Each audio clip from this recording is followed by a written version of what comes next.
I guess Secret Service will see. The Secret Service sees the media out here. The protesters are just gathered on the bridge. They don't want it. Yeah. So I would take a walk down there and go ask just to make sure. You go over there and set up and they say movie game. You're gonna start walking with cars over there on the next intersection. Right there where I know, but I'm not going to have we have other crew within our organizations in there.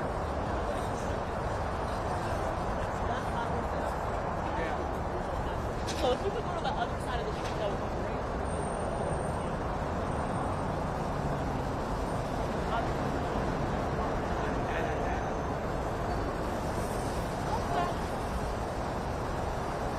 Alright.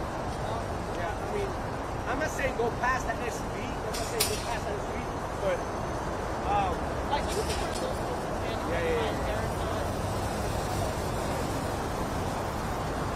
with vehicle. A lot of different law enforcement, you know, Secret stuff. Secret Service people that were in the show. Well, you know, I'll try to. Yeah, just move it over there, and then over there, and if they say from there, then.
just let me know. I'm gonna reference this gates here. I could pull this back a little bit. Yeah. So if I'm like next to you, you can get across the shop.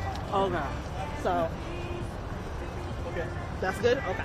Just making sure. I know you guys are more active than I am, so I'm gonna show you. You're gonna be moving and talking about things.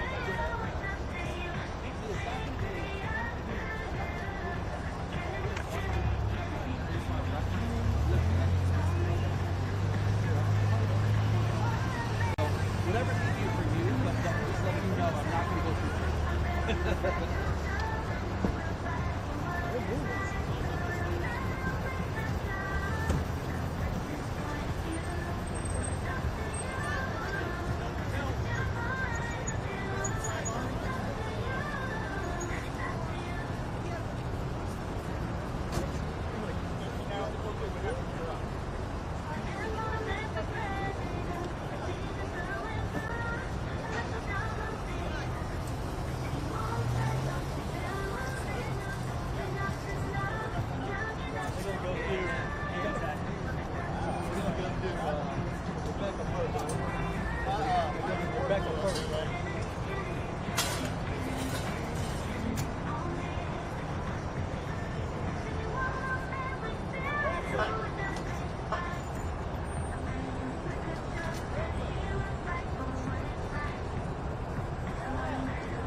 Excited?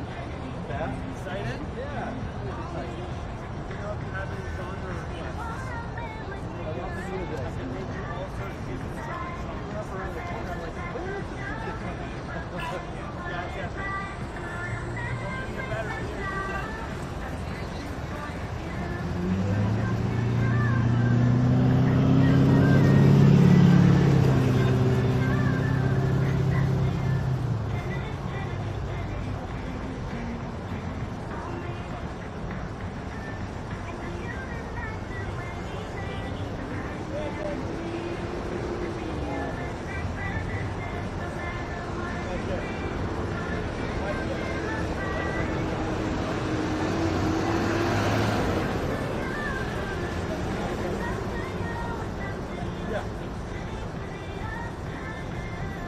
That's the moon, I think.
They're afraid that our cameras might respect the world.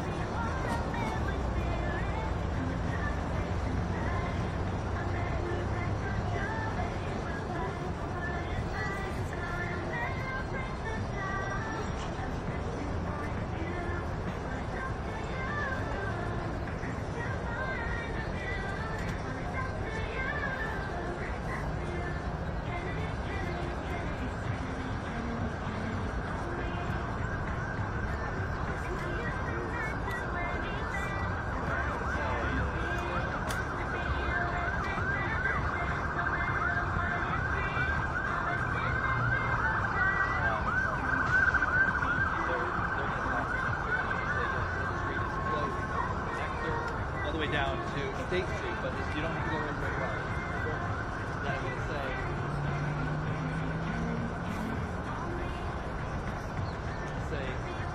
the bridge is partially open right now, but that will close down completely later. Then, we're not going to go that way. We're going to go this way. I'm going to say, they do a fencing up over here, and then go right into the fencing. Me on camera to the fencing. I'll keep it simple. I'll point, but you don't need to go there until I say this. Otherwise, it's too hot.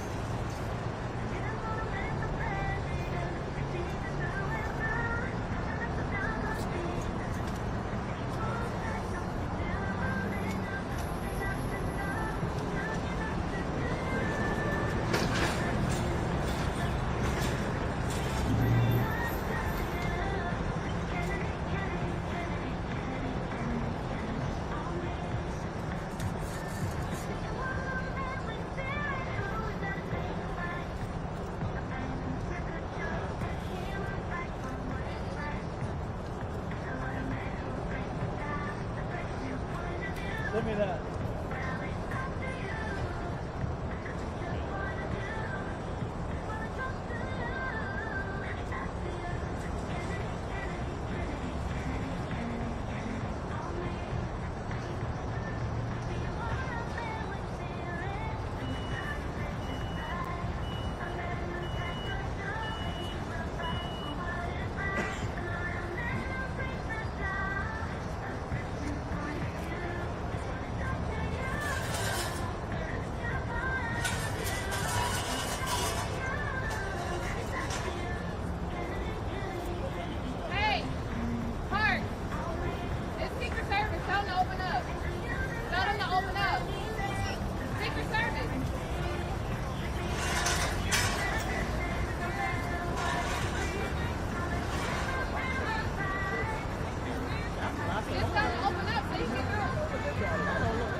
is BobbyKennedy.com? Who is BobbyKennedy.com? Who is BobbyKennedy.com? Who is BobbyKennedy.com? Who is BobbyKennedy.com?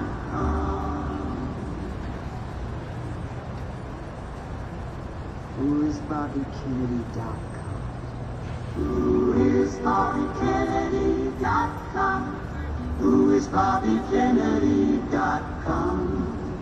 Who is BobbyKennedy.com? Who is BobbyKennedy.com? Who is BobbyKennedy.com? Who is BobbyKennedy.com?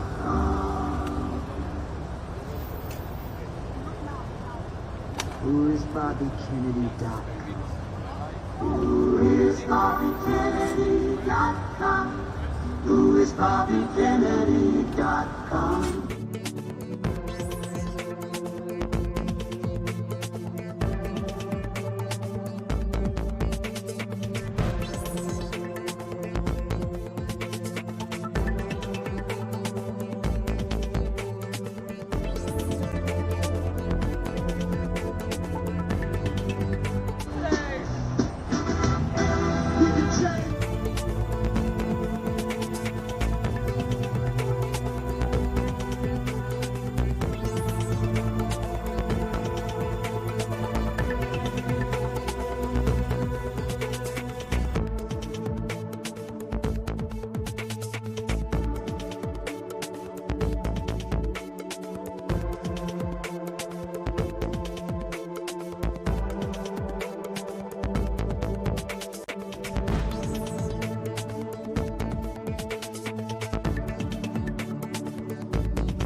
Yeah. So you go around that way, and then at that Oh, first they'll light, let you you gotta make a operate, left. that's fine. But this is not going to change. This is, yeah. This is closed down. We're not waiting for anybody here to take the lead. This is closed down for further purposes. ¿Creen que va a ser más difícil por la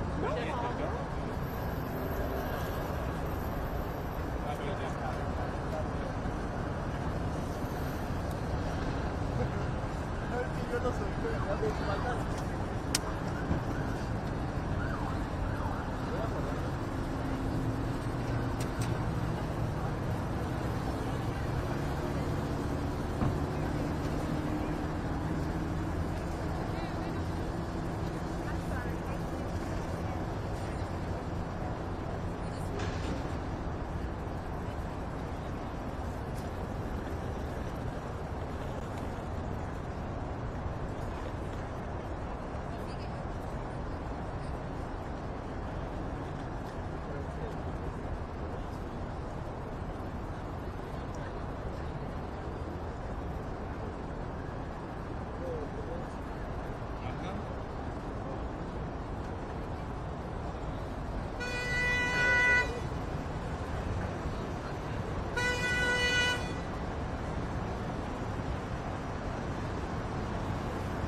¿Lo podemos nombrar, Guti, por favor?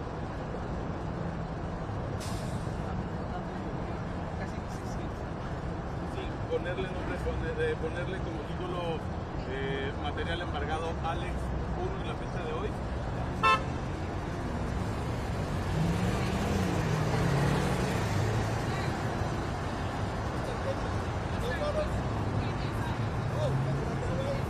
Alex en la fecha de hoy.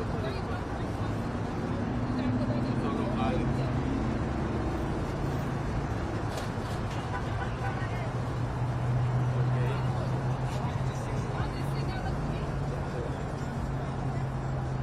Voy a subir el delay.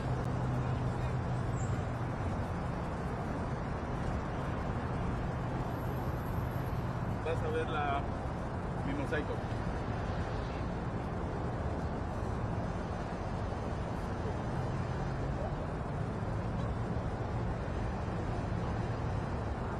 Sí, lo que pasa es que como subí el CD,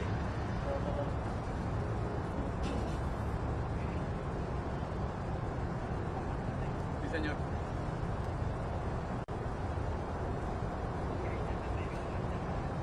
Sí, señor.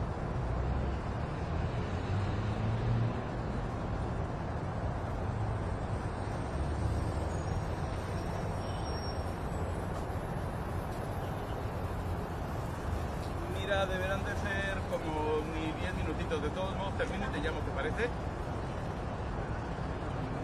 Sí, no te preocupes, te llamo terminando. Para parar ¿Ya está corriendo? ¿Ya está grabando?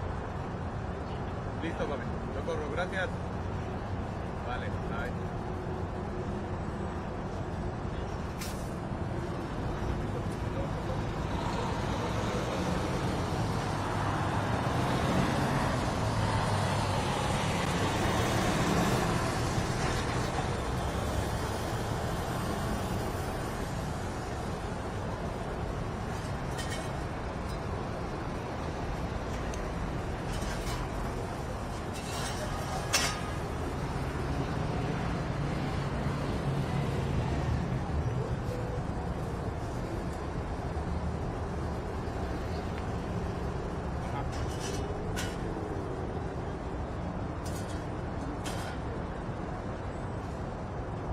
El disco de ahorita al final, ¿no?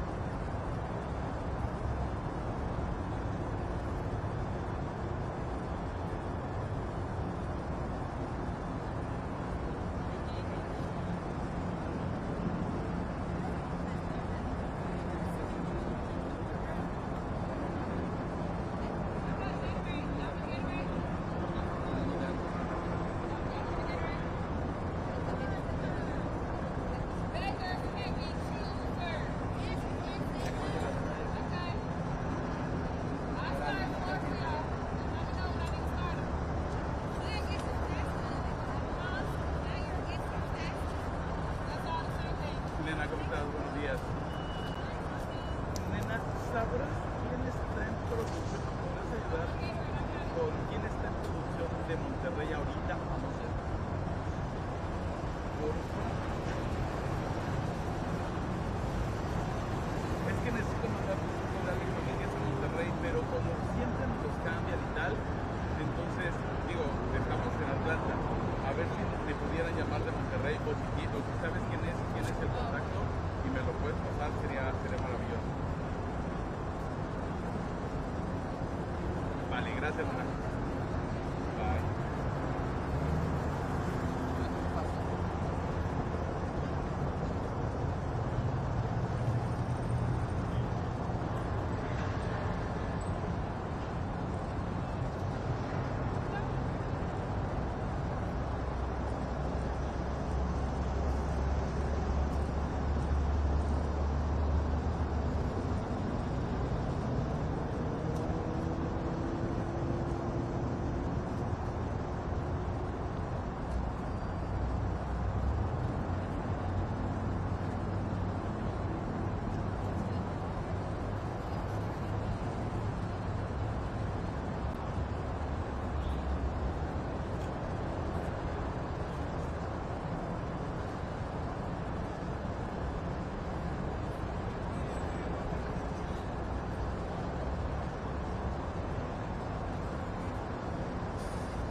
de Monterrey. Perfecto. Termino. Ahorita estoy mandando material embargado de Ale. Termino y bajo por el que estoy y subo por el 18 de Monterrey en unos 5 minutitos de Alex Domínguez.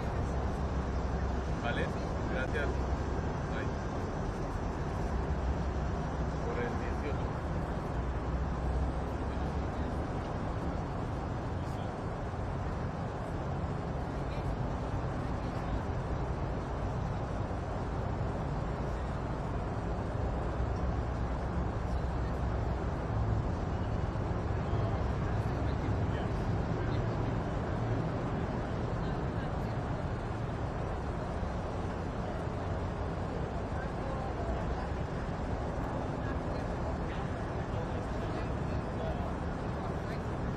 Sobre todo porque es el paso de los carros.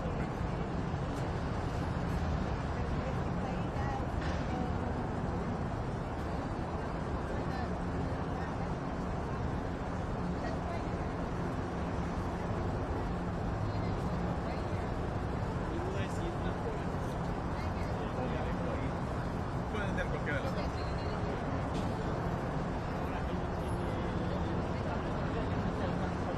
Desde acá.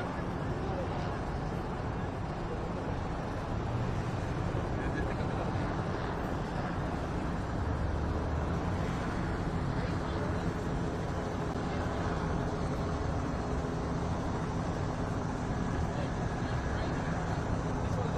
This is Tim in Texas. Sharita. Thomas. Where's Tim and Williams?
They said they not letting no more cars in that way.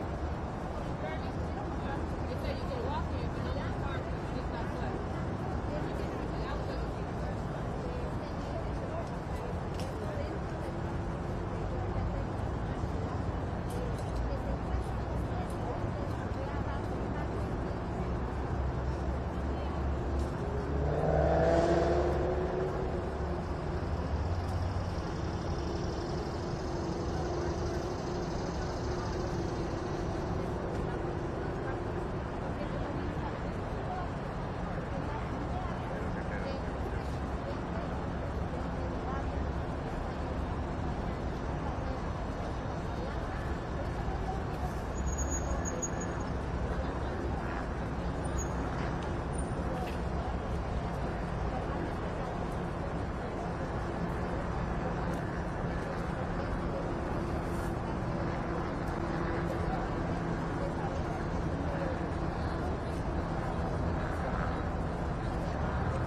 Listo, papi, y terminamos.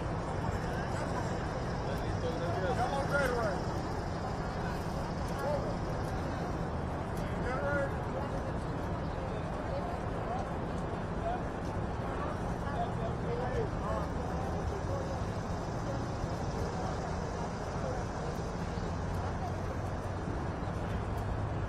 Hermanito, estoy ya con enlace por el 18 de Monterrey. ¿Sabremos si están grabando? Gracias.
taking everything right with you.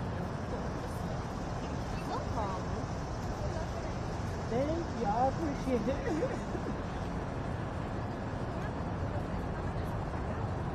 Pues no lo sé, nos vamos a mover en algún momento.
Yeah, Air Force guy.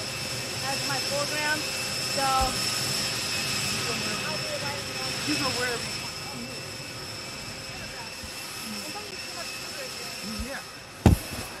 Yeah. Are you type 1 or type 2? Like this. Type 2? I have a pump. So it's Yeah, I was easy for me gonna to say. manage. Yeah. It's easy. I have a friend who has type 1, so you just have like a little Hard. pump everywhere. Just pump it in different places.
relentlessly in various rallies, but even though they wanted to focus on the issues, it didn't stop the campaign from putting out this ad today.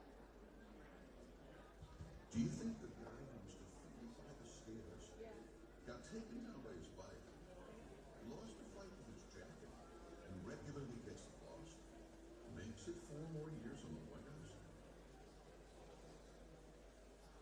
Now, as we have reported, Donald Trump's senior advisors are urging him to stay on message, focus on 3 things in particular: the economy and inflation, immigration, as well as crime rates. They just believe, looking at recent polling, that he is better polling in those issues than President Joe Biden. But they are preparing him for anything. And told they've gone over different answers for abortion, for democracy, and particularly his role in January 6th and how he has talked about that insurrection on Capitol Hill. Those allies around Donald Trump, they wanted to stay focused on those issues, but any one of them will tell you they do not know who will show up on tonight's debate stage, and whether or not Biden can get under Donald Trump's skin, that could change the dynamic. To that point, Kristen, what are you hearing from sources about Trump's mentality going into tonight? Well, there's a lot of skepticism as to whether or not he can stay on message. When I talk to various sources, allies, people who have spent time with him, or talked to him on the phone in recent days, they say that he is very much aware of the gravity of this debate, that he knows that he has to reach specific voters, and he knows that what audiences want to see, what voters want to see from him, is someone who can stay on message. But the question still remains whether or not he can actually do so. They say that they acknowledge that Donald Trump is often one to go off on rants, to fall back on vicious personal attacks. But again, they have urged him to really focus just on the issues and move away from that. And I know you've also talked to the Trump team about tonight's format, Kristen. How do they think this is going to impact the former president's performance? Brianna, we've seen such a shift in the last couple of weeks of how they've talked about this format. First, it was a series of complaints, particularly about the fact that there was no live audience and there were muted mics. So it came to the live audience, they said that Donald Trump could not really feed off of anything if there was no audience. He gets a lot of his energy from that live audience. But in recent days, when you started to hear from allies, we're actually looking forward to the fact that there's no live audience. Remember what we actually see in many of these rallies when he's quote-unquote feeding off of the audience. It's a lot of rambling, ranting, and going off into topics like sharks or electrocution, things that his team doesn't really want to see from him today. Again, they want him to stay on message. So there is a hope there that not having an audience to go off of will keep him focused. The other part is those muted mics. Donald Trump himself seems to have done some rare reflection during the time of debate prep. He said in one interview he thinks he was too aggressive with Biden, continued to interrupt it, to go after him a little too hard back in 2020. Now, whether or not that changes his actual behavior, that will be remaining to be seen. But when you're talking to these people around Donald Trump, they're hoping that the muted mics might actually help with that, not see this constant barrage of attacks, or at least hear this constant barrage of attacks from Donald Trump. Kristen, we shall see Kristen Holmes live for us from the spin room. Thank you. And still ahead, we're going to give you a behind-the-scenes look inside tonight's debate hall. See you in just a second. The most anticipated moment of this election, and the stakes couldn't be higher. The president and the former president, one stage, moderated by Jake Tapper and Dana Bash. The CNN presidential debate tonight at 9, live on CNN and streaming on Max. Arthritis pain? We say, not today. Tylenol AR arthritis pain has 2 layers of relief. The first is fast. The second is long-lasting. We give you your day back so you can give it everything. Tylenol, #1 doctor recommended for arthritis pain. With Fast Signs, create factory-grade visual solutions to perfect your process.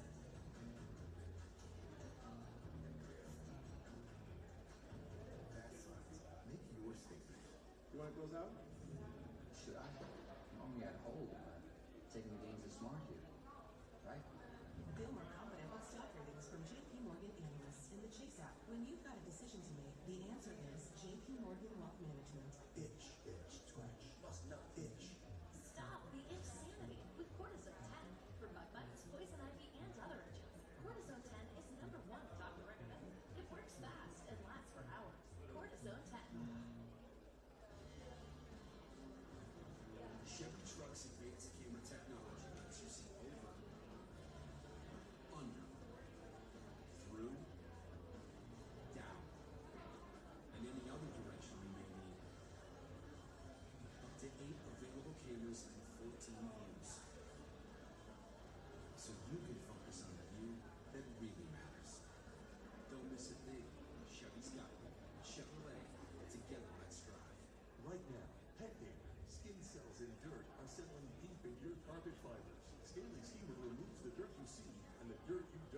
Your carpets aren't clean until they're Stanley Steamer clean. It's so easy to get your windshield replaced using Safelite. Tell the people why you haven't done it. Started off as a chip and it just keeps going. So what do we do now? Let's schedule an appointment at Safelite.com. Safelite Repair. Safelite Replace. Hi, I'm Greg. I live in Bloomington, Illinois.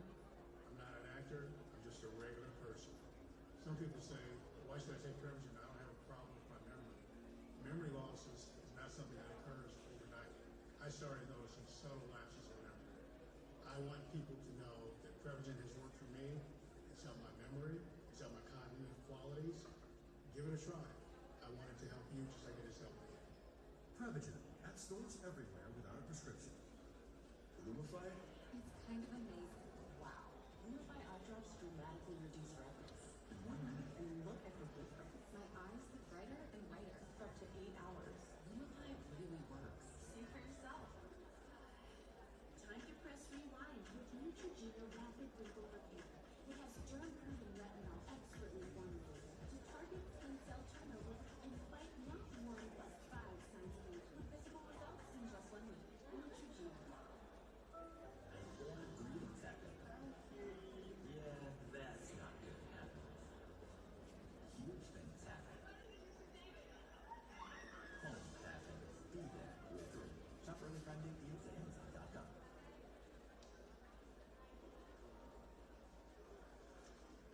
How'd it happen? She showed up dead on the line. This never gets easy. It does when you call car share before your car breaks down. Look at these prices. The camshaft, transmission, engine. Don't people know? A plan through CarShield could protect up to 5,000 parts and systems. You need to see it. An out-of-warranty car is going to break down eventually. Right, which is why they need a plan through car share. Those expensive repair bills get paid and at the mechanic of their choice. They're notifying the family. Poor guy. He doesn't even know what's coming. Another victim of senselessly expensive repair bills. Can't save them all. But we can keep trying. Didn't have to end this way. If he'd have just called CarShield before his car broke down. Exactly. Protect yourself from the unprecedented rise in cost for parts and repairs. Call now to save money with your price lock guarantee. Call CarShield now. Call 800-958-5733. I'm Tom Foreman in Washington. This is CNN. We're now just hours out from tonight's presidential debate, and we're getting a major reminder of just how consequential elections really can be. This morning, the Supreme Court formally releasing a previously leaked ruling that would allow doctors in Ohio to perform emergency abortions to protect the health of a mother. After Roe was overturned, Idaho, along with other states, prohibited the operation unless it was needed to save a mother's life. And moments ago, we just heard from Attorney General Merrick Garland, who's reacting to today's ruling. Let's listen to that. Today's order means that while we continue to litigate our case, women in Idaho will once again have access to the emergency care guaranteed to them under federal law. The Justice Department will continue to use every available tool to ensure that women in every state have access. Let's bring in CNN Chief Legal Affairs Correspondent Paula Reed. And Paula, you hear the Attorney General alluding to that. This is only a temporary thing, right? It temporarily blocks Idaho's state law. The Supreme Court is sending this issue back to the lower courts, and this really isn't settled at the court. Exactly. It's a technical win for the Biden administration, but the bigger question that had been presented to the high court, what do you do when you have a very restrictive state law when it comes to abortion and a more permissive federal law? Which is the governing law? That remains unanswered, right? In Idaho, they have their answer for now, but that's why Justice Angie Brown Jackson, she said, look, this is not a victory for abortion rights. Right now, doctors, she said, are in the dark about what the law requires of them. So even though this is a technical win for the Biden administration now, it's widely expected that this question, like in another forum, possibly from another or one of the states that has one of these restrictive laws, will likely go before the justices again. And it's one of a series of technical wins that we've seen for the Biden administration. Yesterday, they had another technical win where they will be able to continue to flag misinformation or disinformation to social media companies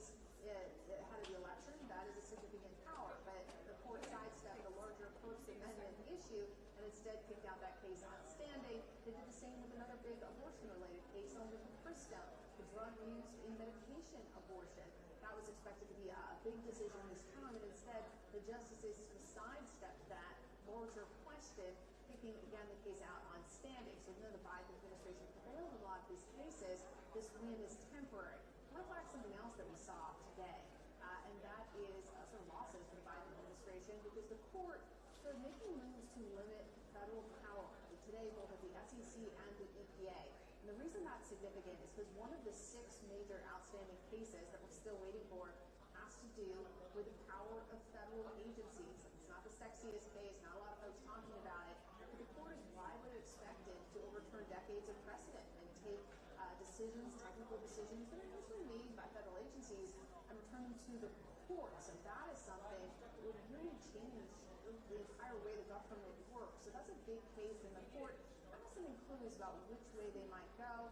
Now we expect to get more opinions tomorrow, on Monday, maybe even on Tuesday. Like I said, they still have at least 6 opinions outstanding.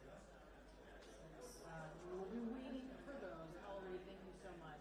All right, let's talk about how things are going to production. Yeah, CNN's production team has shared this demonstration with the campaigns, and we want to share it with you so everyone fully understands how the debate is going to work. CNN's Phil Mannion and Victor Blackwell filed this live. Welcome. CNN presidential debate. We want to give our viewers a sense of the rules of the debate so that when they watch it, they can understand how President Biden and President Trump have been engaging with each other. Just after 9 p.m. Eastern, President Biden will enter from the right side of your screen. President Trump will enter from the left side of your screen. The podiums are 8 feet apart. Directly across from them, the moderators, CNN's Jake Tapper and Dan Bash. Now, a reminder, this is a television studio. There's no audience. Candidates will have 2 minutes to answer questions and 1 minute for responses and rebuttals. At the moderator's discretion, there may be an additional minute for follow-ups, clarifications, or responses. So how does a candidate know how much time is left to speak? Attached to the cameras in the studio and in the candidate's field of view are the timing lights.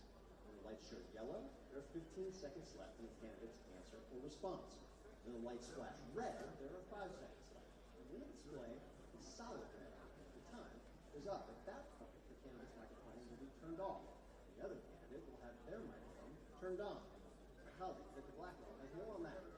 Thank you, Bill. If we go behind the podiums, you can see 2 green lights. When they're on, they signal to the candidate his microphone is on.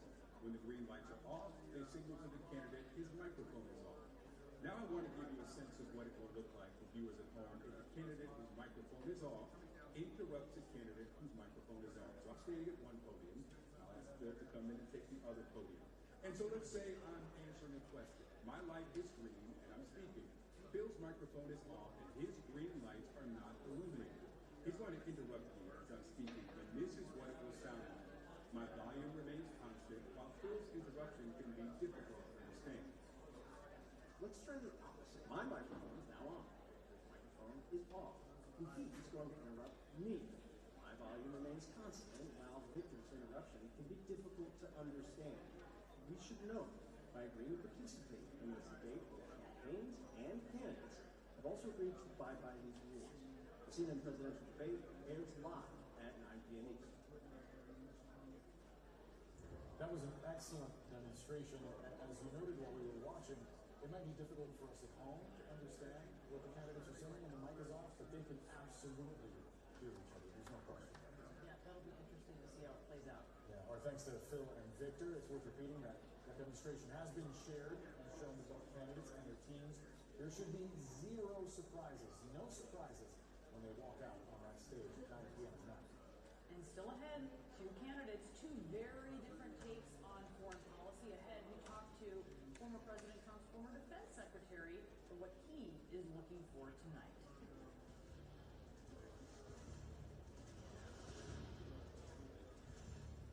Debate night in America as Biden and Trump meet, and only CNN has complete coverage with unrivaled access on exclusive pre- and post-debate analysis. Follow CNN for every can't-miss moment. Follow Debate Night in America tonight at 7 p.m. University of Maryland Global Campus is a school for real life, one that values the successes you've already achieved. Earn up to 90 undergraduate credits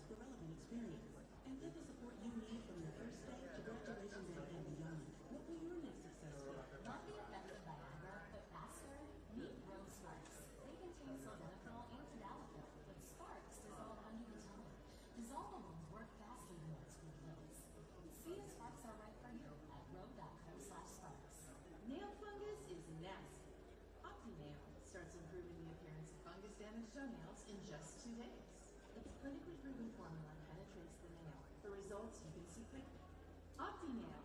Give fungus damaged toenails a makeover. Looking good.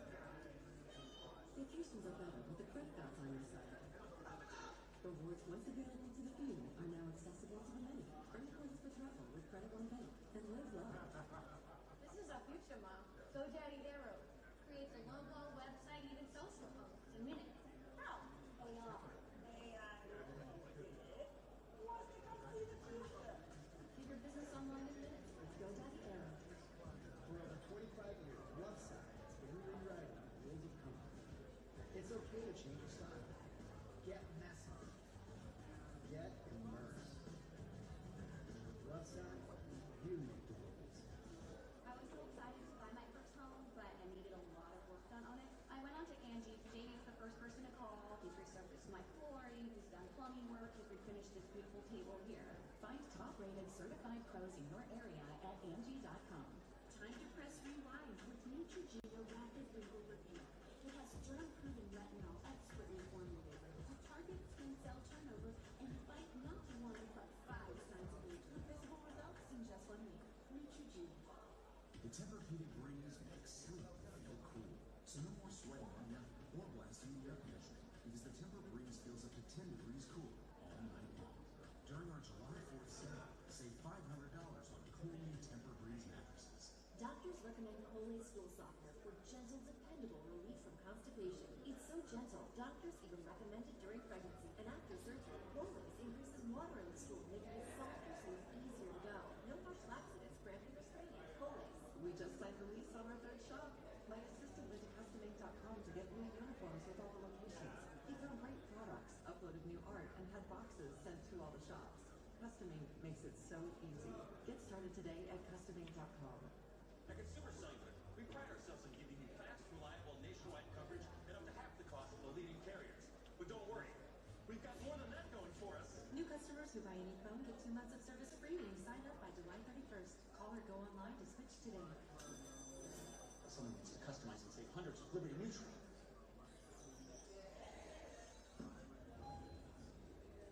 Wait, there's an elevator? Only pay for what you need. Liberty, Liberty, Liberty, Liberty. Your record label is taking off, but so is your sound engineer. You need to hire. Indeed you do. Indeed Instant Match instantly delivers quality candidates matching your job description. Visit Indeed.com/hire.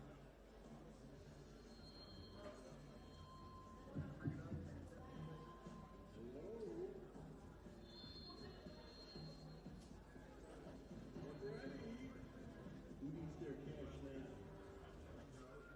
We've got better things to do than clean out clogged gutters. Call Refilter today. And never clean out clogged gutters again. Refilter technology keeps debris out of your gutters for good. Guaranteed. Call 33-REFILTER today or visit refilter.com. Closed captioning brought to you by Mesobook.com. If you or a loved one have mesothelioma, we'll send you a free book to answer questions you may have. Call now and we'll come to you. 800-821-4000. Foreign policy, usually not a voter's top issue, that's just the facts. But in recent history, we have not seen 2 candidates with such different visions for America's place in the world. And President Biden's close advisors believe emphasizing that stark contrast between Biden and Trump on foreign policy could make a big difference. One Biden campaign official telling CNN, quote, President Biden stands up to dictators. Trump is too dangerous and reckless to ever be anywhere close to the Oval Office again. But Trump's advocates say under Biden, the Middle East is now on fire, and Trump has boasted that he will end the war in Ukraine in 24 hours if he's reelected. Let's talk now more about this topic of foreign policy with CNN Global Affairs analyst and former Defense Secretary under President Trump, Mark Esper. We do note that he serves on the board or is a strategic advisor for some aerospace and defense-related companies. I just wonder what you think when you look at these 2 candidates, where they stand on Western alliances, where they stand on defending the role of democracy in the world, where they stand on America being a military and economic leader across the globe. There are so many differences. How much contrast do you expect will be displayed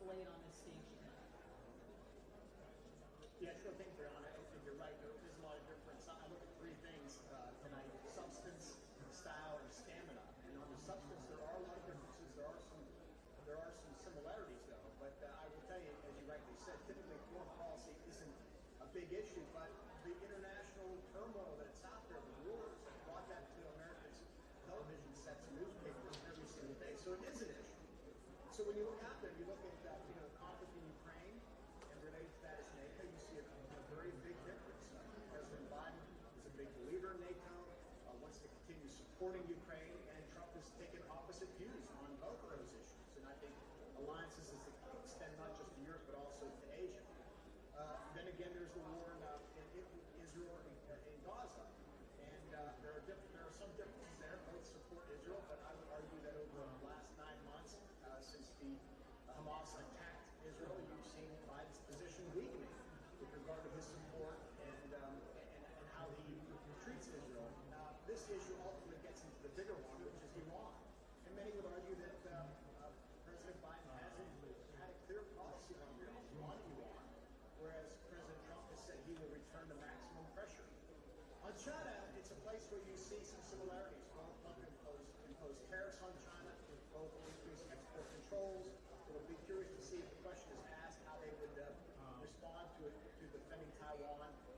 But those are the main security issues. There are other issues out there with regard to climate, where there'll be very different positions. Energy policy, very different positions as well. And on defense, that'll be another one of course I'll be interested in. But President Biden is underfunded defense at a time when he rightly argues that we are now in an era of great competition between the autocracies and democracies of the world. President Trump, I suspect, will argue something differently. So it's going to be a very interesting evening, to say the least. You have NATO reinforcing their control of aid to Ukraine against a potential Trump second term. There's been, I guess, this emphasis by Trump about the amount of money that goes to Ukraine, how it goes to Ukraine, and questions about that. That has certainly been something that a large chunk of the electorate, I think it has resonated with them. Where do you see the vulnerabilities for these candidates tonight on this issue? Well, I suspect President Biden will argue that we are in a war against autocracies. I believe he's correct when we look across the globe at Beijing and Moscow and what they're trying to do. And the question will be is how does Trump respond to that? How does he respond to allowing a democracy like Ukraine or one across the world in Taiwan to be bullied by a bigger neighbor? And what will his response be to that?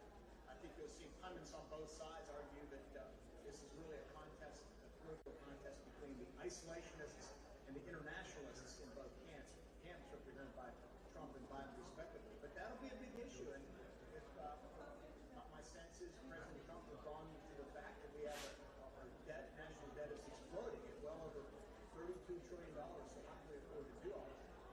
I think we need to push America's leadership in the world matters. This will be another place where you'll see a contrast between the two candidates. Yeah, of course we saw a lot of spending ballooning under Trump. We cannot ignore that, despite the fact that traditionally Republicans are more fiscally conservative, or at least purport to be. Just really quickly, I wonder if you can speak to whether you think we'll hear something about the role of the military, because it was so different under the Trump administration. The way he made decisions when it came to Syria, for instance, or using the military on the border or for domestic matters. And obviously there was continuation on the Afghan exit between these two administrations as well. How do you think we're going to see that? It's a good question. I suspect that the moderators tonight will both want to really draw major differences between the two candidates. On that one, maybe there's less so. At times both candidates have politicized the military. Trump more so, I think, than Biden. Both have deployed the military to the border. I think the bigger issue on the border will be the number of crossings, the escalation of 8 to 10 million over the past 4 years in immigration policy writ large, although we know President Biden is trying to tack back to a more moderate position on that. And then certainly I think at some point President Trump was going to cite the fact that the withdrawal from Afghanistan was abysmal. If I were Biden, I would argue that you wanted to get out quickly as well, Mr. President. So we'll see how that plays out. But that would be an interesting dynamic with regard to the deployment of the military. But the larger issue is, what is America's role in the world? Will we defend democracy? And will we help out smaller democracies that are trying to beat back this growing block of autocracies that are trying to impose their will and values around the world? There are so many differences, stark differences between these candidates. It'll be very interesting to see how that plays out. Secretary Esper, we appreciate your time. Thank you. Thanks, Brianna. Still ahead, what is the top issue that Americans say they're going to be voting on? As a veteran campaign strategist once said, it's the economy, stupid. We break down the candidates' plans on that front when we get back. Deliveries happen. This happens. That happens.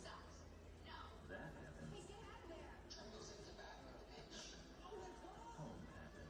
Be there with free. Shop early Friday deals at Amazon.com.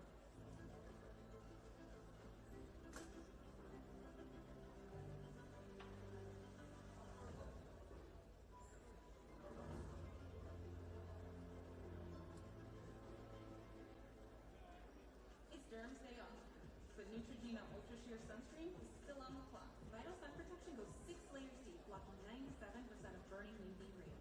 It's light, but it's working hard. Unlike me, Neutrogena Ultra Sheer Sunscreen. Darlings, if you've been paying attention, it's easy to see prices are going up on just about everything. That's why you need to do a wallet favor called CarShield now. One call to CarShield locks you into today's low price, so you can enjoy peace of mind knowing that you're not only protected from mechanical breakdowns, but also from those rising rates. If you're driving an out-of-warranty vehicle, CarShield offers plans that cover up to 6,000 parts and systems in your car, truck, or SUV. Why pay for expensive repairs? Call CarShield now before a breakdown. My mom told me to call CarShield. I listened and I saved $5,000. You should always listen to your mom. When I needed long-term protection at affordable prices, I called CarShield. I've been a CarShield customer for close to 7 years, had 3 vehicles covered, and they saved me close to $9,000. CarShield saved me $2,200. CarShield administrators covers expensive repairs so I don't have to. It's so simple.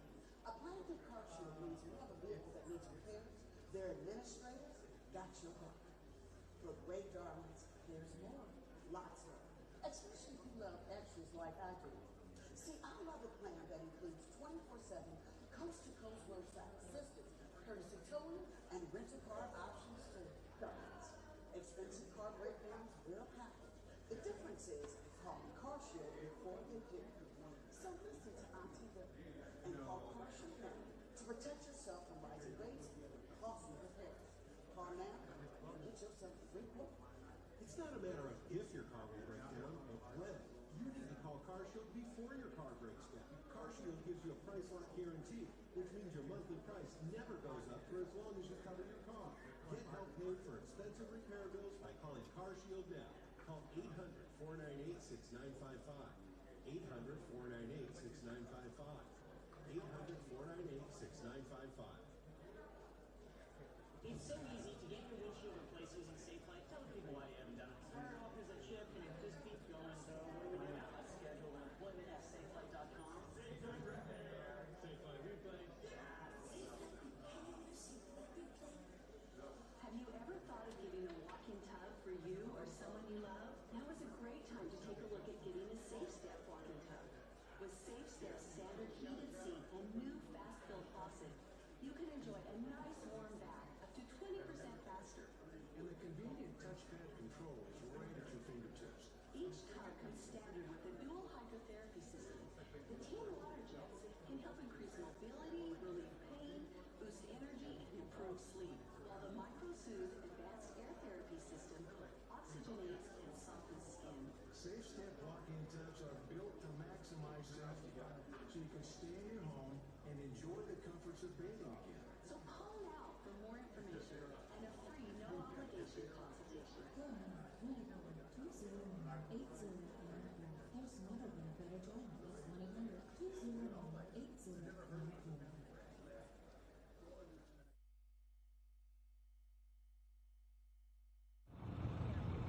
What time is Jacob? What time is that going to be? Yeah, again. What time? Down here at 12:45. Okay. The range will be around like 11:30. So if pretty I'm late. doing the drop by, is that going to be tight? Yeah, that's pretty tight. So you got to choose one of them. He's not out there until 11:45, so it's pretty tight. Did you guys send out the campaign? But did they send out the stuff already? Because I didn't get it. They should have. I didn't get it. Okay. Do you know who the lead on that is?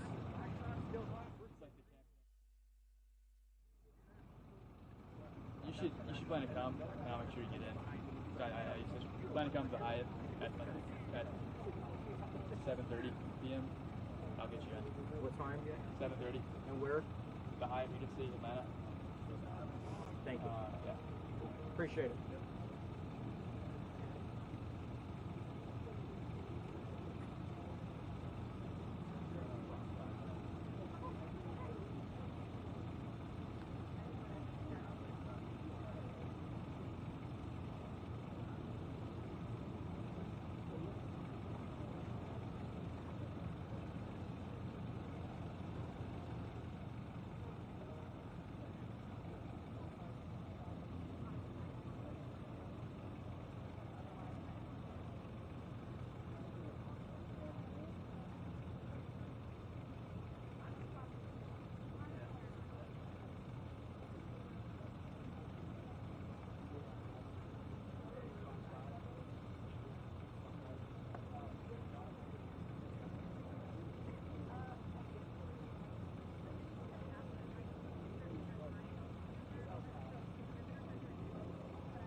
got your mom under control.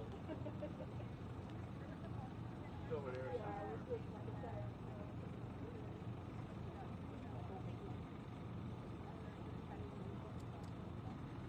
Hi. Good.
Right along the line here.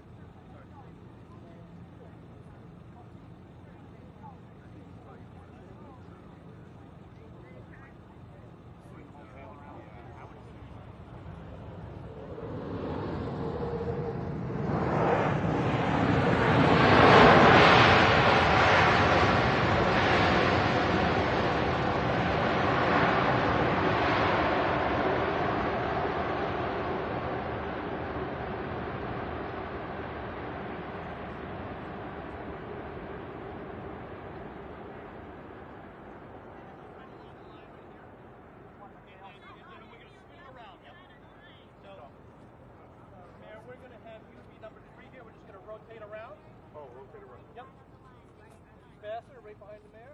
We're just rotating the line around, reversing the order, or correcting the order.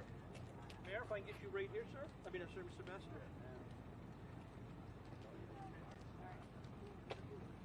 Okay. You're doing great.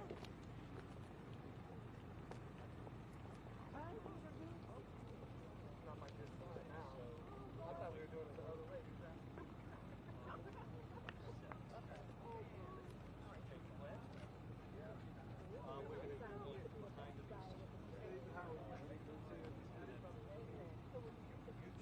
Things that we have been told by senior advisors is that they are closely monitoring what is coming out of Camp David. They have been watching that reporting on what Biden tends to focus on, or is being instructed to focus on, what he wants his messaging to be, so that they are prepared to counterattack. You heard MJ there talking about both democracy and abortion. This is something that Donald Trump has focused on with his team, how to respond to questions on democracy on January 6th, on his role in January 6th, and also what he has said about pardoning those who were involved in the insurrection, on January 6th. On abortion, he has gone over answers with him extensively on what he should say, how we should turn back the fact that this is now in the hands of the states, how to answer rebuttals to that. But when it comes down to what they want him to focus on, it is neither of those issues. It is instead the economy and inflation in particular, immigration, as well as crime.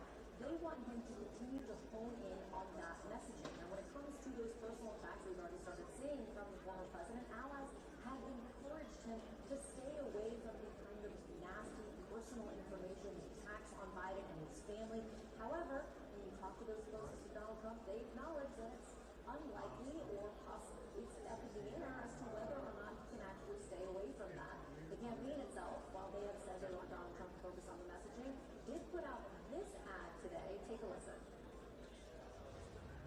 Do you think that Biden was defending out the stairs, got taken down by his bike, lost a fight with his jacket, and regularly gets lost, makes it 4 more years in the White House? So I can get that Biden senior advisor Went on to talk about how Kamala Harris would be the president of the United States then.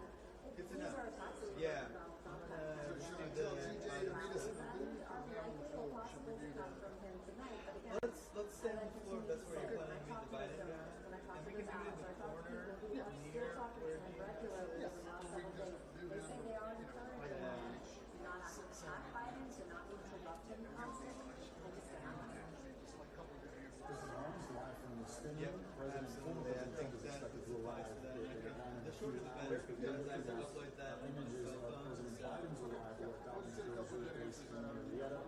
is fresh off several days of intense prep at Camp David. President Biden now on the ground Sounds in good. I'll head down there. Atlanta. We want to discuss debate prep and more with Illinois Governor J.B. Pritzker, who's a member of the Biden Campaign National Advisory Board.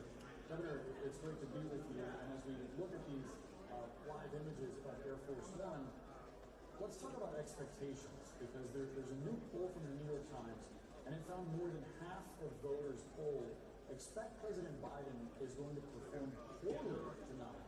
Why do you think expectations are so low for the president's performance? Well, look, let's be clear. Donald Trump's been out there actively attacking for days and days, weeks, in fact, and I think people expect him to come in on the attack. I think that he also, frankly, is, in contrast to President Biden, Donald Trump has been, showing himself out as if he is going to win the debate. So, President Biden isn't a braggart. He's somebody who's genuinely humble and who cares about people, and you can feel his empathy when you talk to him, when you listen to him. And I think that people just think a debate is sort of an attack session, and so they don't expect the guy, the nice guy, the good guy, to win a debate. Governor, when it comes to those attacks that you alluded to on the president's age and fitness, how crucial do you think it is for President Biden to have a Ronald Reagan-type moment tonight, where in a single memorable instance, he's able to sort of dispel those concerns? I don't think that you're going to see that on either side, where people's concerns will be dispelled by one line. I do think that over the course of the debate, what you're going to see is a real contrast between these two candidates. Again, on the one hand, let's talk about character. That's one of the major issues of this campaign. And you're going to be able to see, I think, the difference between a guy who wakes up every day thinking about how he can make people's lives better. He spent years and years making people's lives better, and that's President Biden. And on the other hand, Donald Trump, who wakes up thinking about how he's going to make bail. This is a guy who's been convicted 34 times of felonies. He's an adjudicated rapist. He's a congenital liar. And I think that's a real contrast we're going to see. And another one, of course, is going to be their positions on individual freedoms, like a woman's right to choose.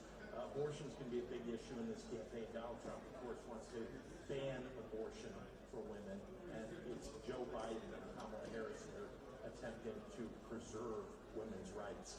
So those are two major issues. And finally, affordability. I think you're going to hear a lot about that today. The important thing to note is that Donald Trump is proposing major tariffs that will cause huge price increases and inflation on average Americans, and he wants to give away trillions of dollars to the wealthiest Americans, which will end up costing middle-class Americans dear. Governor, the way that you just spoke about former President Trump, and specifically calling him a convict, how much do you think it'll benefit President Biden to use some of those lines and to describe Trump in that way tonight in a very direct and even aggressive manner? Maybe Joe Biden's a nicer guy than I am, and you might hear those things. I know that at least once I've heard Joe Biden refer to Donald Trump as a convicted felon, which he is. But I think that Joe Biden is going to try to get out his positions on the issues and how he's going to make people's lives better over the next 4 years as he has over the last. And of the issues that you mentioned, I do want to talk about immigration, because as we await the president deplaning off of Air Force One that just arrived in Metro Atlanta, there's no doubt that President Biden will have to defend his record. He's likely to point to that bipartisan border bill that stalled in Congress, or the recent executive orders. I'm wondering how you think the president should respond to claims from Trump that those actions came too late in the fourth year of his administration, after we saw record numbers of illegal crossings. Look, what we need is comprehensive immigration reform, and that was proposed during both of those terms. Donald Trump rejected that outright. It was Joe Biden that came into office and on day one wanted to have that happen. If we had comprehensive immigration reform, we wouldn't have the problems that we're seeing now. Now, I I think Joe Biden has dealt with this finally in exactly the right way. He proposed.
Molly looks at you.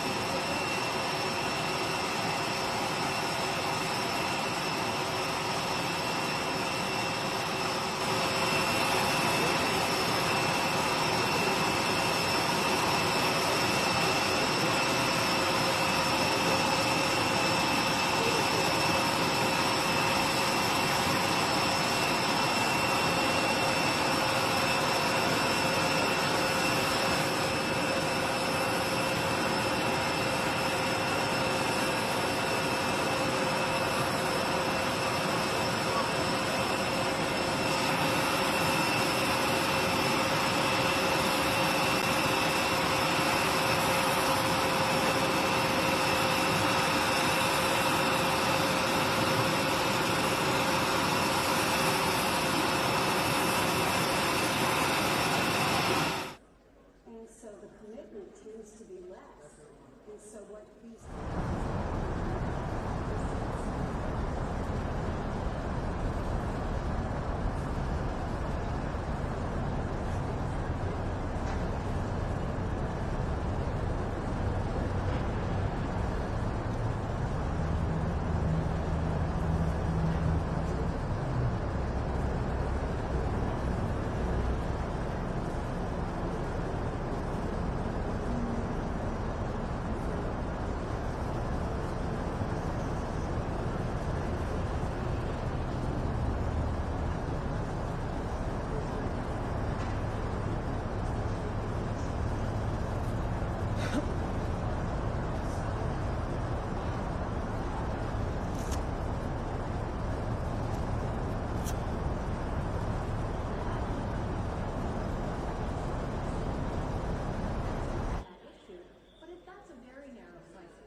fear adds to the disease, right? Raising interest rates to bring inflation down makes housing that much more expensive, makes it that much harder for people to get that first mortgage. So a lot of young people are feeling stuck, and I kind of only ever seen these prices go We're up. going to hear that tonight. President Trump's going to talk about the fact that 4 years ago, the entry point to buy a house, you had to make about $68,000 in the country. Now it's $100,000. Rents up 21% since Joe Biden was president. Interest rates are twice what they were. That's what you're going to hear tonight. I think you're going to see President Trump, former President Trump, be pretty focused on that. That economic argument is his pathway. Now, on the flip side of that, We're starting to see that the trends are turning in a different direction. So now we're seeing wages are outpacing inflation.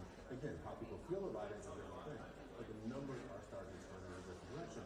And to pick up on what Gloria was saying a second ago about information, older voters, one of the reasons I think they're attaching to President Biden is because they're getting their news from more traditional sources, and they're getting the direct news that's happening.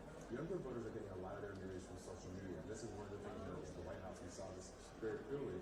This is one of the reasons we see the president and the vice president starting to spend more time with TikTok creators and Instagram creators, because that's how people are getting their information. So the kind of general news story might not be showing up in the news feed because of the algorithms, but the feeds that are coming from some of these celebrities are showing up in the news. So this gets to the the Biden point about this debate tonight. They've got to find a way to get people to focus on Donald Trump, not just in the snippets of things that they're getting online, but in a bigger, broader, more holistic way that reminds them of how bad Donald Trump is. And you can't just say things are getting better although they are, when people don't feel it. It's just the truth of the matter. And so Joe Biden can say, yes, things are getting better. If you look at the statistics, if people don't feel it, it doesn't matter. The smartest thing Joe Biden could do tonight would be to say, look, we misjudged. I thought inflation was transitory. I thought we were seeing like the economy. Maybe we didn't quite get it right. That's the way he gets out of the rut, being judging the present, and then he gets to the future. I don't know if his pride will let him do it. Well, maybe you did get it right, because jobs have also grown. You've seen 16 million jobs have happened. Imagine if you had high inflation and you had no jobs. Or imagine if you had disagree with him. How you feel about it is certainly an important measure. So I think we're talking about government and economy. What you want to see is what the economy is that we have. I think there are European countries that would kill to have the American economy. Yeah, well, that's a good point. And yet, a lot of people do not use Europe as a reference point when they're considering their economic situation. I will tell you. All right, thank you so much. It's been really nice having these conversations with you. Both camps have worked to control expectations for themselves and for one another. They've been trying really hard here in the days leading up to tonight's consequential debate. Who do voters think is going to come out on top? We'll have the numbers next.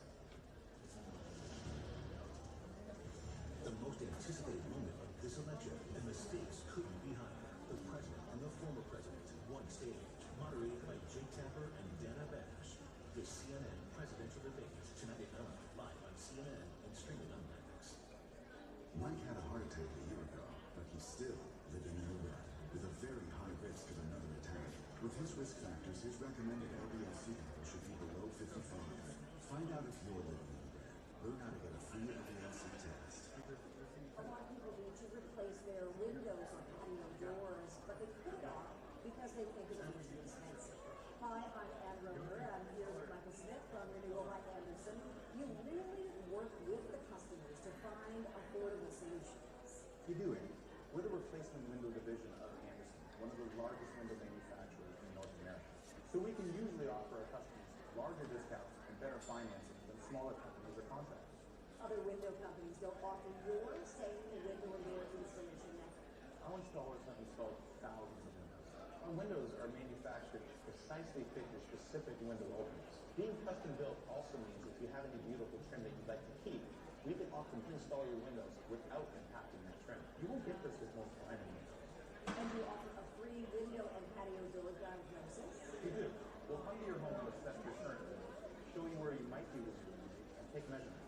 Then we'll leave you with an exact price point that's good for an entire year. So you're not a high-pressure company. My background is in family law. I've seen every window function. So now I just want to help homeowners make their homes more beautiful and comfortable with the right window. And your patio doors are really worth. They are. And they're engineered to easily open and close for years. And with multiple locking points on our patio doors, they provide even greater security. That is so great. Before June 30th, buy one window, patio door, or entry door and get the next one 40% off. That's 40% off with a minimum purchase of 4. Plus, save an extra $100 on your entire purchase with no money down, no monthly payments, and no interest for 12 months. This offer ends June 30th. For a free appointment with Renewal by Anderson, call 1-800-501-1400. That's 1-800-501-1400.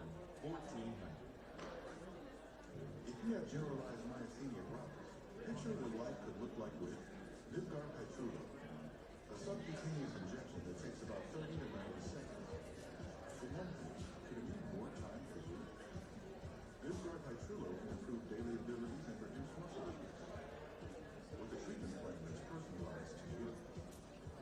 Do not use Vyvgart Hytrulo if you have a serious allergy to any of its ingredients. It can cause serious allergic reactions like trouble breathing and decrease in blood pressure leading to fainting and allergic reactions such as rashes, swelling under the skin, shortness of breath, and hives. The most common side effects are respiratory and urinary tract infections, headache, and injection site reactions. It may increase the risk of infusion-related reactions and infection. Tell your doctor if you have a history of infections or symptoms of an infection. Talk to your neurologist about Vyvgart Hytrulo for GMC and picture your life in motion. Monday, I am moving to China. This is my new home.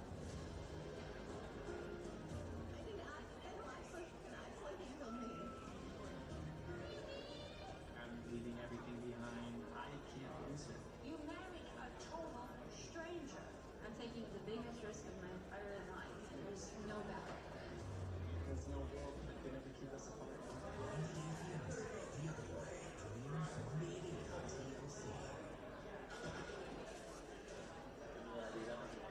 I know you did. Go to CashMeUSA.com. I can find you. Who's the money that's used to say business? Go to CashMeUSA.com to apply for the money you need. It's Blue Chip.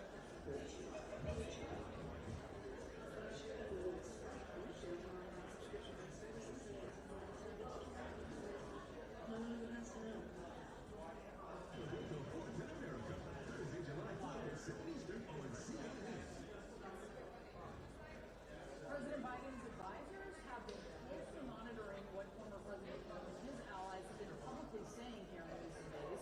The Biden team suspects that Trump has done more preparation than ever heading into a debate, despite what they have been saying from his camp. They've also taken note of how, over the last few days, Trump allies have shifted their tune on how they think Biden will perform. All right, we have CNN's Harry Enton with us yet again. Okay, so who do voters think is going to do it? It's the expectations game. Can you outperform expectations? So, what do voters think heading into tonight? Who will do well in tonight's debate? Well, the majority of voters think Donald Trump's going to do well. Look at that, 59%. Less than the majority, however, for the current president, 48%. But of course, it's all about those undecided voters, right? Those people who might change their mind because of tonight's debate. Well, on this score, they both do worse. But again, you see more undecided voters think that Donald Trump's going to do better than Joe Biden is. And so you can look at them and say, Joe Biden, well, you know, the fact that voters may not think that much of him. Or, so low. So you can't help but potentially exceed expectations. This makes sense why Trump has been saying what he's been saying. That makes so much sense. Okay, how unusual is it that you actually have the incumbent being the underdog going into a debate? Yeah, so you see this going on right here. And I was just going to myself, you know, I can't ever recall when an incumbent was the underdog. And you can go all the way back, all the incumbents in this 21st century. George W. Bush is a favorite in 2004 over John Kerry. Barack Obama, a very heavy favorite over Mitt Romney going that first debate in 2012. Last time around, Donald Trump was only the tiniest favorite at one point, but still a slight favorite. This time around, however, look at this. Donald Trump, the challenger, is the favorite. This is extremely unusual. Normally, folks think the incumbent's going to do pretty well, right? Because they're the president. They're somebody that they're used to. They can see them being in the Oval Office. But the fact of the matter is, this particular cycle goes against that grain. And so maybe Joe Biden coming in this debate, you know, perhaps trailing a little bit, but no clear winner nationally, not doing as well as he was 4 years ago. The expectations game is on his side because the fact is the expectations for him are so low. Maybe he can't help but exceed that. these expectations are actually, they're not working for Trump, which is, I mean, look, go through this, right? George W. Bush, he did well. Obama, not great on his, let's say, back in 2012 on his first debate against Romney, but he certainly picked it up. Here, it is really not working for Trump. It's not working for him. It's not working for him. The expectations, he's raised the bar too high for himself, and maybe not enough for Joe Biden. We'll see what happens. Yeah, I guess you could say his attacks on Joe Biden are working, and maybe that's what it is too as well. All right, Harry, thank you so much. I really, really appreciate it. The stage is set literally. Just how high are the stakes? We're going to talk to a longtime pollster about the connection between debates and how people actually vote in November. Surprise! Cena's hosting Shark Week. Shark Week this week.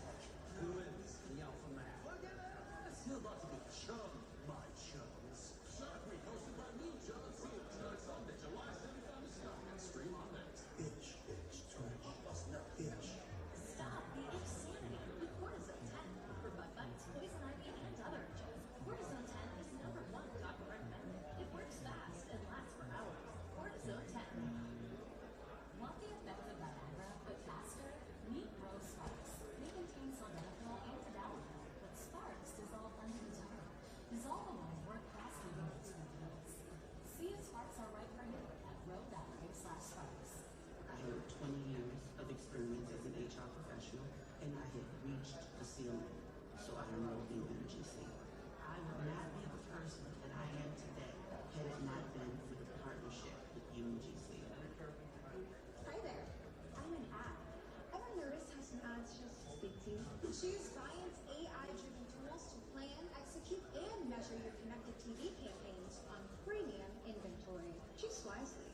Choose Viant. Good morning. Good thought, Glass. Good morning.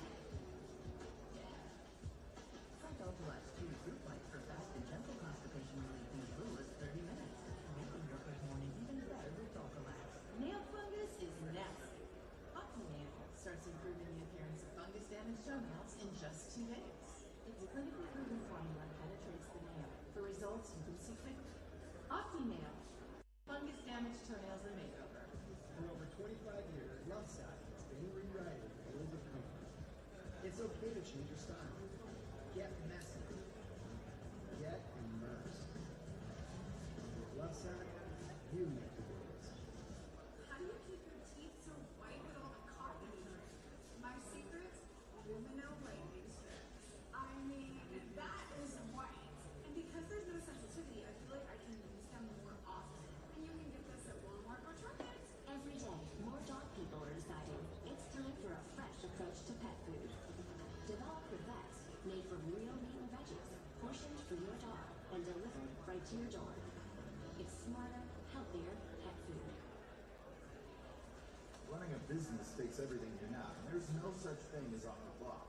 No one else can do what you do. Funding from Biz2 Credit makes it possible. We know you're trying. We know your determination. Biz2 Credit. Funding what's next. Doctors recommend Coley stool softener for gentle, dependable relief from constipation. It's so gentle, doctors even recommend it during pregnancy and after surgery. Coley's increases water in the stool, making it softer so it's easier to go. No harsh laxatives, cramping or straining. Coley's. It's hard to run a business on your own. Make it easier on yourself. With Shopify, you can have your inventory, payments, and customers in sync across all businesses. Start your journey with a free trial today. Selling your home? Realtor.com's Real Choice Selling lets you choose from multiple agent proposals. Because when agents compete, you win. Don't all apps do that? Not really. Trust the #1 app real estate professionals trust. Download the Realtor.com app today. When your home needs work, where do you go? Angie? That's where Angie came in. With Angie, find top-rated certified pros in your area, plus compare quotes and pricing to help you get all your jobs done well. Find top-rated certified pros in your area at Angie.com. The future is not just going to happen, you have to make it. And if you want a successful business, all it takes is an idea. And now becomes a capture the nuclear dream into a reality. The all-new GoDaddy Arrow puts business on your hands with the power of an app. Starting a business is never easy, but starting at 8 months pregnant, that's a different story. With the Chase Ink card, we got up and running in no time. Earn unlimited 1.5% cash back on every purchase. Chase Ink Business Unlimited. brought to you by Mesobook.com. If you or a loved one have mesothelioma, we'll send you a free book to answer questions you may have. Call now and we'll come to you at 800-821-4000. Tonight's debate is shaping up to be one of the most anticipated presidential debates ever, and it could shake up the race for the White House like no other. The question is exactly by how much. Pollster and communications strategist Frank Luntz is here to discuss just how much presidential debates can move the needle at the ballot box. Frank, thank you so much for joining us this afternoon. You said that this will be the biggest moment of the campaign cycle thus far, but you know that news cycles quickly, right? I mean, we're still 5 months out before Election Day, so what kind of effect could that kind of timing have here? Well, it's true that this is early. We've never had a debate this early ever in modern American politics. However, the idea of Donald Trump and Joe Biden at the same time, on the same stage, addressing the same issues, that is what changes. That is what makes this so significant. Voters will see them side by side, not campaign ads, not speeches, the actual policies themselves. They'll be able to see whether Joe Biden is ready for another 4 years. They'll be able to see whether Donald Trump can actually keep his temper under control. The fact that it's happening now, I can't imagine a more important moment. But I do want to clarify one thing. There's only 4% of Americans that are truly undecided, and there are really only 3 states that matter: Pennsylvania, Michigan, and Wisconsin. So the truth is, about 1/3 of 1% of America is what matters. But it's so likely that they're going to be watching tonight to see the comparison, that that's what makes this even so significant. It's so interesting when you put it that way, that this election comes down to such a narrow margin. You have also alluded to the idea that these candidates have to have a winning one line. So if you were writing for either President Biden or former President Trump, and you were trying to encapsulate their message and break through the spin and get reposted on social media, perhaps even become meme, what would your one-liner for each of them be? Let me do this, because this is what's essential, and this works for both candidates at the same time. The very first thing is they need to be able to ask a rhetorical question that has no answer to the other side. For Donald Trump, are you better off today than you were 4 years ago? Most Americans would say no. Do you have more money in your pocket today than you did 4 years ago? Most Americans would say no. For Joe Biden, do you feel safer, more secure? Are you tired of the chaos of the previous administration? Would you like some calm, some predictability in your life? It's the unanswerable rhetorical question. Second, they have to have 3 unassailable successes. For Biden, it's getting through COVID. For Donald Trump, it's securing the border. So the issues are different. Our strategy is the same. Third, what are your key priorities for the future? Because in the end, it's not the last 4 years that Americans will be voting on. It's the next 4. Give me 3 examples. 1 is random, 2 is a trend, 3 is proof. And finally, 1 audacious mission. Something that comes from out of the blue. It gets people to think, wow, this individual is different, special, is someone worthy of attention. Now, I don't believe either candidate is going to do either of those instructions, but that is exactly what the candidate should be doing, and exactly what I've been advising them, knowing that I've tested 30 out of 32 presidential debates in my lifetime.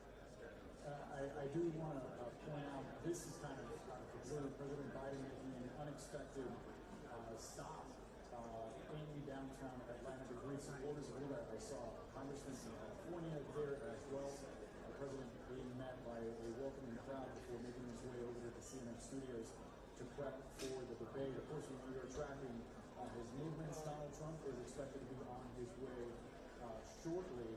Frank, getting back to President Biden, expectations for him are somewhat low. There was a New York Times poll that found less than half of Americans think he is going to perform well tonight.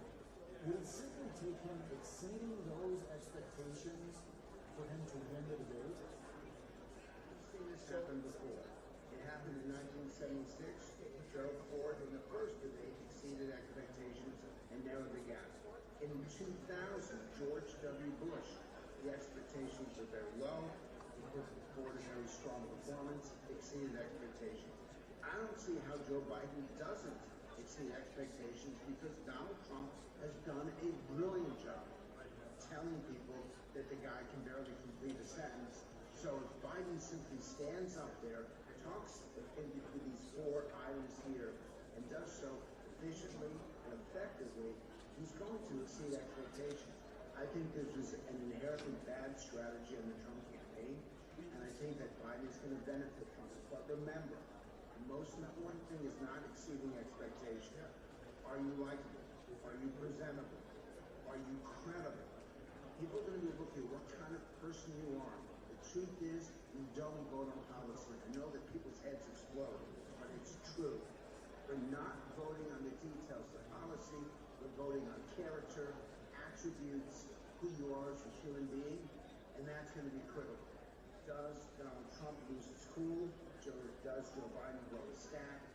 That's what the audience will be looking for. And in the end, it's the person that's going to make my day-to-day life better. That is the final decision in all of this. Who's going to improve my day-to-day quality of life? That's the person who gets the help. Frank Luntz, always great to get your perspective. We appreciate you sharing part of your day with us. We are watching an unexpected stop for President Biden here live at Dobbins Air Reserve Base in Marietta, Georgia, a couple of hours ago, no, just about an hour ago or so. And he made his way to downtown Atlanta. You hear the crowd, they're chanting 4 more years. The president soon on his way to the CNN studio for what would be a historic debate with former President Donald Trump just about 5 hours from now. We're going to take a quick break. Stay with CNN. We'll be right back.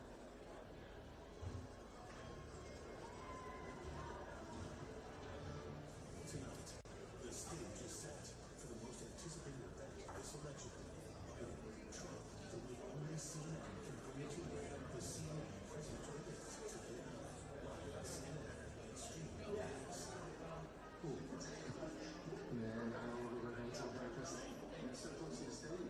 I'm actually getting the last room for $180. I took the last room in the week. Just today, when I come in $40. Some sites panic you into booking your last room.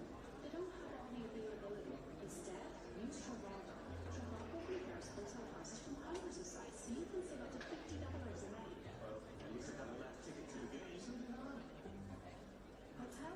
Trivago. Nothing comes close to this place in the morning. I'm so glad I can still come here. You see, I was diagnosed with obstructive HCM, and there were some days I was so short of breath, I thought I'd have to settle for never stepping foot on this trail again. I became great at making excuses. But I have people who count on me, so I talked to my cardiologist. I said there must be more we can do for my symptoms. He told me about a medication called Camzyos. He said Camzyos works by targeting or causing obstructive HCM. So he prescribed it, and I'm really glad he did. Camzyos is used to treat adults with symptomatic obstructive HCM. Camzyos may improve your symptoms and your ability to stay active. Camzyos may cause serious side effects, including heart failure and even death. A risk is increased if you develop a serious infection, or irregular heartbeat, or by taking certain other medicines. So do not stop, start, or change medicines or the dose without calling your healthcare provider. You must have a good cardiogram before and during treatment. Seek help if you experience new or worsening symptoms of heart failure. Because of this risk, Camzyos is only available through a restricted program. Before taking Camzyos, tell your doctor about all of your medical conditions, including current or planned pregnancy. Today for Camzyos, I don't lose my breath as often. My symptoms have improved, helping me go from expecting less to experiencing more. My name is Mike, and this is my Camzyos moment. Call your cardiologist today and see if a Camzyos moment may be in your future too.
End the rope line.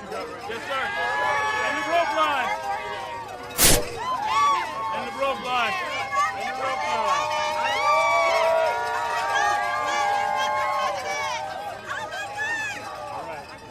All right, can you guys give us some room off the bike rack, please? Thank you. Thank you.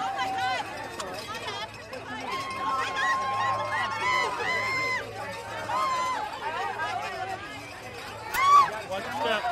Me? Oh, no, you're good. You're good. Thank you.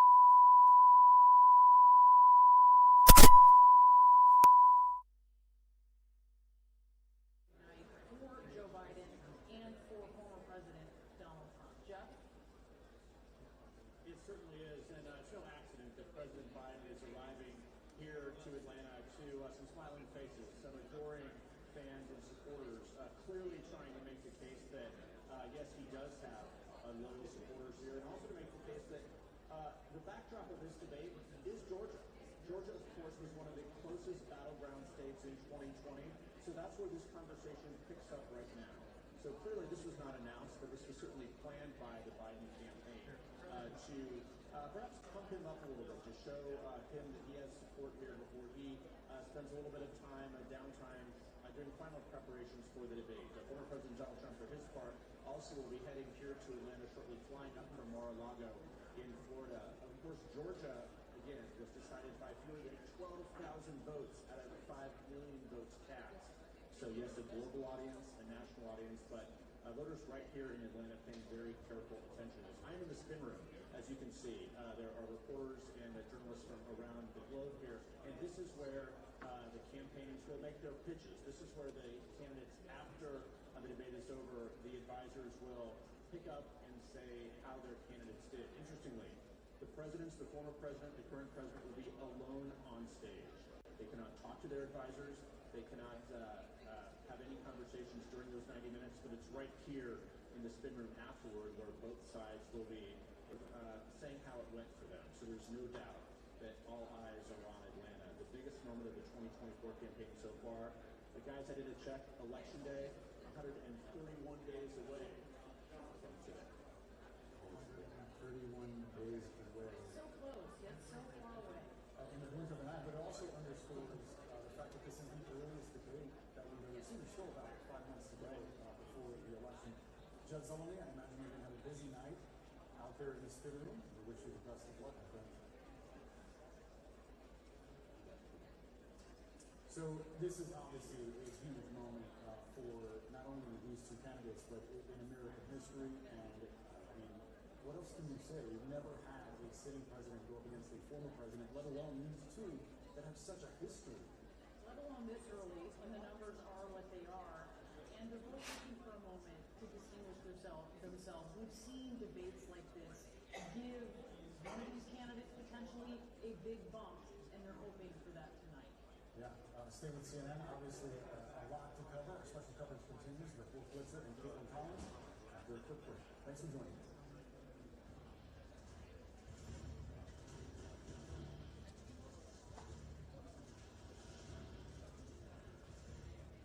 Harlan has everything, but I couldn't find what I was giving away.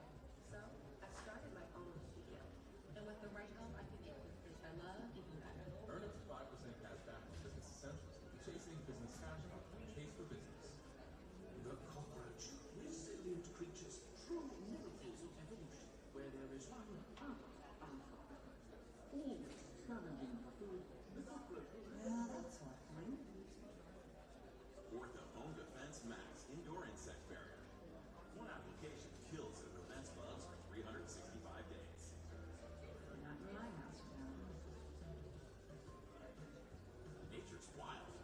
Your home doesn't have to be. higher shipping rates may use the cost of doing business, but at what cost?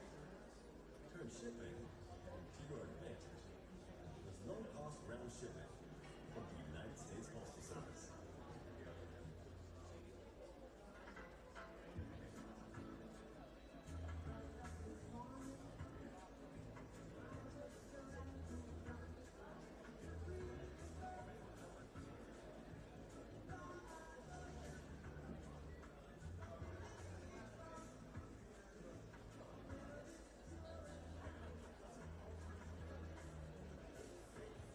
Sandals ready to use for living sale is now on. Visit sandals.com or call 1-800 Sandals.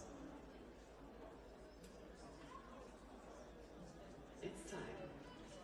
Yes, the time has come for a fresh approach to dog food. Every day, more dog people are deciding it's time to quit the kibble and feed their dogs fresh food from the farmer's dog. Made by vets and delivered right to your door, precisely portioned for your dog's needs.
back.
A road to the White House that passes through Atlanta will extend far into the presidential campaign.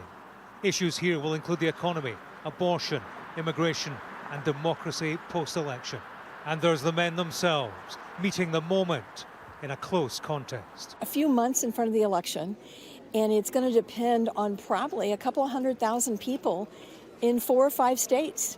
Then all of a sudden, everything little matters. And when you have high stakes like that, and every little thing matters, it makes for must-see TV. There will be no studio audience, only 2 moderators. Microphones can be cut so that only the designated speaker will be heard. Joe Biden's team won a coin toss to position him on the right-hand side of the TV screen. The White House isn't saying why, but experts in this industry believe the viewer's eye is drawn towards the right. In choosing his position, Biden has given Donald Trump the opportunity to make the final statement. Trump's voice will be the last one heard. President Biden and Donald Trump will face off. They've been trailing this event for weeks. We will have the most consequential 90 minutes. As befits a debate that could define a political campaign. If there are to be pivot points in this presidential contest, Atlanta could be the most pivotal of all. James Matthews, Sky News, in Atlanta, Georgia. So how will it all play out tonight, and what will the main attack lines be? Well, let's bring in Hannah Moldavan, Senior Spokesperson for the Democratic National Committee. Thank you so much, Hannah, for joining us on the programme. How is the President doing, and how is he preparing for tonight?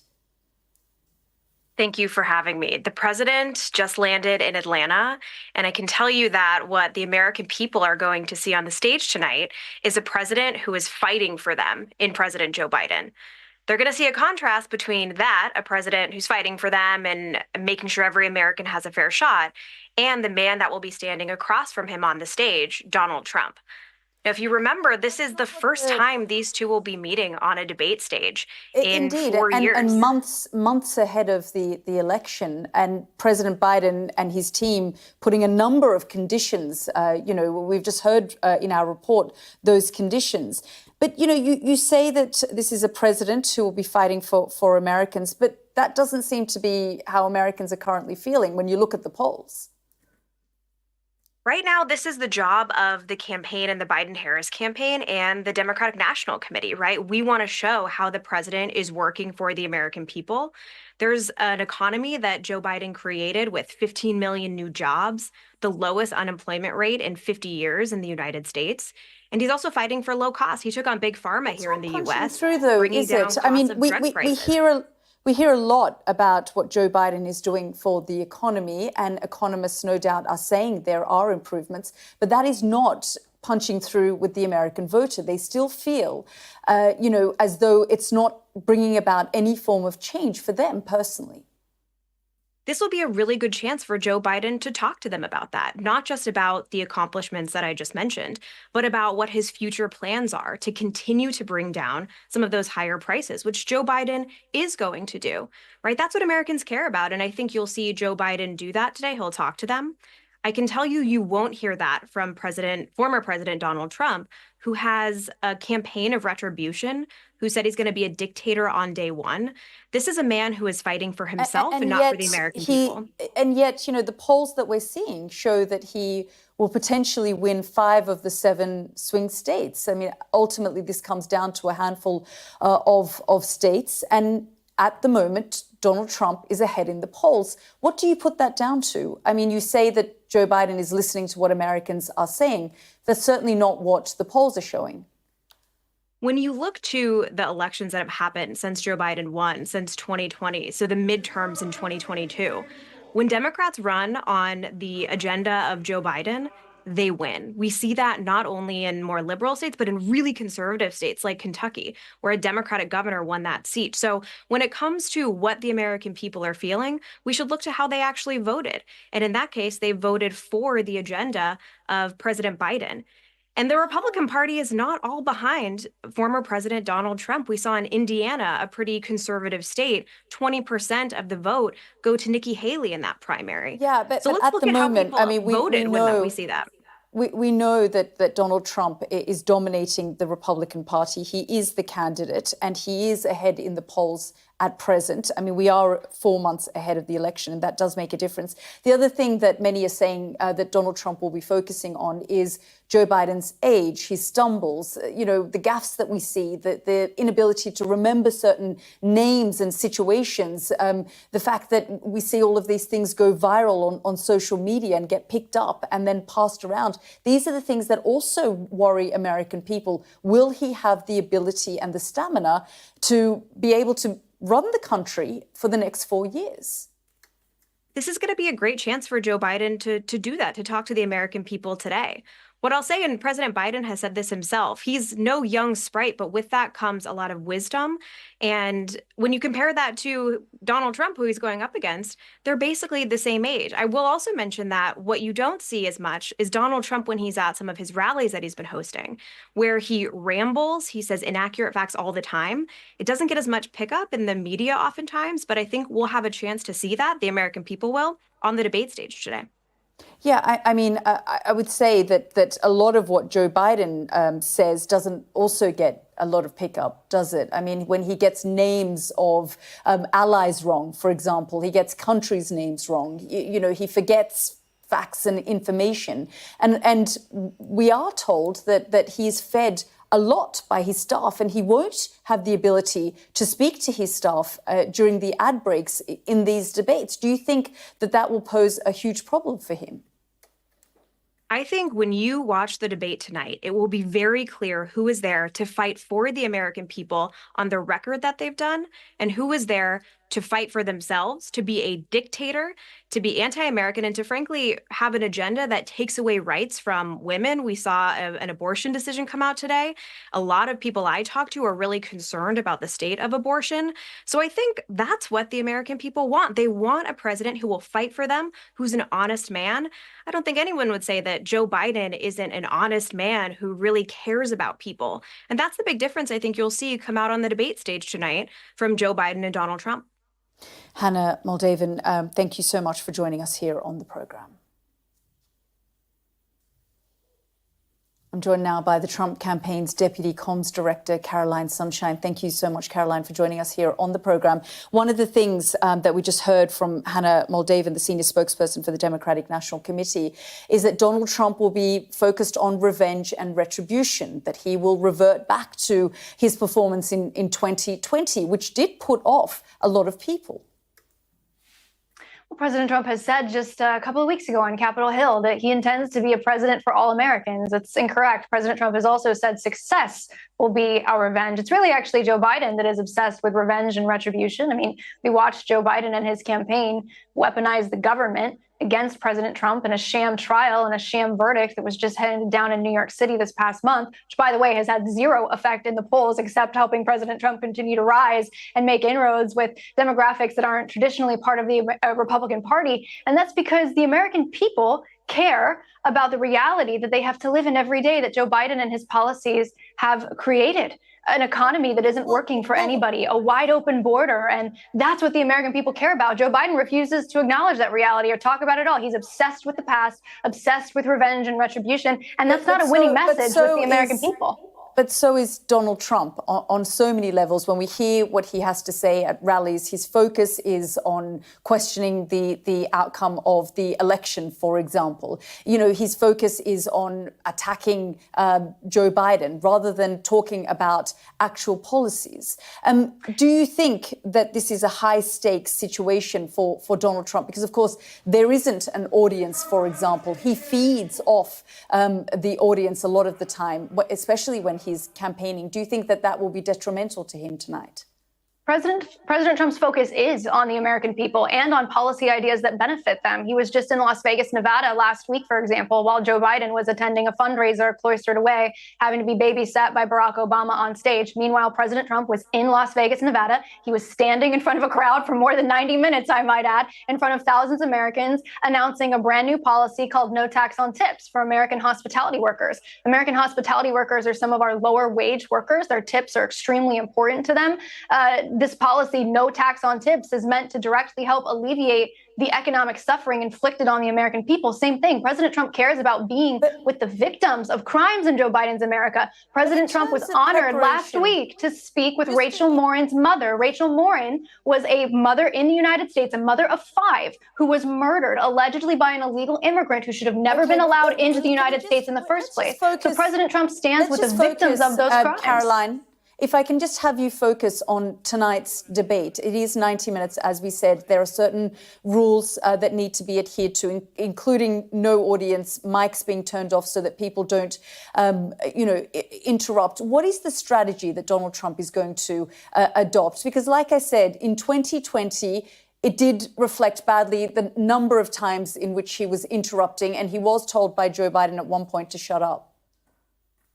Well, President Trump's going to speak the truth. He's going to speak the truth about his record, and I guess Joe Biden's going to have to speak the truth about his, because this is the first time in a century that American voters have the opportunity tonight. Sure, there isn't a live audience there, but the real audience tonight is the American people, and that's who President Trump is going on that stage to fight for. I don't know who Joe Biden is fighting for. I don't even know if Joe Biden knows who he's fighting for. But the American people tonight, economists will say and back his economic policies and say that there have been improvements to the economy. It's just not punching through with the American people at this stage. The only economists who are saying that are actually economists who are Democrat donors, like Janet Yellen's husband, who made a donation to the Biden campaign and then conveniently said she thinks this economy is working. Joe Biden was also warned, by the way, by extremely liberal economists that should he spend the way that he has, we would see the levels of inflation that we're saying. There's no amount of gaslighting. Like, the American people are so smart. The American people, you have to understand, are showing up every day to $4 and $5 a gallon gas prices. The credit card rate, APR rate in the United States is 22%. 9% of those bills are ending in delinquencies. Like, Caroline, you cannot gaslight the American people into thinking that this economy is working for them.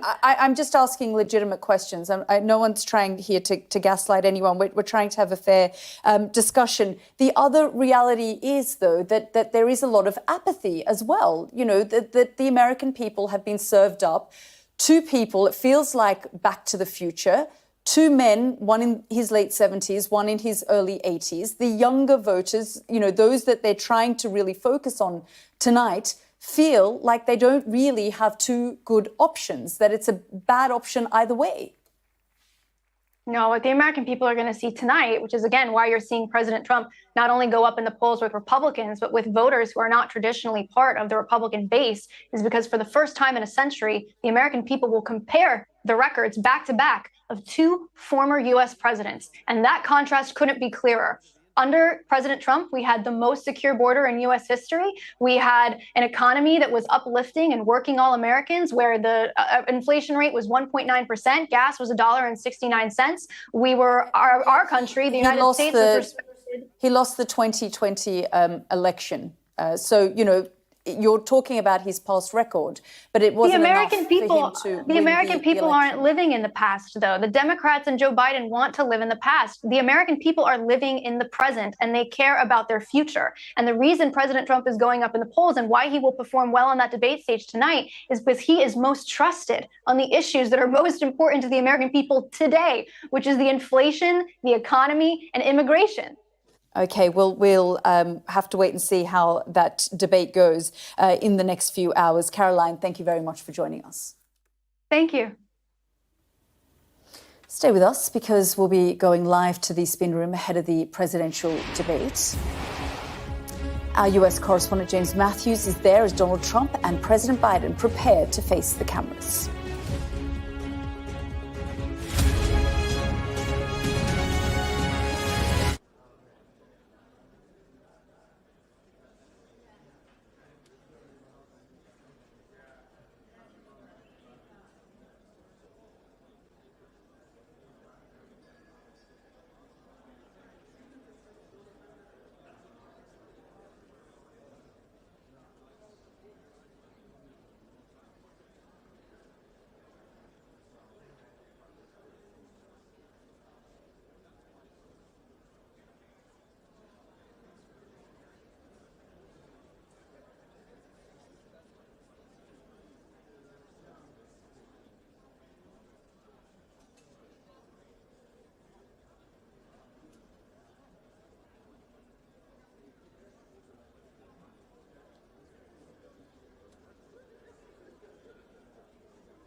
straight to our US correspondent, James Matthews, who's at the event in Atlanta. James, really good to see you. I mean, this really, truly is a decisive moment, isn't it? A high-stakes debate 4 months ahead of the election.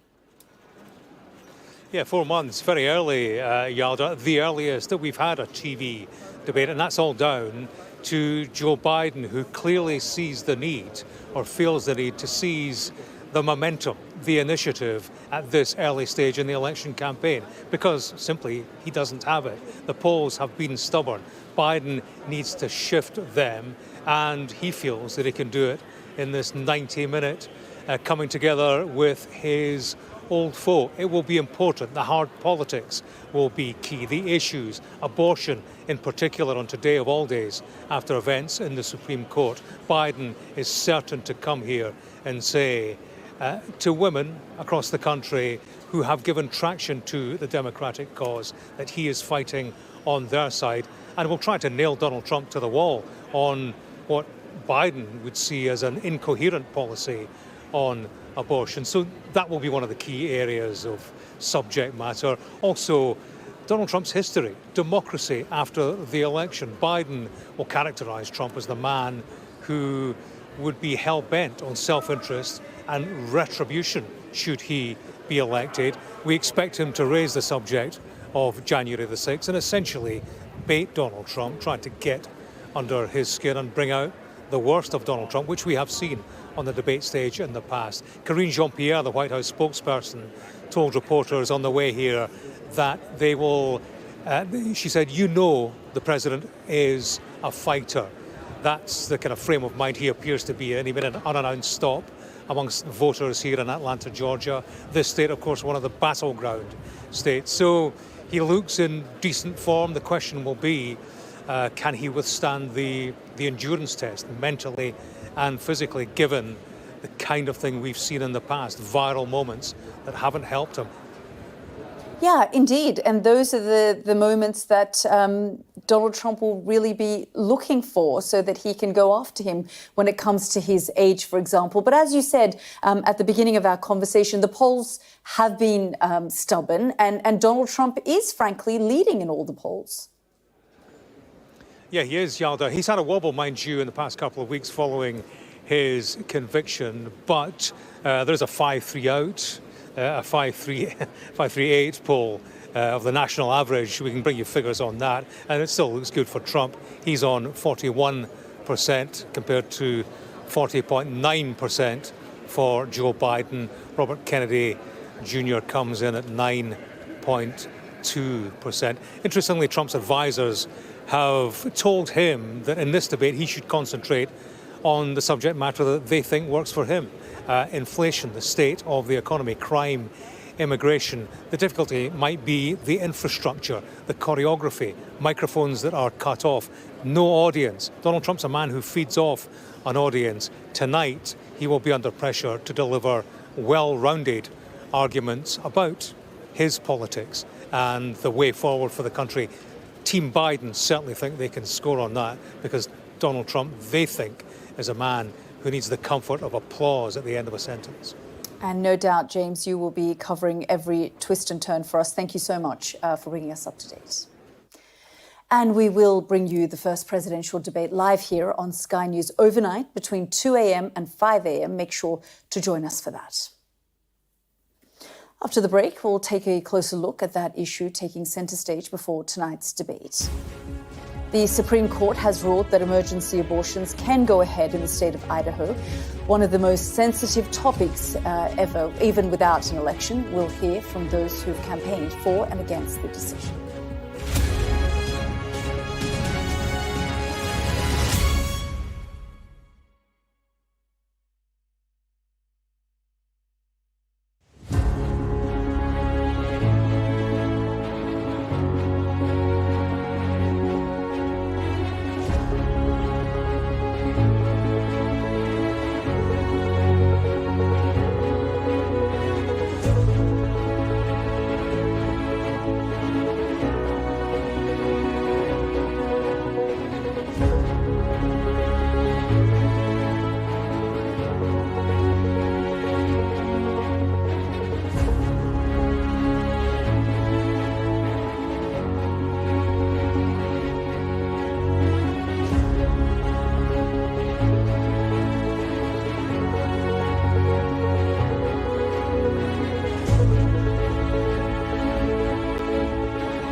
Welcome back. As we were saying earlier, abortion rights is a key issue waiting for whoever takes over the White House at the end of this year. Just hours before the first presidential televised debate, the Supreme Court ruled emergency abortions can go ahead in the state of Idaho.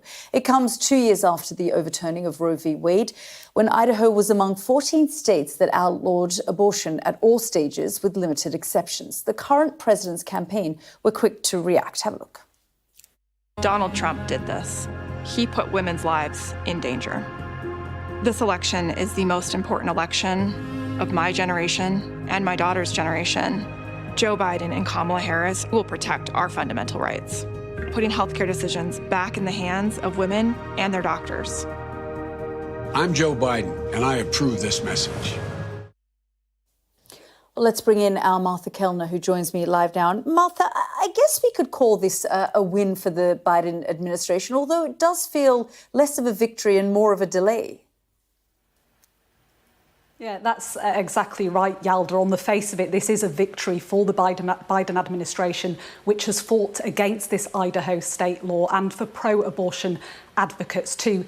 The situation until today in Idaho was a near total ban on abortion with very few exceptions. Exceptions in the case of rape, incest and where the mother's life was at risk. And it's that third factor that was key, because we've been speaking to doctors in medical settings who have had to send women in very dire situations, women who were hemorrhaging, women whose waters had broken dangerously early in pregnancy. They were having to get those women airlifted out of Idaho, travelling hundreds of miles in order to access that abortion health care that they needed. Well, this opinion by the Supreme Court handed down today temporarily restores access to abortion health care for women whose health is at risk, as well as their life being at risk. But we should note that this is not a complete victory, because this decision has essentially been kicked down the road. This has been handed back to the lower courts in Idaho. It also has no impact on the other more than a dozen states who also have near total abortion bans. One thing is for certain, though, and that's that Democrats are keeping a laser focus on abortion. They believe it's a factor that could help Joe Biden beat Donald Trump in the general election in November. Martha, thank you, as always, for all of that. I'm joined now by Katie Mahoney, pro-life campaigner with Purple Sash Revolution, and the pro-choice campaigner, Jen Jackson Quintano. Thank you both for joining us here on the programme. I'm going to come to you, Katie, first. I mean, it's quite extraordinary, isn't it, when you think about it being 2024. We're just listening to our correspondent there talking about women hemorrhaging and having to be airlifted out, and the sorts of risks to the lives of these women because they can't have access to the medical care that they need, namely abortion in this instance. But of course, now it's been temporarily overturned. Thank you for having me, Yalda. It's nice to be on here. So actually, Justice Barrett, in her opinion, said, her quote was, "Idaho's ability to enforce its law remains entirely intact." So this has really not been a ban it's not overturning anything. And emergency medical care has always been available for the women of Idaho. And in fact, I work with Stanton Healthcare, which is a life-affirming women's clinic. We are a fully accredited AAA-HC medical clinic for women facing unexpected pregnancies. And so the women of Idaho actually lobbied to get this bill passed to protect life and protect children. So women have always been protected. In the Idaho legislature, they made it so that women's lives were not in danger. And so a woman does not need abortion as health care. Elective abortion is not health care. When you were talking about an emergency medical care procedure that is needed, such as an ectopic pregnancy or miscarriage treatment, of course, that is medical care. They are not elective abortions. And that is actually I guess covered. It's about choice, isn't it? And basic human rights. Well, actually, we're human rights activists. We think that the human rights actually belong also to the preborn child. So that would be a matter of how you interpret that, because this is something that is very important, that over half of the states in America believe that the preborn child should be protected. And so we treat them both as a patient, Yalda. When a woman comes into the emergency room, both the mother and the child are patients that need to be treated. And so I'm just going to, Katie, bring in Jen into the conversation. You're just listening there to Katie. And of course, this is an issue that has divided America, but just your views on what Katie is saying and the ruling today in Idaho. Yeah, I absolutely agree that abortion and reproductive rights, it's a human rights issue, and it is a healthcare issue. And there are numerous situations in which abortion is necessary to the care of a pregnant patient. And unfortunately, here in Idaho, physicians are facing some difficulty understanding when it is that they can act to prevent the death of a patient. It's really unclear. And this decision from the Supreme Court, or rather a lack of a decision for the time being, it helps clarify that in emergency situations, now Idaho physicians can act to preserve not just the life, but the health of their patients, which is helpful. Katie's saying that that's always been the case, and that abortion is actually not healthcare. Do you agree with that? Elective abortion. Abortion. I believe that abortion is healthcare in so many instances, and it's impossible to list all the instances in which abortion is necessary as healthcare. And I will put it out there. I am someone who had an abortion once, and I'm very open and upfront about that. And I was in an abusive relationship at the time. And I can see where you might look at my story and say that is not an act of healthcare, but it was certainly an act of mercy for me in a really difficult life situation where I didn't have any freedom. And I shudder to think at what my life would be like today if I were still tethered to my former husband. It's difficult to think about. So, Katie, just listening there to Jen and her own personal story and how this would have impacted her if she didn't have these choices. I mean, rights groups internationally are describing the current situation in the United States as a human rights crisis, and especially when we hear this kind of stories like Jen's. I have very much compassion for Jen, and I understand that it's a difficult situation that women face. That's one reason we have Stanton Healthcare, and we have thousands of pregnancy resource centers across the country. We feel that children are not a burden, they are a blessing. And while it's not always the good time for everyone, it's something like almost 96% of all abortions are just done electively without having any reason for, in terms of a crisis. There's no rape or incest. There's no situation where they are having any kind of life-threatening situation. So we are there for the women to help them. And of course, this is going to be an issue that's a sort of a divisive issue. It's true, because we believe it in a different way than you do. But we believe human rights begin in the womb. And so we are protecting the human lives of these children as well as the women. So we can tell you story after story of the women who have come to us who were facing an unexpected pregnancy that had a lot.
obviously we can talk left, right, whatever, but they really did a great job in there so that everything is how the general. Yeah, it's just that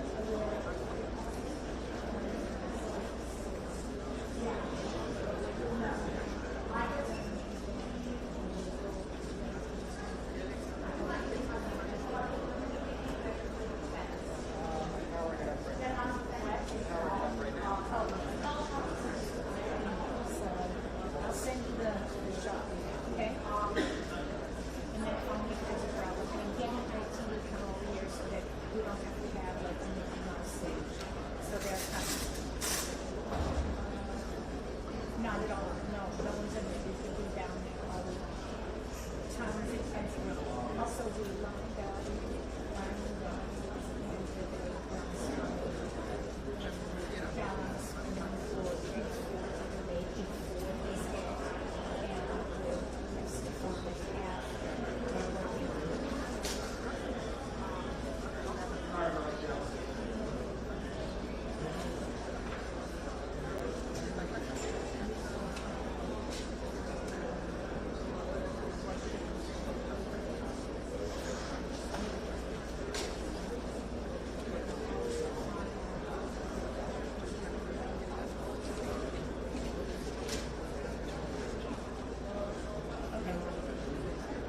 I'll send you the photo back.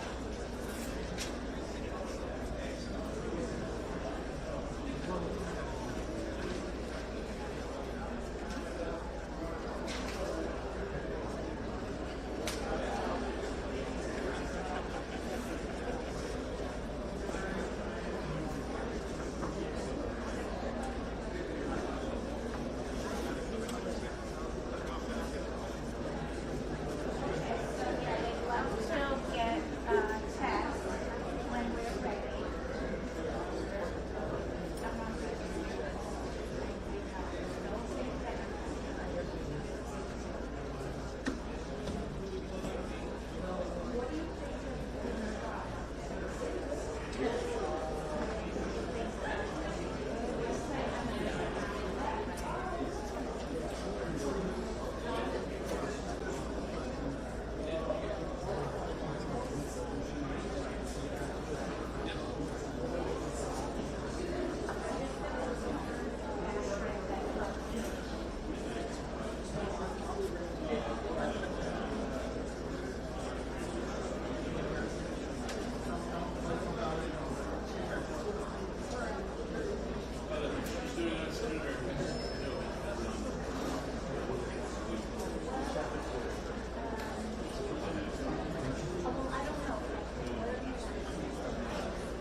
I don't know anything.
Why is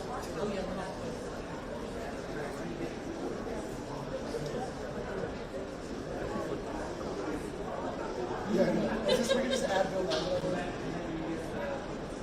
Oh, you know, I thought you were in there.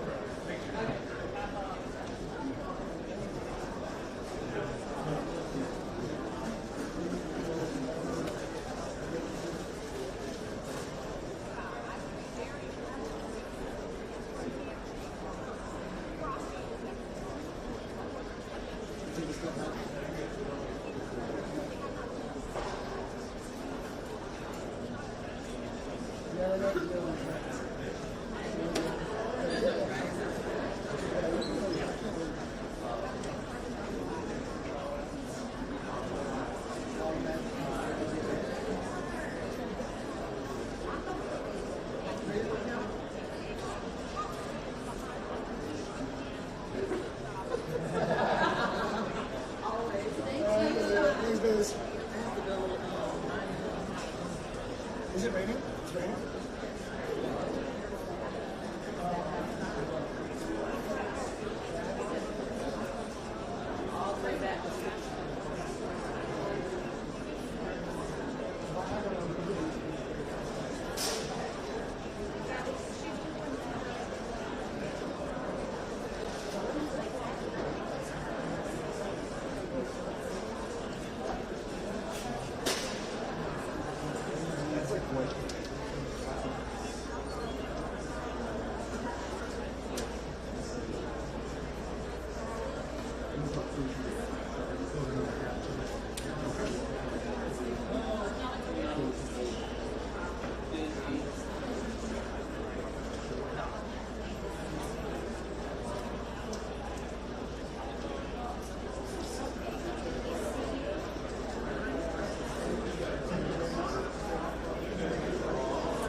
want to be like in here. I'm gonna defer to Bobby. That's what I told I'm him we have thinking two that I'm a options. step down or two. Okay.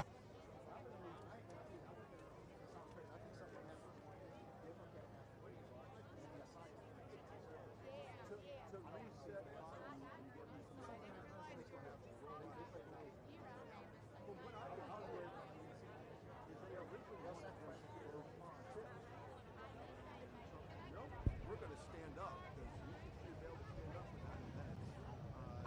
And this might be the longest thing that I can stand up. It doesn't do very many press conferences. Stand up for minutes doing these things. He may give a speech, but he sits down.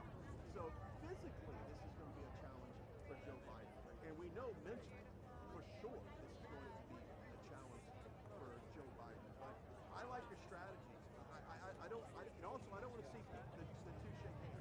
You don't shake hands with someone who's trying to lock you up and lock your family up for life. You come out there, you stare him in the eye, and you look at those cameras. I agree.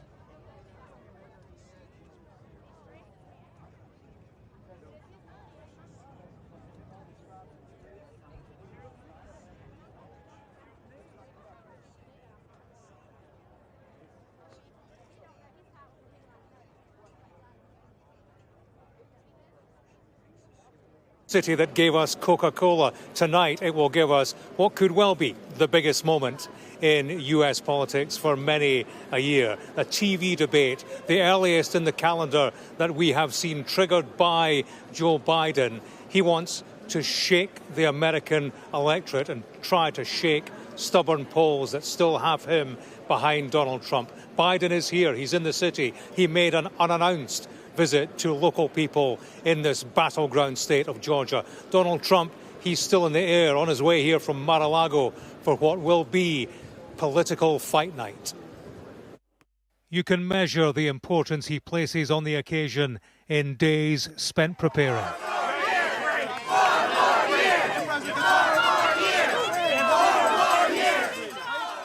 Prior to his arrival in Atlanta, Joe Biden had been holed up in mock debates for a week in his Camp David retreat.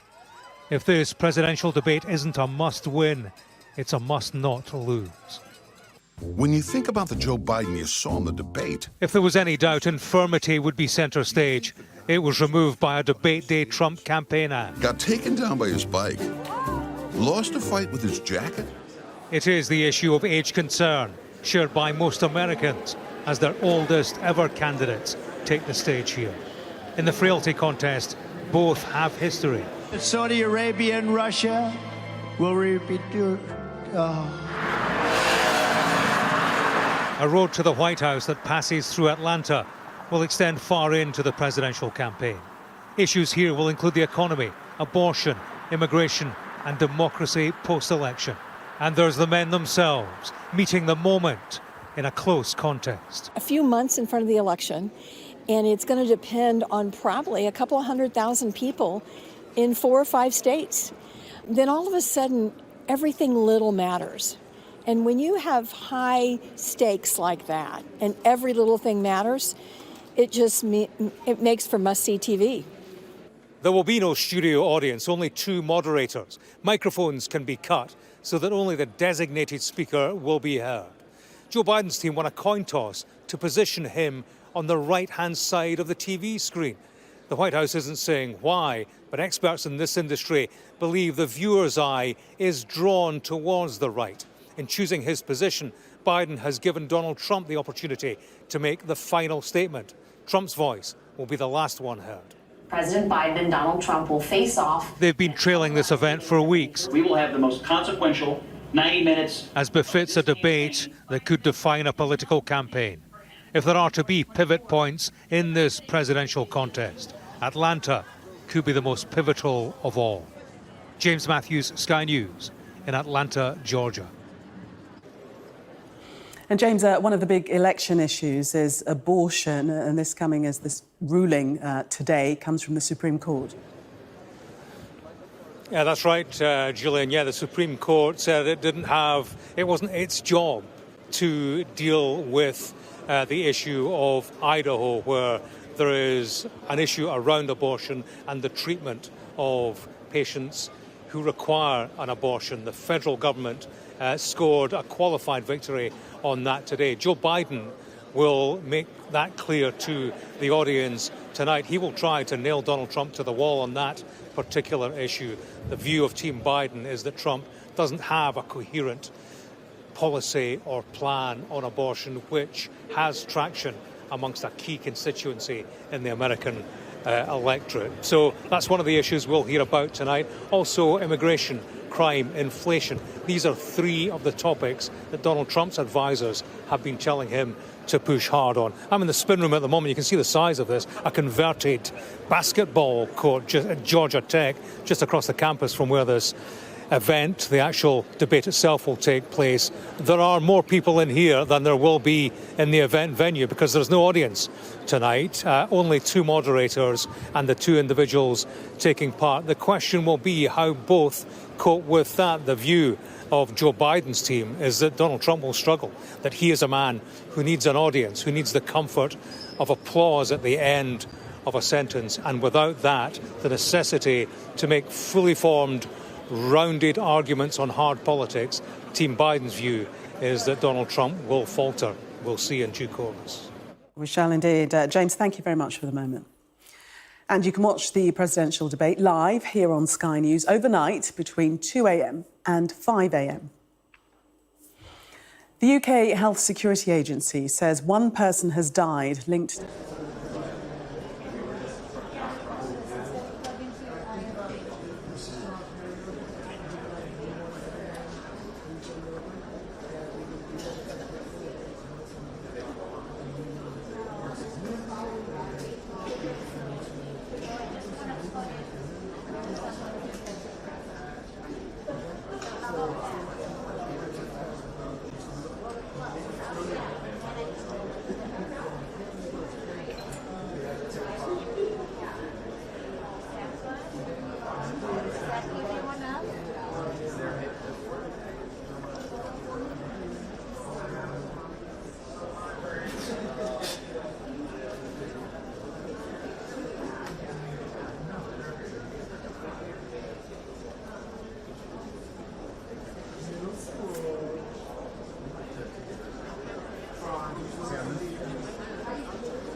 back up. He's just showing the plane off. Yeah. Everybody take an airplane. When's the Perkins plane? Y'all stop buying houses and buy a Perkins plane. Why do you want real estate to an airplane? True. That could be an appreciable asset, right? That's what I'm talking about.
president, not a president.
also a deep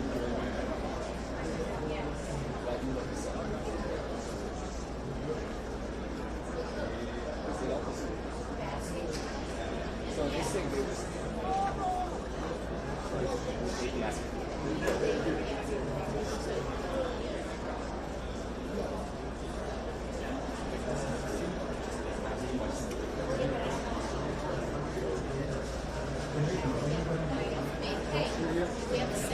Is anybody else curious or that you're going to interview or? GMS has actually taken like about an hour break or so. They don't have anything else live hit wise. Kemp really did the rounds early. I mean, Byron Donalds is here. We're really not interested in interviewing him. So I haven't heard of anything from either Meg or Bill. Looking on the floor, it still seems like people are getting ready, but not everyone's showing up yet. So might have to wait a little bit. So if you hear anything, just grab Basil. He's up to speed. The reason we didn't go down is keep him up to speed on his camera.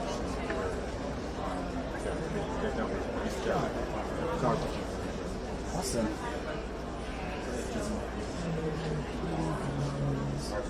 Do you remember the main digital guy, Indian Saeed? I Saeed, yeah. How do you spell his first name? S-A-E-D? I'm having trouble tagging him in Slack.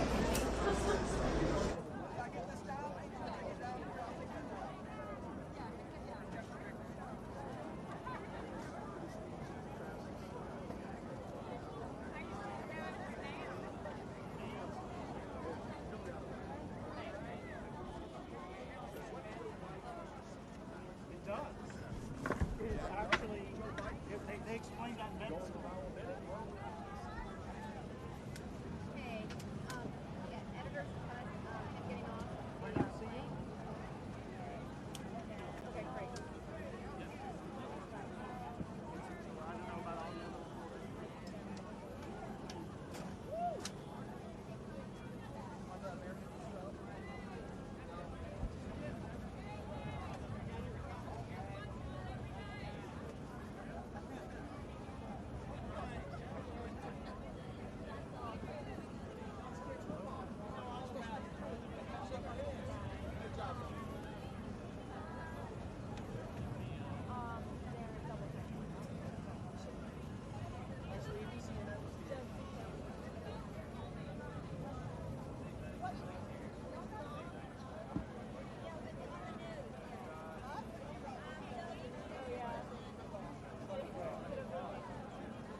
Sure.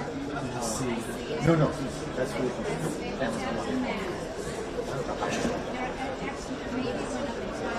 it's like pretty big files. Yeah, pretty big file. And it's crazy how fast. Okay. And if you don't, there's a way you can play with clouds. It's basically compression. Something about compression. When you open it up on the other side, it's still the same. It's just the way it's compressed. Yeah.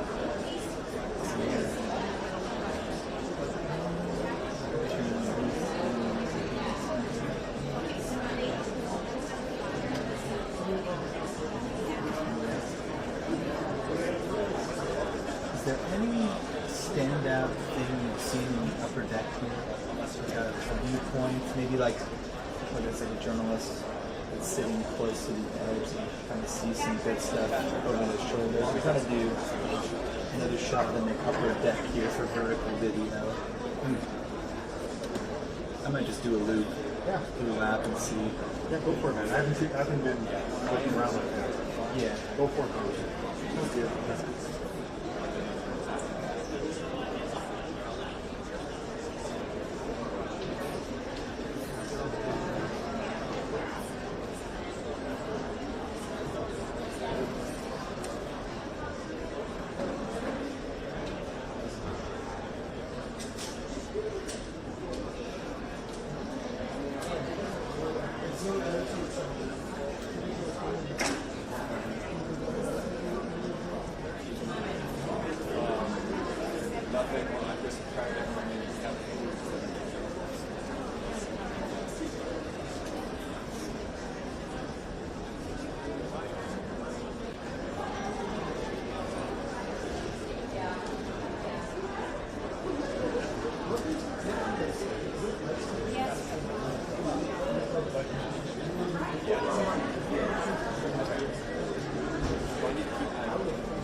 I can do that. Let me just organize this.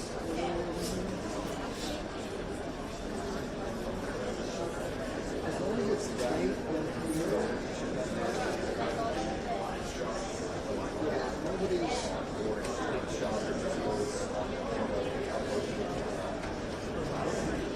That's the secret.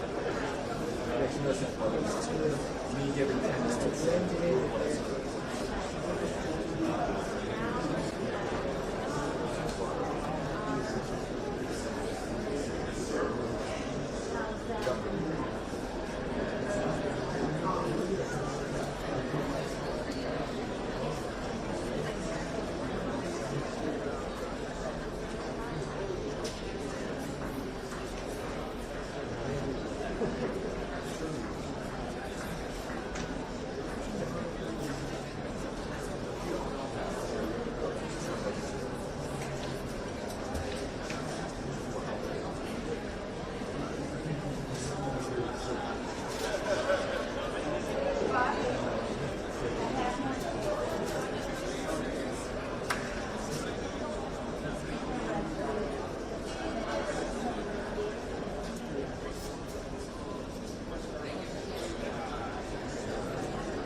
should still be playing.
We can tell them we'll use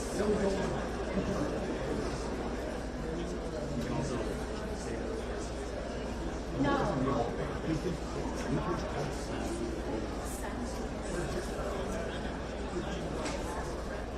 But we will use it.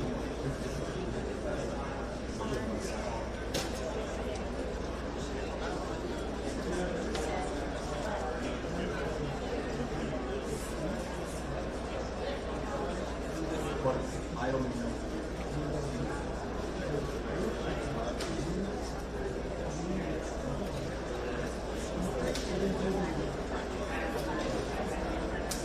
Let's go walk.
We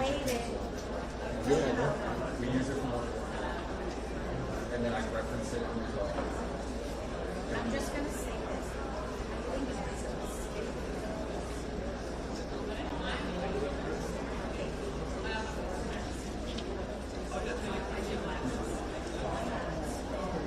Can you see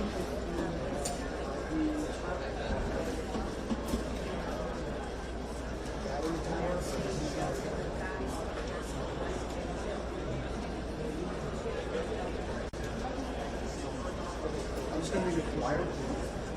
You know what?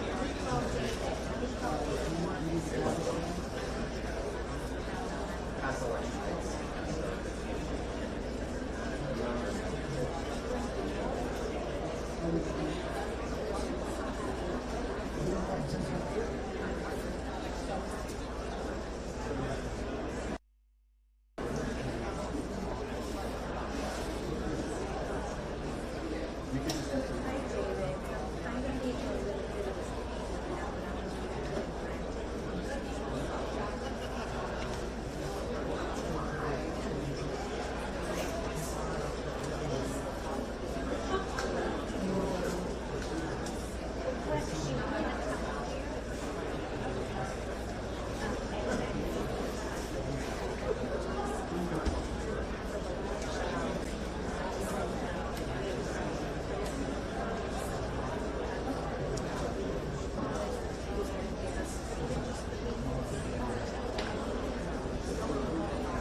Why not just go, we're going to count it.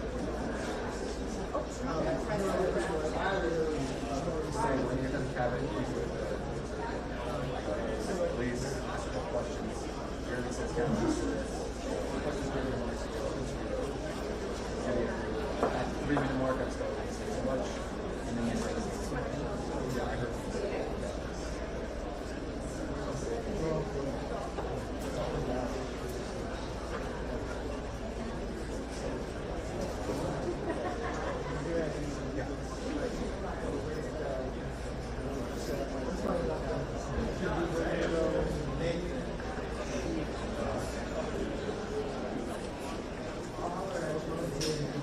Let's walk to the floor so we know.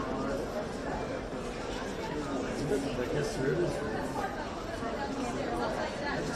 Oh, you can? You went all the way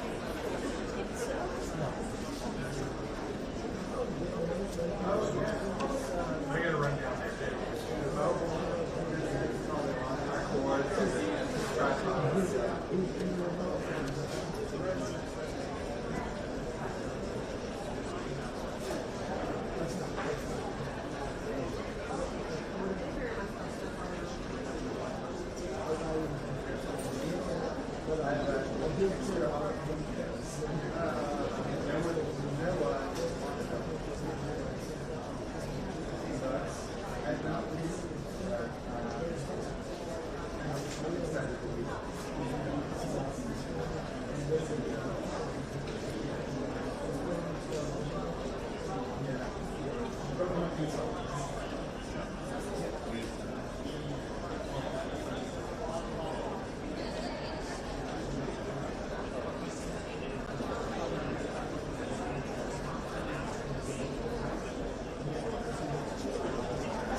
Oh, yeah? Which one?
Sometime.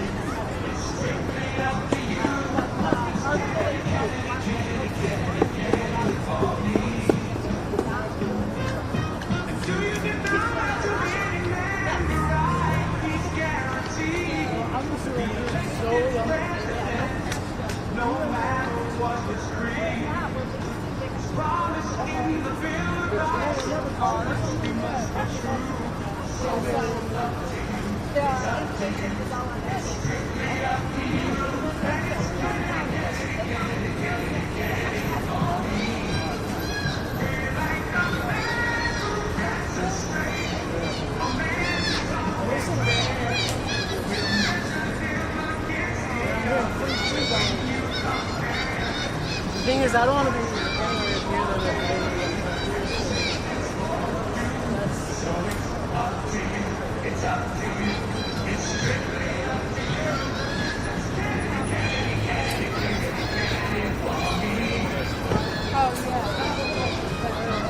But now we're getting free Donald Trump.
For us now, James, we've seen the pictures of both candidates arriving. It's going to be quite a different type of debate tonight, isn't it? It is, yeah, because of the infrastructure of it all. And, you know, it's the modern day age in terms of American politics. Doesn't get any bigger, really, than this in terms of the TV debate and the influence it may bring to bear on the political campaign. I'm in the spin room. This is where the pundits gather, the potential VP candidates to stand alongside Donald Trump, journalists from around the world. I mean, this place is full of anchor people sweeping through the floor, bringing us breathlessly the build-up to what is a huge night, as I say, in American politics, because of the consequences it may have. Biden triggered this debate this early in the political calendar, the earliest we've ever seen.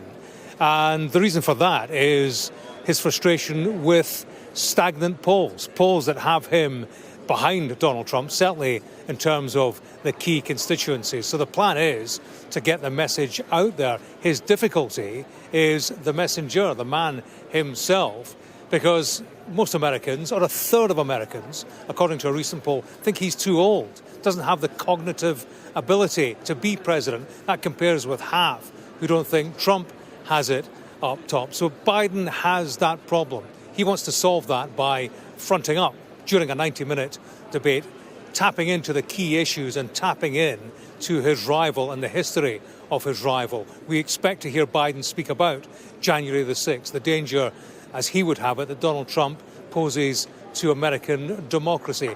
As for Donald Trump himself, he's been told by advisors to hit the subject matters on which he scores with voters: inflation, immigration and crime.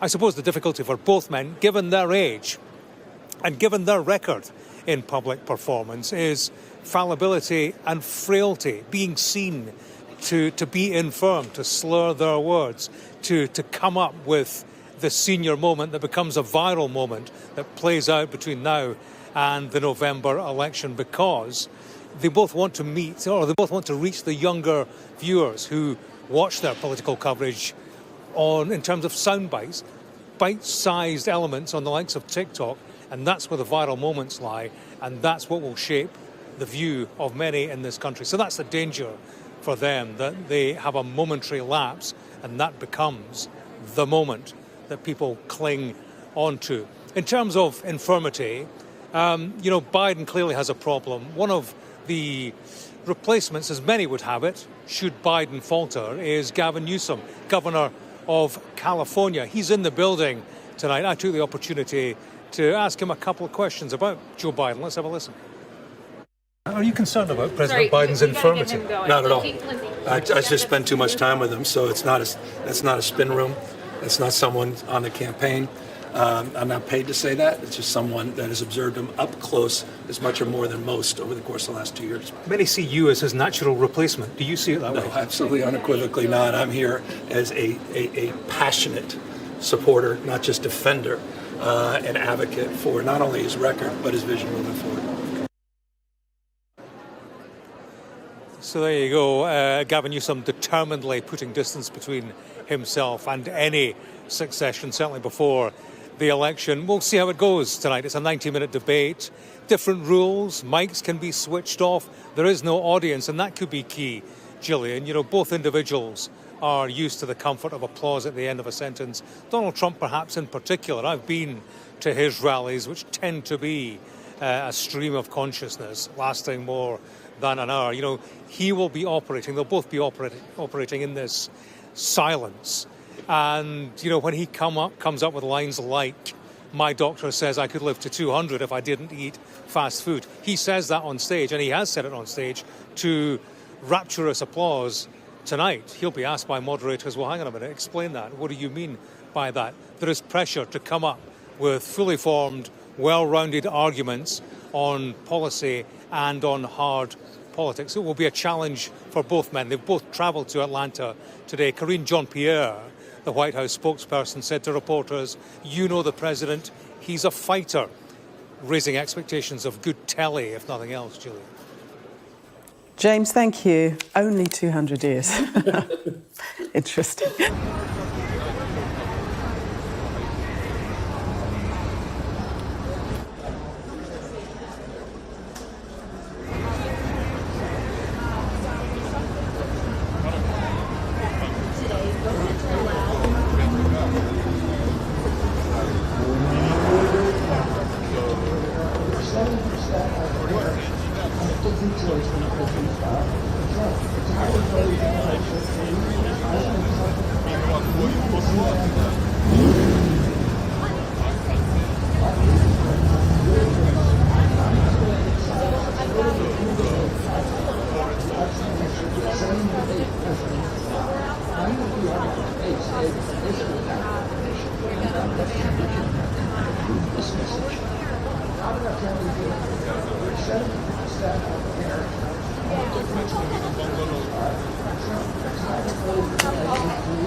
I don't know when I get off, but I feel like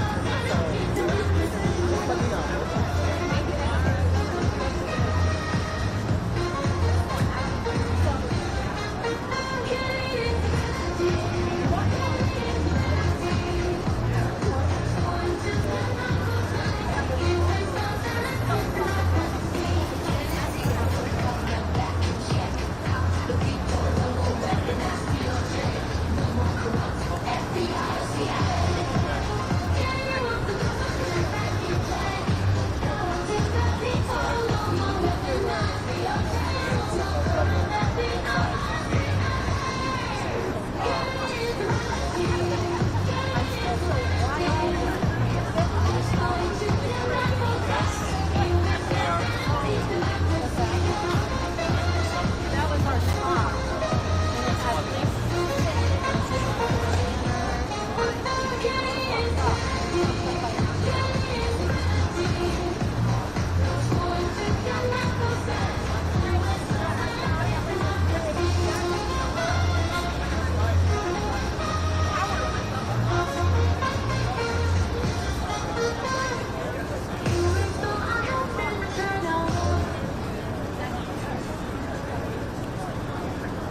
So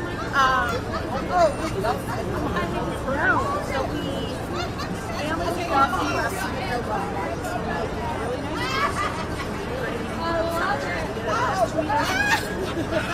Capitol, and there's thousands of people that are included in this national memorial. And so it's unique in that there's people that believe in harm reduction. Like I'm a harm reduction kind of mind person. Like I think people should have access to services. They should have access to substance. They should have access. People do the thing anyway. Life is hard. We try to make it less hard. So the federal government. But there's people who are not, in my way of thinking, that they're very like, substance use is something that's wrong. But there's things we agree on. I think everyone should have free access to treatment. So it's bringing together groups of people that normally don't sit in the same room and have conversations. And so one of the things is we want the opioid settlement funds that we've secured for litigation to also be used by what the families want to use. So free access to treatment, enforcing transparent laws, ADA accommodation for substance use, which already is a thing, just no one enforces it. And so we want to do whatever we can to try to stop what's currently happening. Lots of people got it. We don't have to agree.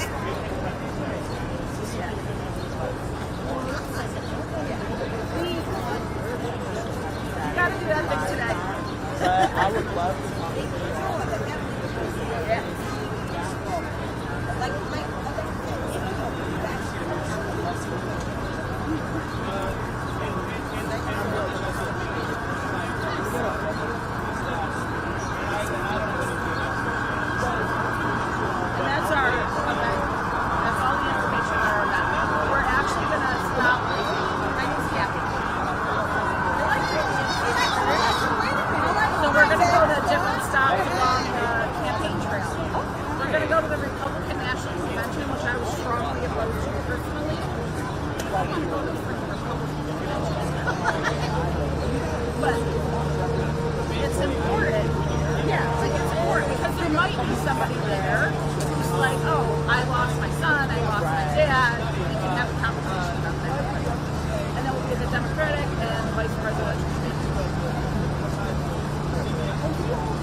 In Albany, outside of Albany, that sucks.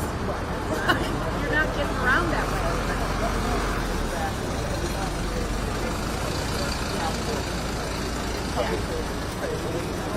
Yeah, we don't, like, outside of New York City, that's really the place that has public transit. The rest of us really don't. Like, I'm from Oh, nice. Yeah. Yeah, you're like, no. You're like, outside the city, oh, yeah, I know. I know. Oh, well, this stuff for sure. We participated in action behind the team 2 years ago. I'm looking out for you. Fine.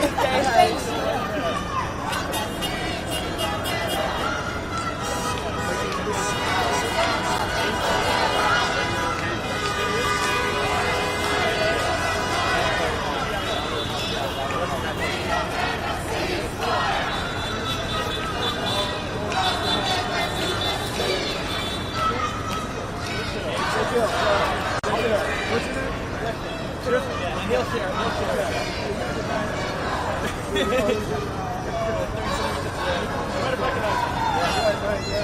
the two.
speak to A road to the White House that passes through Atlanta will extend far into the presidential campaign. Issues here will include the economy, abortion, immigration and democracy post-election. And there's the men themselves, meeting the moment in a close contest. A few months in front of the election, and it's going to depend on probably a couple of 100,000 people in 4 or 5 states. Then all of a sudden, everything little matters. And when you have high stakes like that, and every little thing matters, it makes for must-see TV. There will be no studio audience, only 2 moderators. Microphones can be cut so that only the designated speaker will be heard. Joe Biden's team won a coin toss to position him on the right-hand side of the TV screen. The White House isn't saying why, but experts in this industry believe the viewer's eye is drawn towards the right. In choosing his position, Biden has given Donald Trump the opportunity to make the final statement. Trump's voice will be the last one heard. President Biden and Donald Trump will face off. They've been trailing this event for weeks. We will have the most consequential 90 minutes. As befits a debate that could define a political campaign. If there are to be pivot points in this presidential contest, Atlanta could be the most pivotal of all. James Matthews, Sky News, in Atlanta, Georgia. Well, James tells us now what to expect from the debate coming up. We expect to hear Biden speak about January the 6th, the danger, as he would have it, that Donald Trump poses to American democracy. As for Donald Trump himself, he's been told by advisors to hit the subject matters on which he scores with voters: inflation, immigration and crime. I suppose the difficulty for both men, given their age and given their record in public performance, is fallibility and frailty, being seen to be infirm, to slur their words, to come up with the senior moment that becomes a viral moment that plays out between now and the November election, because they both want to meet, or they both want to reach the younger viewers who watch their political coverage in terms of sound bites, bite-sized elements on the likes of TikTok, and that's where the viral moments lie, and that's what will shape the view of many in this country. So that's the danger for them, that they have a momentary lapse, and that becomes the moment that people cling onto. James Matthews there. Meanwhile, across the US, just hours before the first presidential televised debate, the Supreme Court ruled emergency abortions can go ahead in the state of Idaho. It comes 2 years after the overturning of Roe versus Wade, when Idaho was among 14 states that outlawed abortion at all stages with limited exceptions. Our US correspondent Martha Kellner has this update. On the face of it, this is a victory for the Biden administration, which has fought against this Idaho state law, and for pro-abortion advocates too. The situation until today in Idaho was a near total ban on abortion, with very few exceptions. Exceptions in the case of rape, incest and where the mother's life was at risk. And it's that third factor that was key, because we've been speaking to doctors in medical settings who have had to send women in very dire situations, women who were hemorrhaging, women whose waters had broken dangerously early in pregnancy. They were having to get those women airlifted out of Idaho, travelling hundreds of miles in order to access that abortion health care that they needed. Well, this opinion by the Supreme Court handed down today temporarily restores access to abortion healthcare for women whose health is at risk, as well as their life being at risk. But we should note that this is not a complete victory, because this decision has essentially been kicked down the road. This has been handed back to the lower courts in Idaho. It also has no impact on the other more than a dozen states who also have near total abortion bans. One thing is for certain, though, and that's that Democrats are keeping a laser focus on abortion. They believe it's a factor that could help Joe Biden beat Donald Trump in the general election in November. Martha Kellner speaking there. Now, violent protests have broken out on the streets of the Kenyan capital once again, despite the president backing down from planned tax rises. 22 people have been killed. Our Africa correspondent Yusra El...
Yeah, you said that.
Yeah.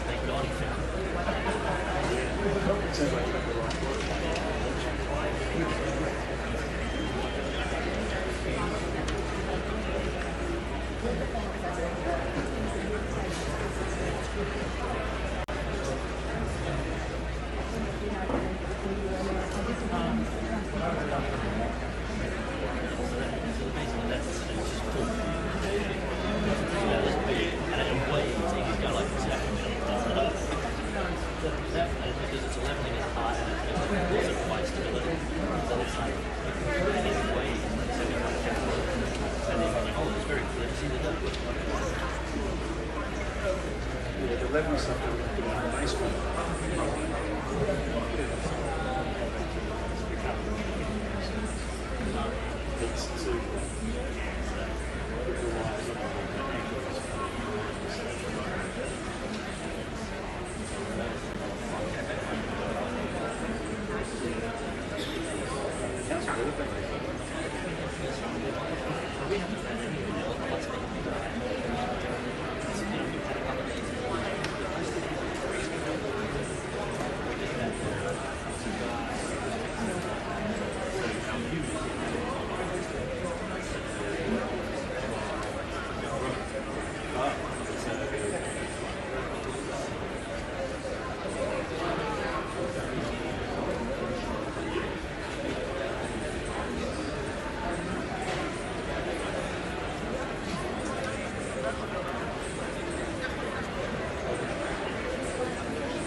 Didn't change it. Been there 2 days.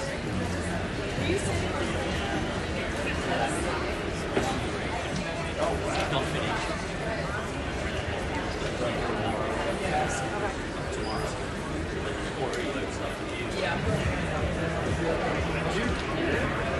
So we put a massive tree it's too close to the roof, I just have to replace it. So a couple of quotes to have it, just a couple of leaves to have it cheaper than 10. I said to the last guy, I know it's a year or two, they'll come around and offer trees.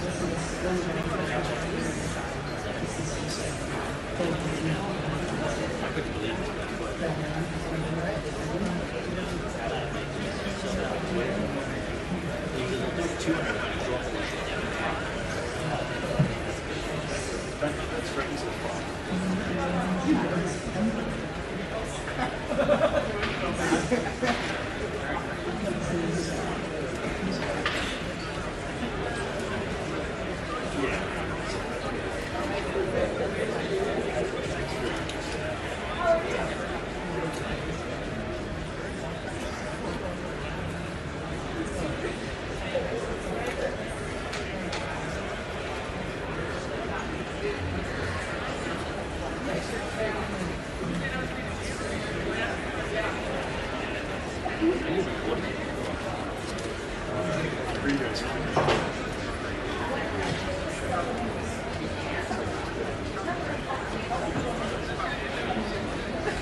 Double check with them.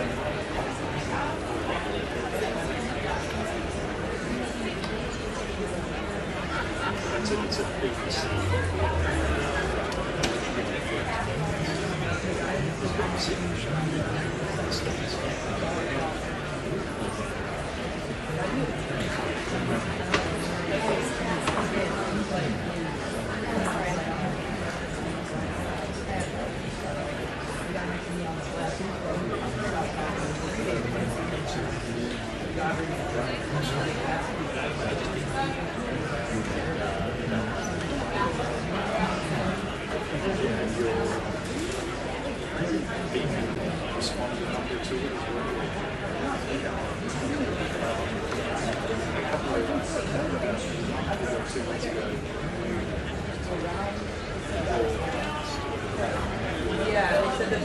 listen to this, what it is right now. It's got to do it's turned down to your discretion. I watched a YouTube video and it took about 2 minutes to explain.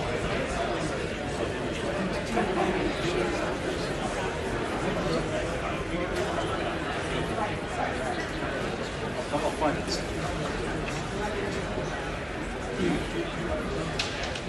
It's in there 3 months. 2 years. Last time I registered in March, do you have that? Yeah, so now you've actually got it. And all you do is you go through the cycle. But finding it, you got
I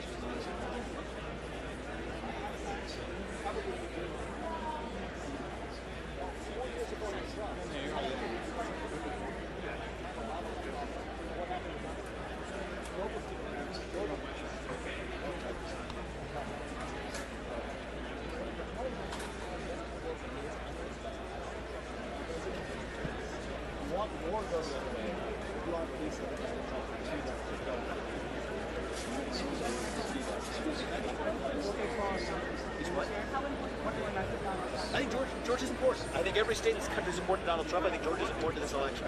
And I think Trump is going to succeed here in Georgia. One of the things I will say about being here on the ground in Georgia. Are you local news? Yes, Savannah.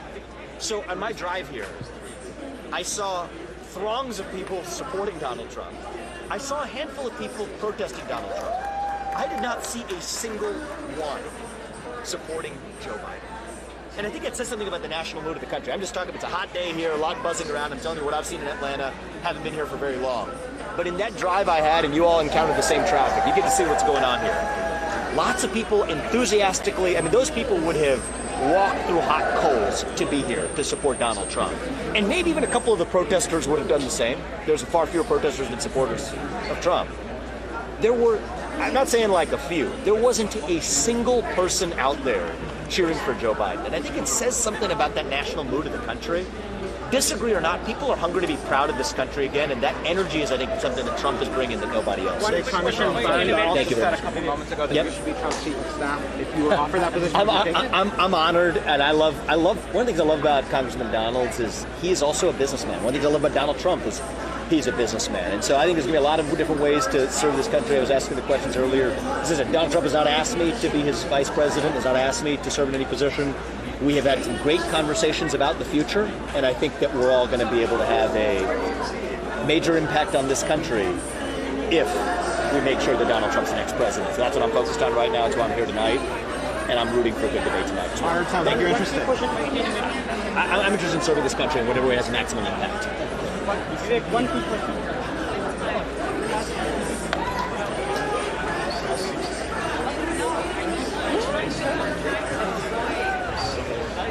Get a little hotter there. Nice. Yeah, he'll be back. We want to keep our eye that direction. Off the mic.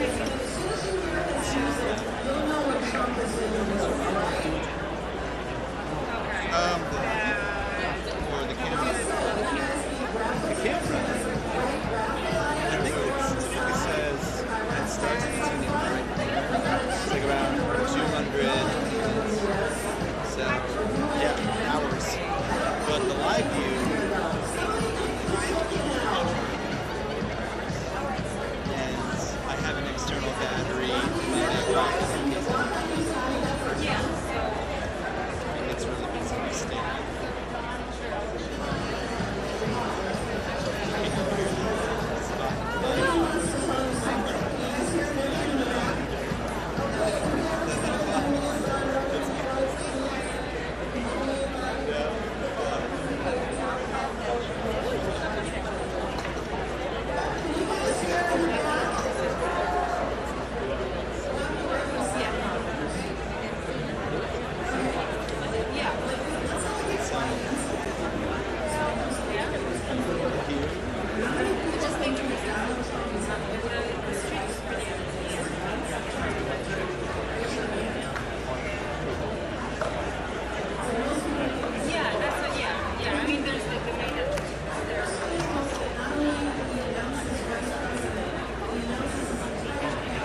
a much larger impact if all of you guys would come out and help us. So, some of my fellow organizers have clipboards like these, all right? And see one of us with a clipboard so that you can get signed up for this weekend of action. If walking and knocking is not your thing, we'll also be phone banking. Again, this is our National Weekend of Action, so it's not just Pennsylvania, it's every state across America. But we really want to show up for Pennsylvania and outdo some of our competitive states. Right? So, again, find my fellow organizers with clipboards. We have Miles over here. Adrian is shifting. And we have Harrison around here. Oh, okay. So me, Adrian, and Miles are signing people up for shifts. If you want to sign up, raise your hand and one of us will come find you. We also need volunteers on site and everything.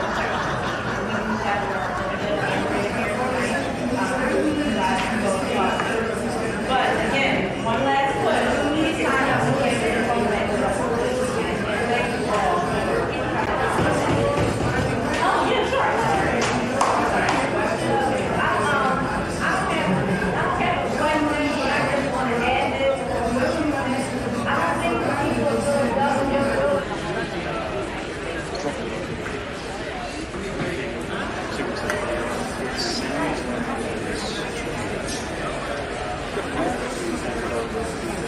I actually had to boost the original campaign just to get this outdoors. And so if you have any problem with it, it's important to look at the skirt.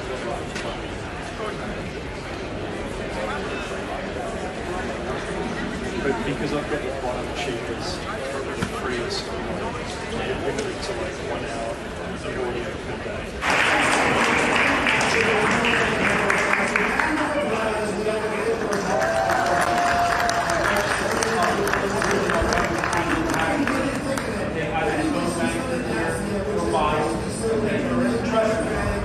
Pennsylvania goes Trump, the White House will go Trump. Pennsylvania has to swing Democratic if we're going to keep this democracy safe.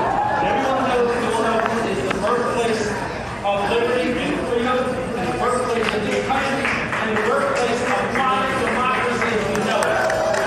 We cannot have that game show back in that White House again.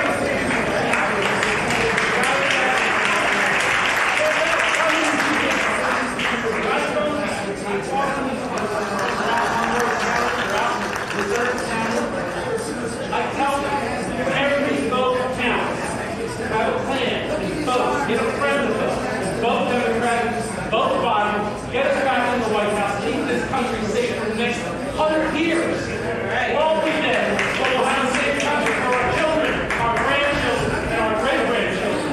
So don't forget, try to talk to people who sit on the fence. Tell them, look, you remember that chaos in 2019? Somebody do right out the box. Muslim ban. Right out the box. Oh, we're going to ban all Muslims in this country. We don't ban anybody in this country. This country is the birthplace of liberty and it belongs to everybody. If we let that game show back, who knows what they'll do. Exactly. And that is why it's time for this right now.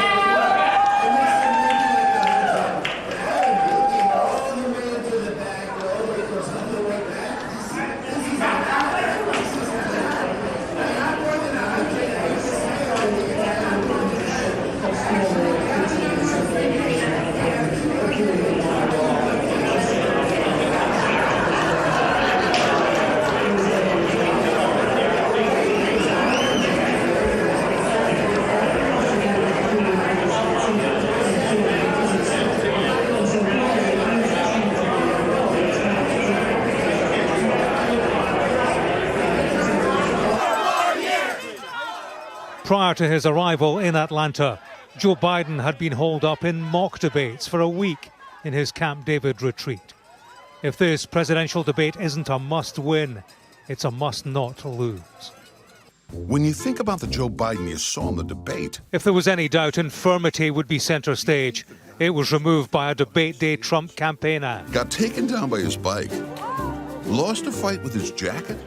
It is the issue of age concern, shared by most Americans, as their oldest ever candidates take the stage here. In the frailty contest, both have history. Saudi Arabia and Russia will repeat your.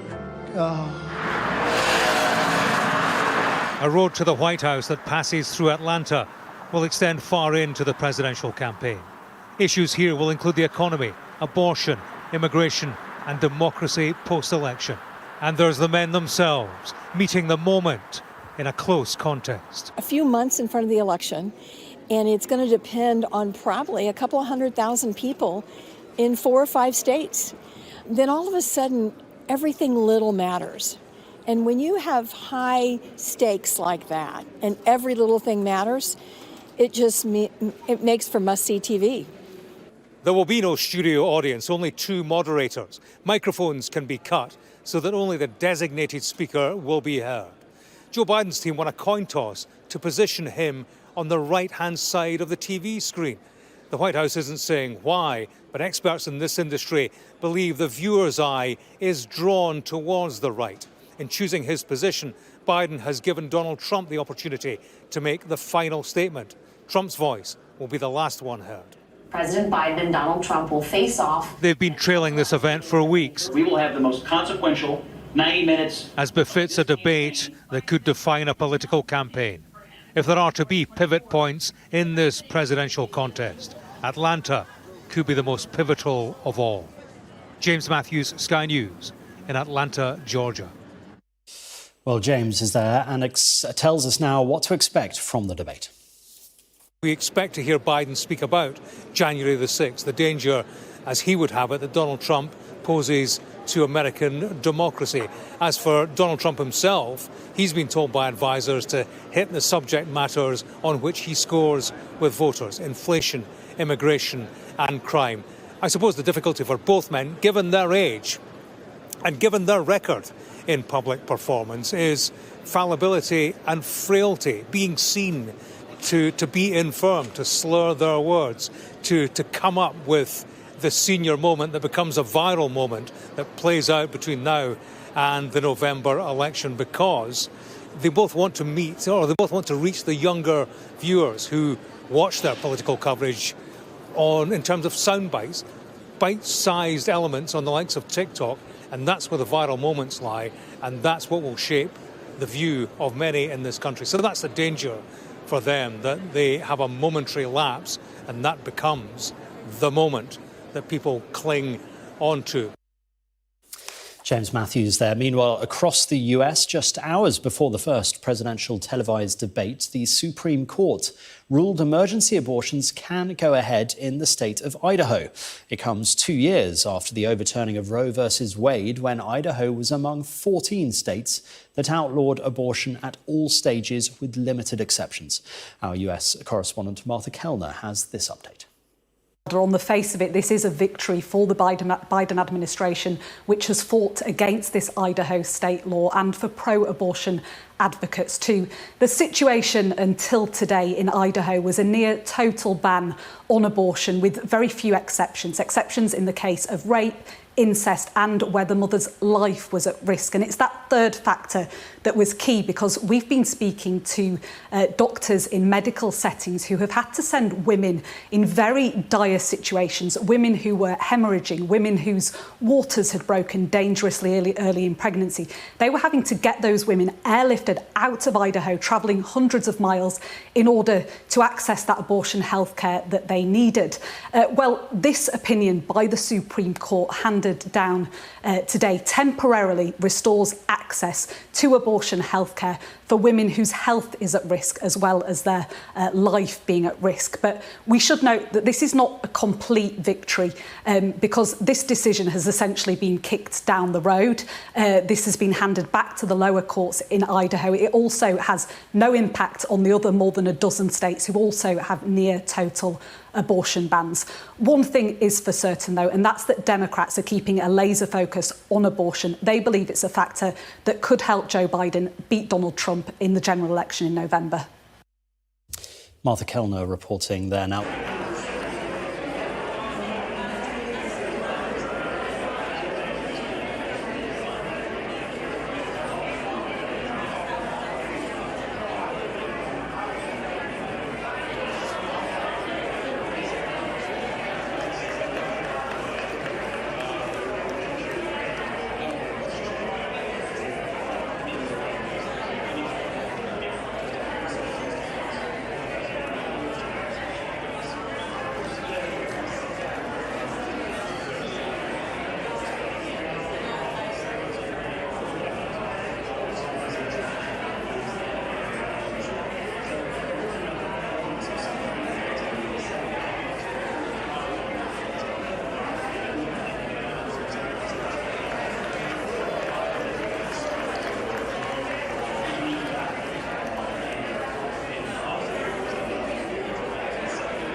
anything that we talked about that might kind of bring up?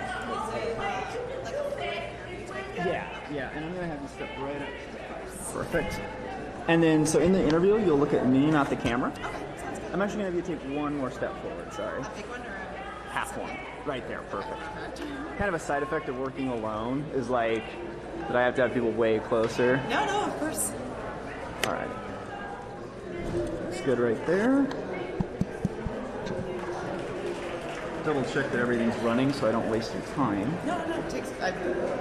Don't worry, I'm here until like 9:30 every night anyway. I know, I'm so excited. Hello, how are you? All right. Yeah, I'm about to get interviewed. What can I say? Some people just say I have a face for it. I'm kidding. All right. I'm sorry. I'll hold it. Oh, you'll hold it? Yep. You'll just look right at me. So first question is just could I get you to say your first name, your last name?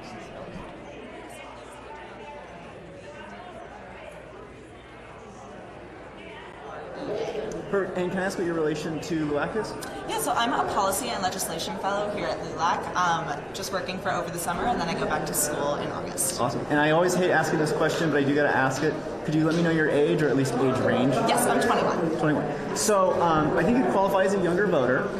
So when you heard they were going to debate, is there anything you're looking for in particular, any particular topics to be talked about in this debate? Yeah, definitely. So as a Latina, obviously immigration is a huge thing that I think is important and should be talked about, especially being here at LULAC. We've had several great sessions about immigration and the effect on the Latino community and what different presidential administrations could do to improve that.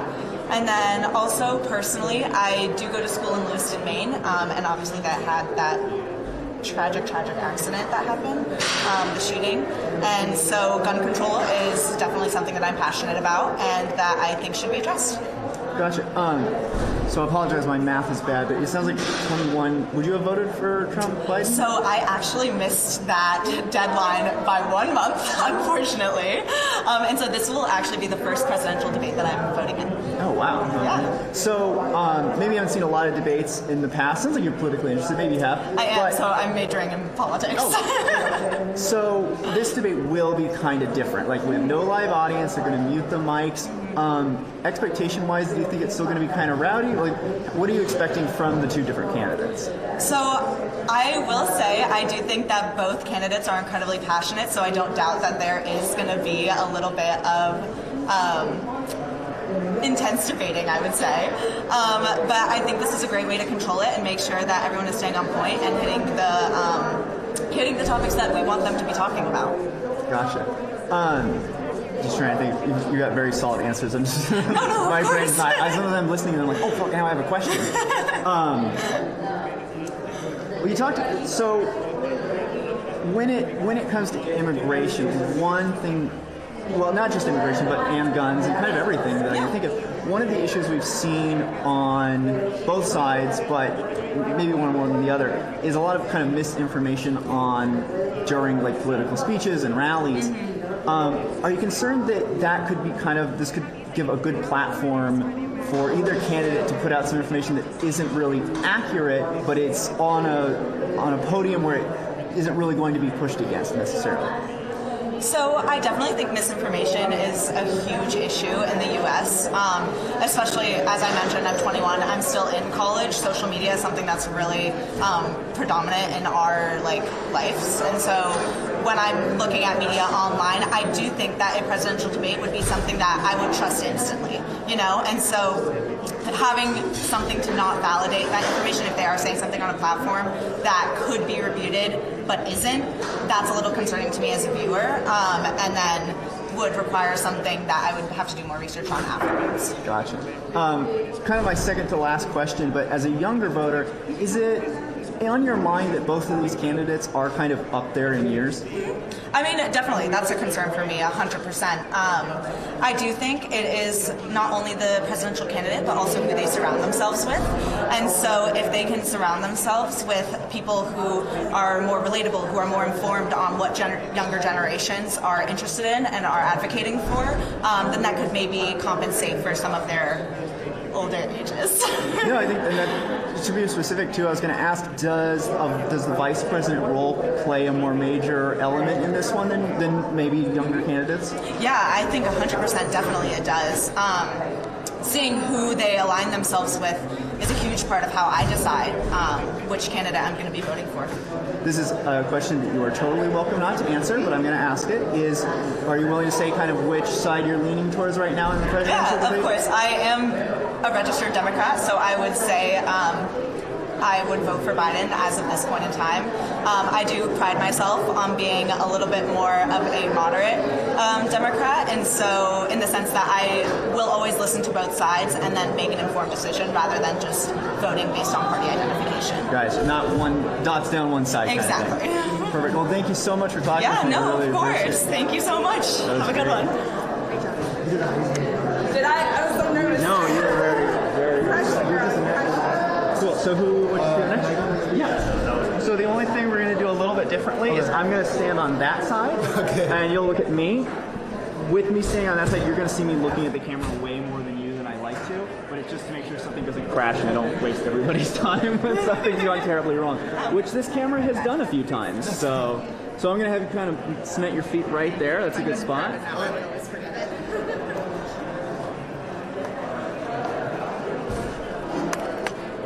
Yeah, no, I was in the middle of an interview with a guy that runs UFC.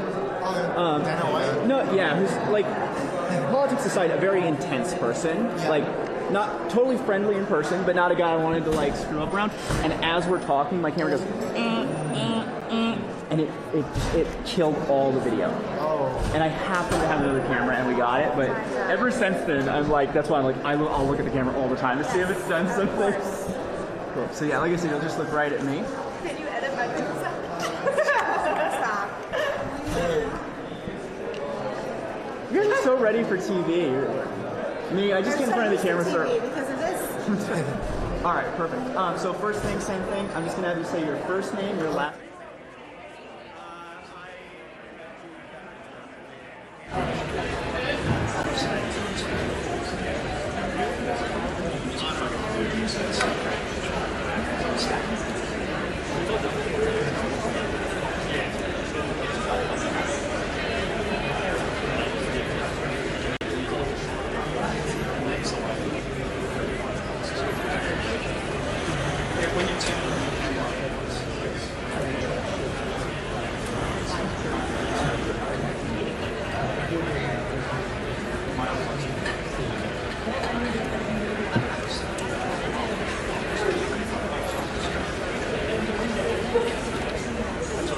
I still use it. Yeah.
Sweet.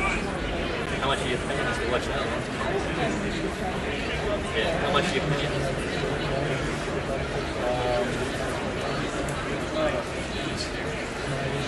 Is there any cricket on tonight? No, it's not. It's only the final. So who won the other game? England got thrashed by India. Did they? India won. Everyone's saying how it'd be great if Afghanistan.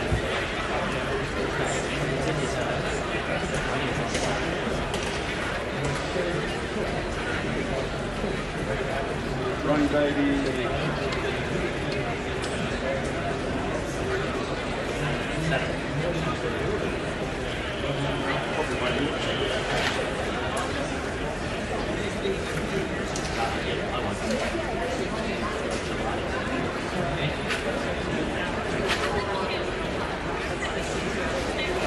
It's going to take one.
Because that's where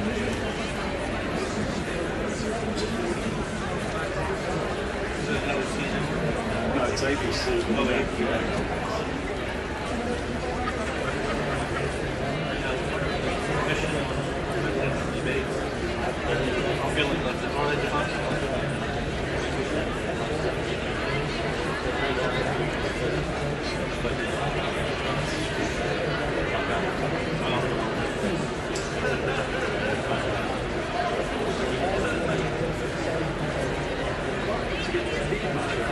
T-shirts. I was going to recommend 2016 extra debate T-shirt. I wonder why they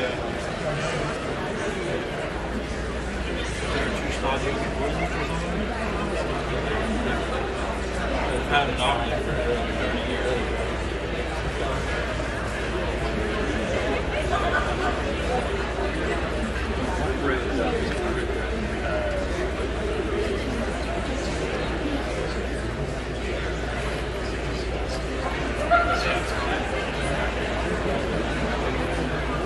It's almost July. That was last year.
finding the website.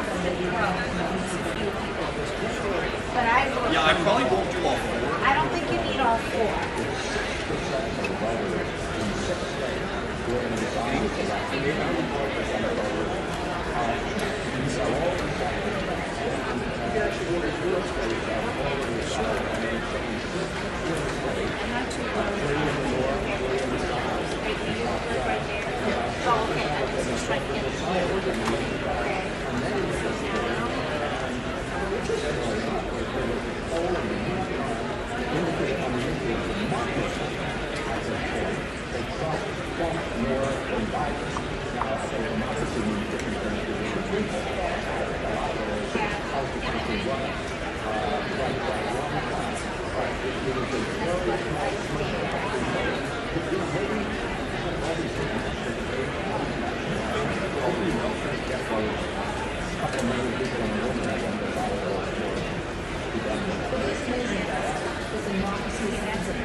Say Macomb County, 1980, that's where Ronald Reagan went in a very democratic state, and he went after the Reagan. How many people here are registered to vote? And that was a real sign that Reagan was going to win the election by a landslide. The same people who walked in 2016 I was taking Bernie Sanders and John Stewart, and they seem to love both of those people, and none of them really are cottoning on to Hillary Clinton. You know, I don't want to do this.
get his love share this from Delaware.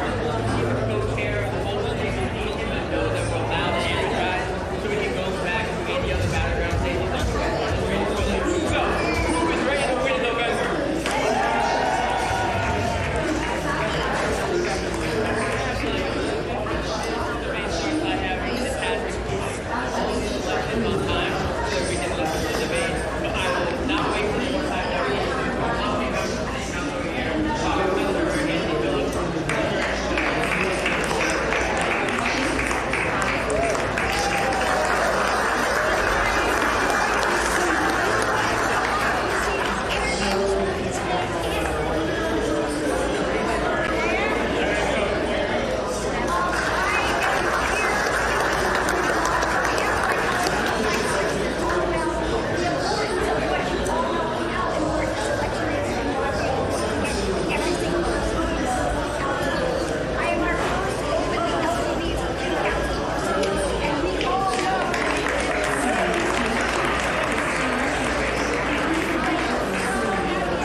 spoke to, we're very open about the fact that there is a fear that the expectations for Biden may have been set too low, where Biden comes out and doesn't just turn into dust on stage, that people looking at home will say, wow, this actually went really well for him. He did a good job. So they did talk about the expectations of what we're seeing. And the other big thing that we're hearing from Trump is concern over the moderators. They're very worried about the fact that essentially with 301, here's Byron Donaldson, again, who's on the Trump TV show, just talking about what he hopes to see from the CNN campaign.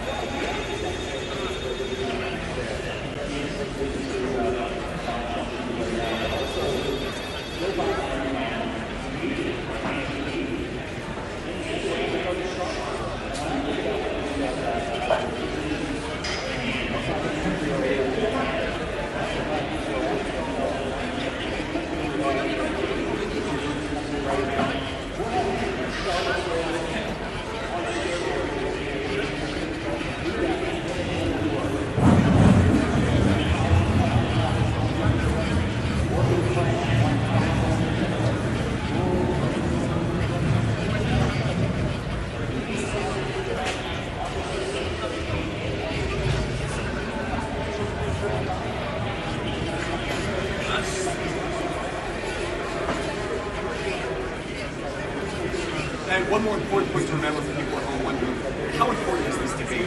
On average, since 1976, after the first presidential debate, in the 2 weeks following, we've seen a 2.7% shift in national polls. This debate does matter, and a lot of people are going to make up their mind based on this.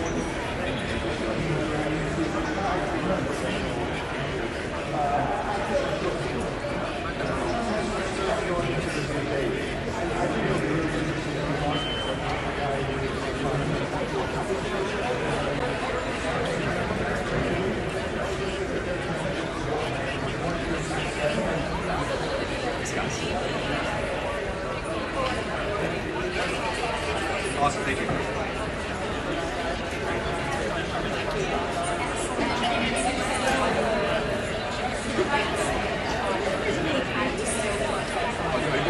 Sorry.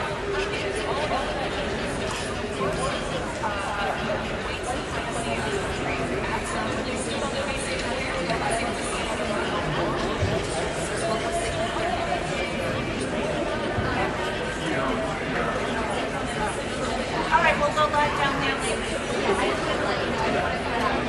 Thank you for waiting. I appreciate it. Yeah, thank you.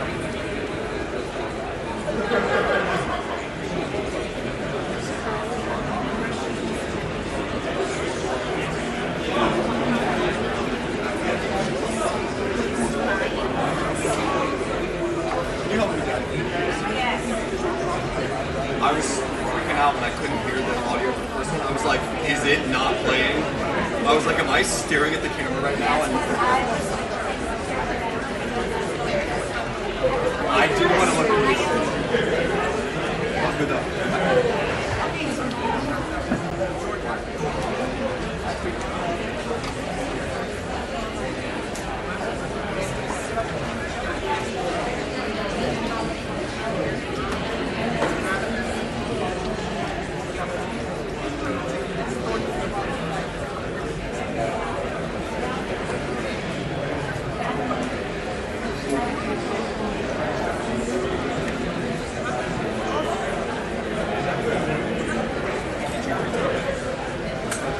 You watch? I couldn't really hear it because I was on there.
It is a challenge. And I do think when people are going to grocery stores, I think people are not really feeling it now, but once they realize the economy is coming back up, they're going to, by election time, they're going to realize that they've been mistaken, whether it's in polling, surveys, etc., that the answer is going to be is we're going to stay with the president.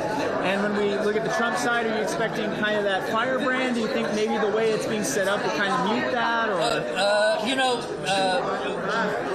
Trump is by nature, but he himself is not going to be able to stick to the script. But we'll see what happens. He may be so disciplined that he'll be gentlemanly about it. But we'll see what happens. You don't know what's going to happen. So one of the most famous debates that I know of was Nixon and John F. Kennedy. Correct. We still talk about that. It's still taught in political classes in high school. Looking out 20 years, do you think this debate has a possibility of maybe not as famous, but getting into the history books? Well, I think one additional thing about this debate is you have two older men. And makeup is not going to make a big difference here. Okay, so the question is, where is America going to go to? Where is the United States of America going to? Is it going to look at itself and say we don't need to grow with new immigrants, etc., or we just want to really kick out or deport immigrants, if you will? No, that's right. 12 minutes. What are maybe top two topics that are, as you as a voter are, want to hear about and matter to you? The economy, and of course immigration in terms of the new citizens that are coming in. Whether we can either relax the hardened policies that are there now, or even take some big steps in terms of citizenship, the pathway for individuals who are coming to the United States. It's a changing demographics, okay? So you don't just have folks coming in from Latin America or Mexico. You have folks coming in globally from other parts of this great earth.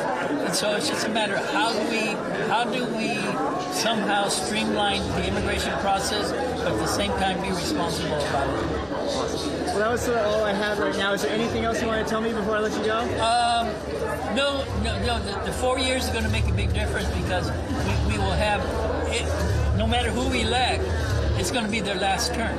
So the vice president pick is going to be a big factor in there, and whether he or she can take the big step in terms of being a president candidate in 4 years from now. Well, it looks like we're starting, so I'll let you go. Thank you so much, sir. I appreciate it. Thank you. Can you look from the other side?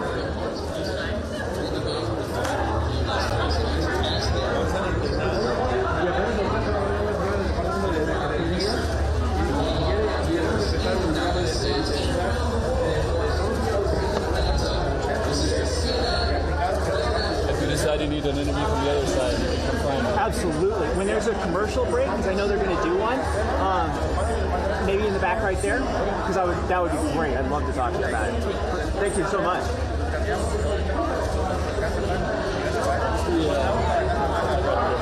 Okay, perfect.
price has increased.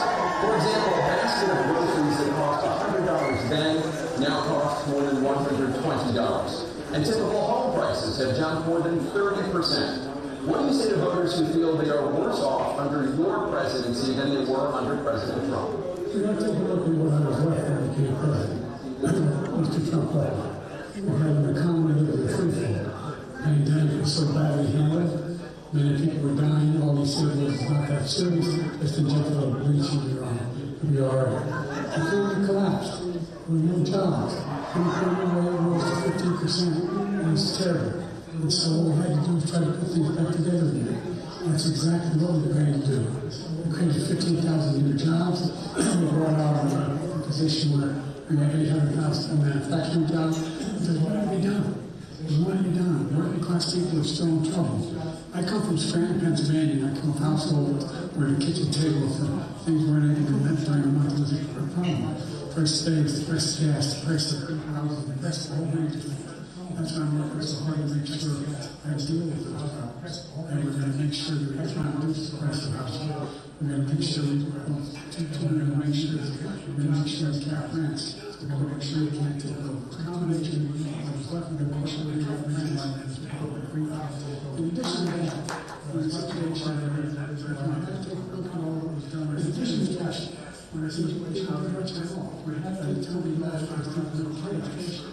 And so we're creating a set of jobs. We make sure we're in a situation where, and so we now actively brought down the price of jobs. We go to organizations where we now to $15 for the price of jobs. You can see the shop for $15. You see it has to be more than $200 in the shop. And for all the jobs I'm seeing next year.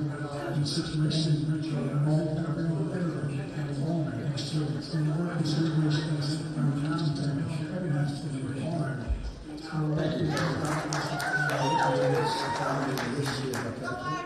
Thank you, President Trump. Never done so well as because of the everybody was amazed by the countries who never done so well with COVID. And it was great when the country spent the money necessary so we wouldn't end up in a Great Depression like so we had to spend the money necessary. By the time we finished, we were reaching a lot better for the economy, a lot better for the military. By the time we finished, we saw a lot of those every hour, a lot better for the military. I think we never got no more and so that was something that's probably this. He's going to be the candidates that was just asked to be president, but other than that, we creating candidates as a country where the stock market actually is higher than the Republic, and the energy was higher and bounce back jobs, bounce back with the old jobs. He is not going to do well, he's going to bounce back, he's still bounce back, it is absolutely killing us.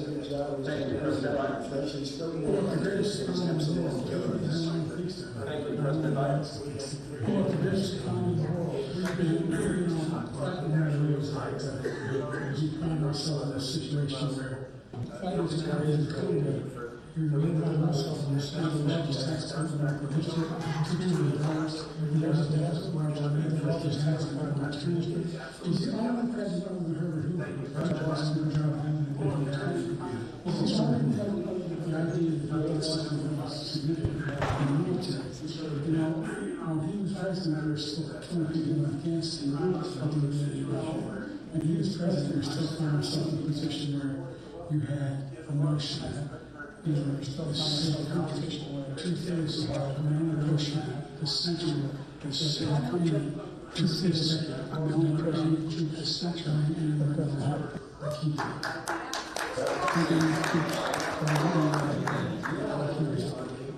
As President Trump, I want to follow up if I can. Well, I'm going to ask you to follow up if you can do whatever you want for the minutes and get here. How will you ensure that that doesn't drive prices up on all goods coming into the U.S.? How will you ensure that that doesn't drive prices up?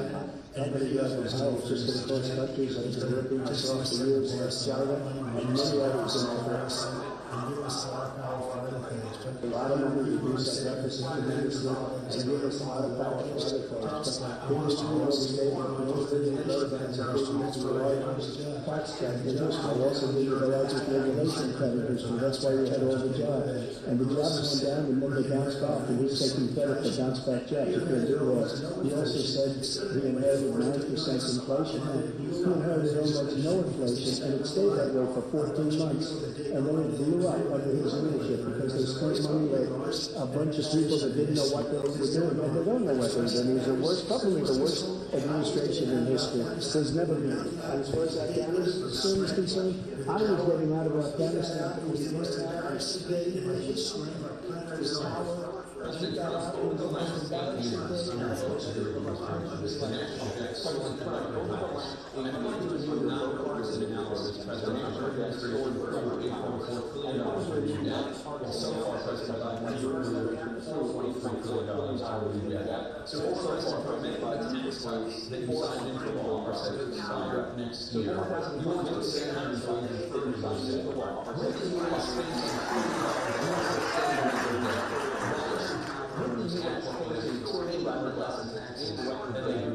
the tax cuts are the greatest economy that we've ever seen. Just try to know, and even after the tax cuts are the greatest economy, much better than just about any other country. So the taxes are high.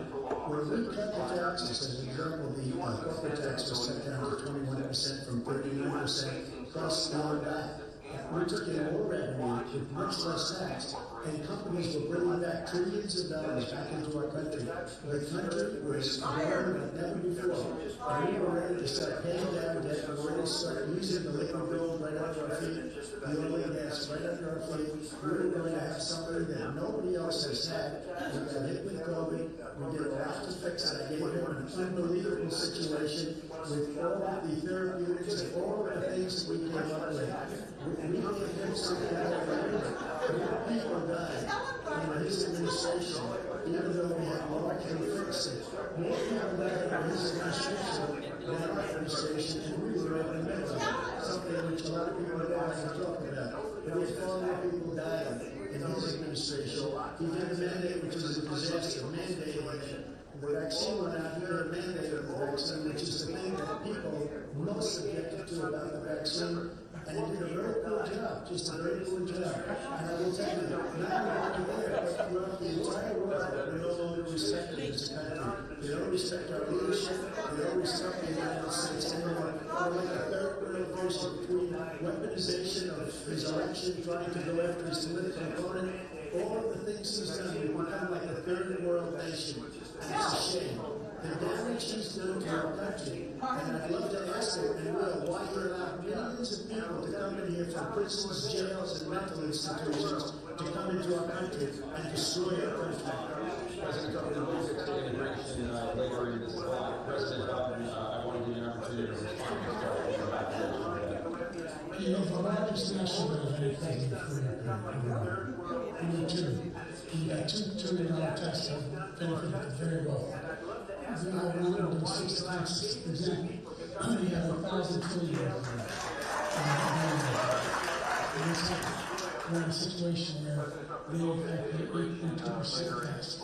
If they just paid 24%, 25%, even on those numbers, they've raised $500 billion, I should say, in a 10-year period.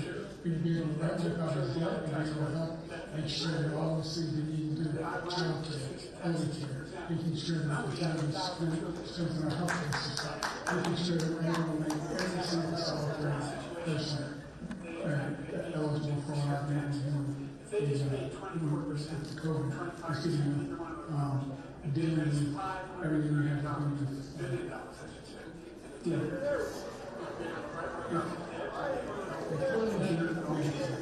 Thank you, President. President Trump.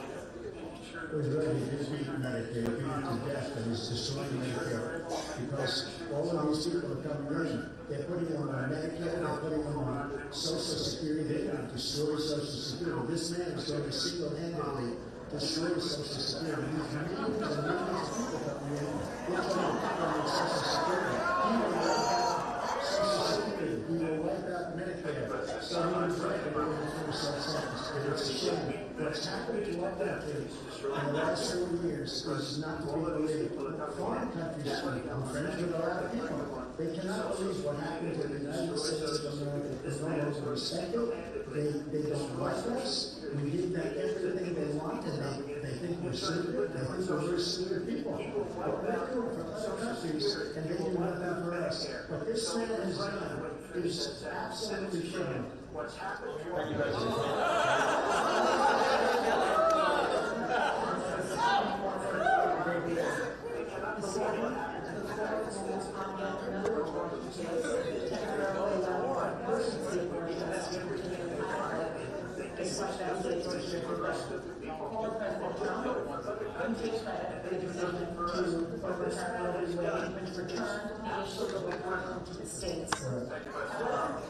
The federal government still has a role in whether or not citizens have access to abortion pills. This morning, the board ruled on about 2/3 of all abortions. Temporarily allowing emergency abortions to lock in abortion medication.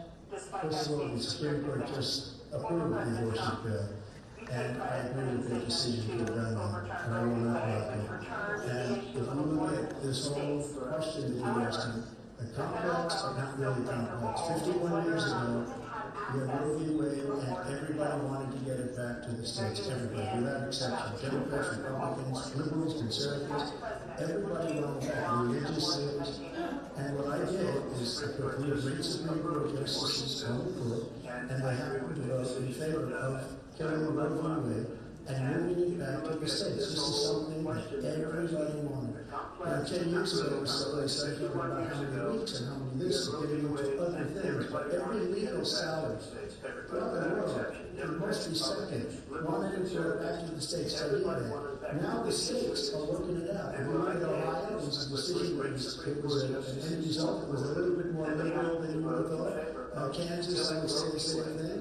Texas is different, Florida is different. But they're all making their own decisions right now. And right now, the states control it. That's the vote of the people. Like Ronald Reagan, I believe in the exceptions. I am a person that believes. And frankly, I think it's important to believe in the exceptions. Some people have to follow my heart, some people don't believe in that. But I believe in the exceptions for what incest and the life of the mothers. I think it's very important. Some people don't follow your heart, but you have to get elected also, because that has to do with other things. You got to get elected. The problem there was they were radical, because they will take the life of a child in the 8th month, and 9th month, and even after birth. After birth, if you look at the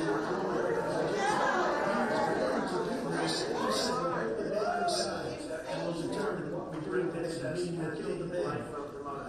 What happens, we brought it back to the states, and the country is now coming together on this issue. It's been a great thing. It's going to check out. The fact is that the vast majority of support it. And this idea that they're all against it is just ridiculous. And this is the guy who said the state should be able to have it. We're in a state where in 6 weeks, I'm moving over the pregnant, to Keith and I see Dr. Howard and have him decide what your circumstances are in the meantime. The idea that states are able to do this is a little like saying we're going to turn certain rights back to the states, that each state has a different role. Look, there's so many young women right now, including the young woman who just was murdered, and he went to the funeral. The idea that she was murdered by a number coming in to talk about that. Here's the deal. There's a lot of young women being raped by their in-laws, by their spouses, brothers and sisters. It's just ridiculous. And if we do nothing about it, and they try to arrest them across state lines. There have been many young women murdered by the same people he allows to come across our border. We have a border that's the most dangerous place anywhere in the world. It's the most dangerous place anywhere in the world. And he opened it up, and these killers are coming into our country. And they are raping and killing women. And it's a terrible thing. As far as the abortion is concerned, he's not back with the states of vote. In many cases, it's frankly very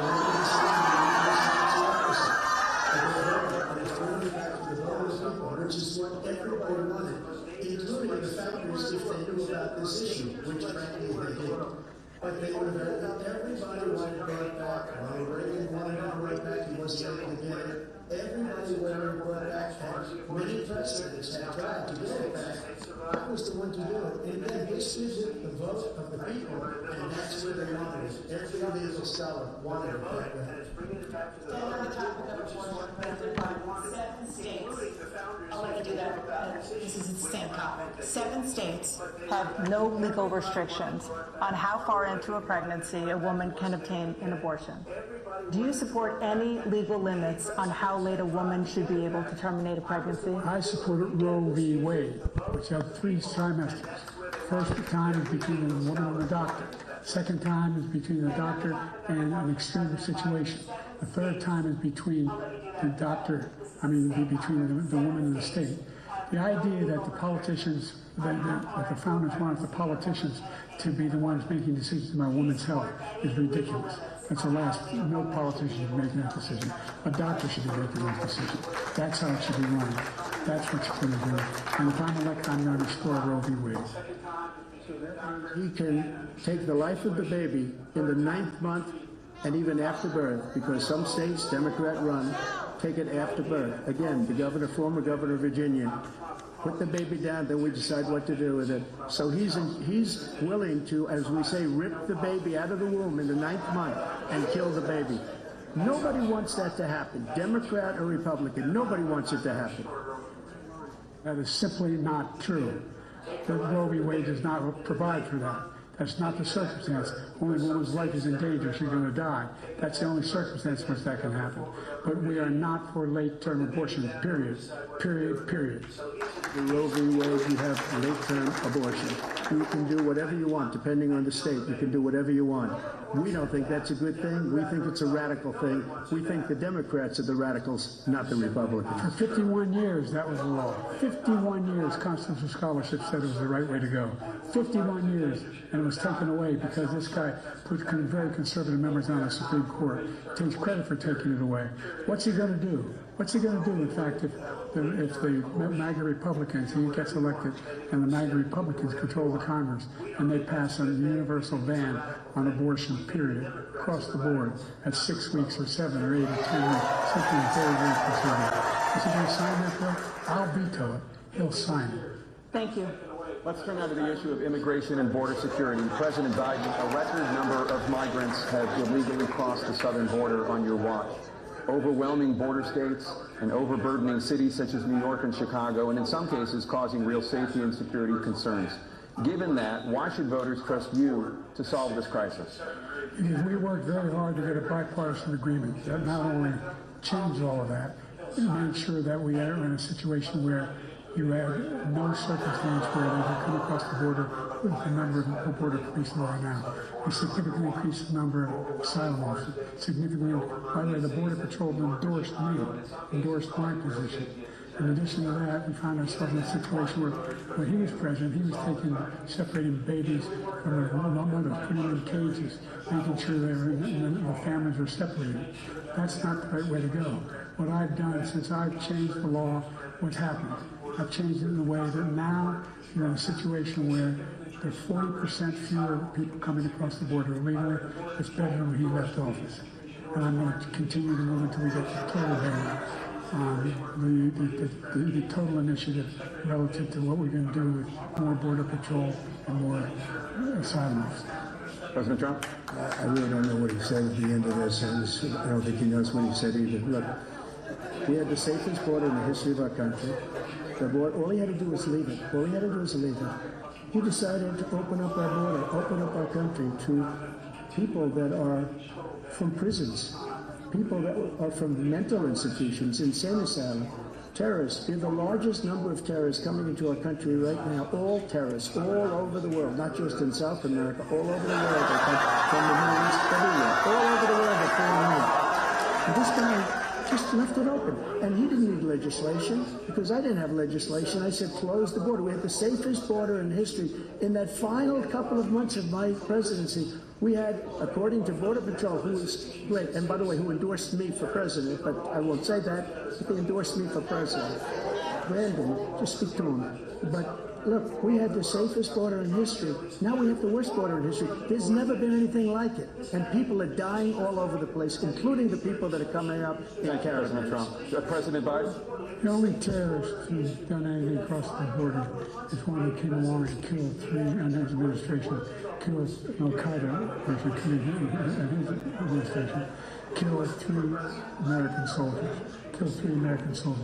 That's the only terrorist that's there. I'm not saying that no terrorist ever got through. The idea they're emptying their prisons, we're welcoming these people, that's simply not true. There's no data to support what he said. Once again, he's exaggerating and he's lying. President Trump, staying on the topic of immigration, you said that you're going to carry out, quote, the largest domestic deportation operation in American history, unquote.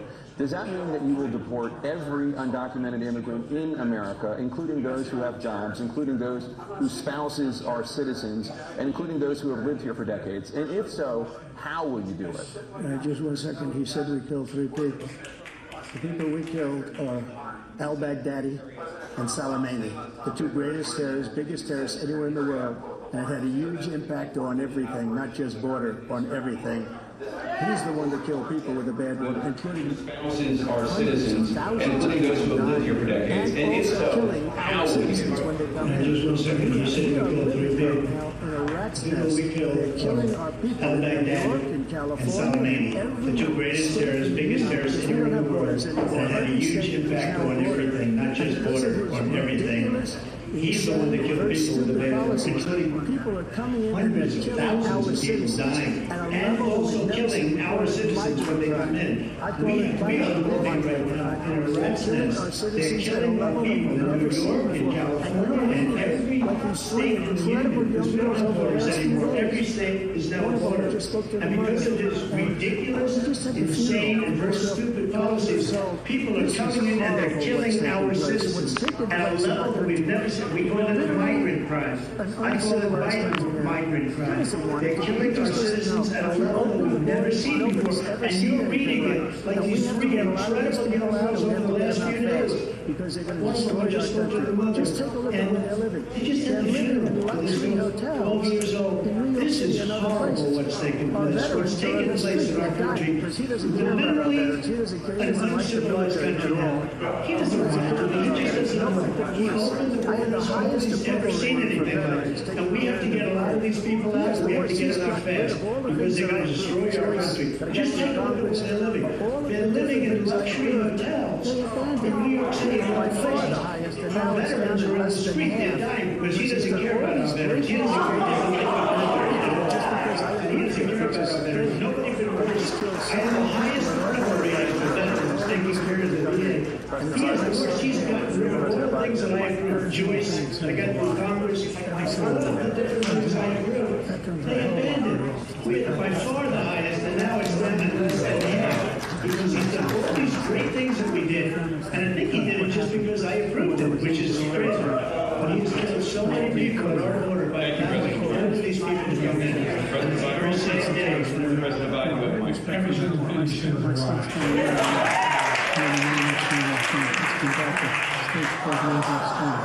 I was recently in France for D-Day, and I spoke about those heroes that died. I went to the World War II cemetery, World War I cemetery, and told the sports situation where it told me that respect for veterans. My son spent a year in Iraq. My son was not an expert in that. Let's get back to the stage early in my school.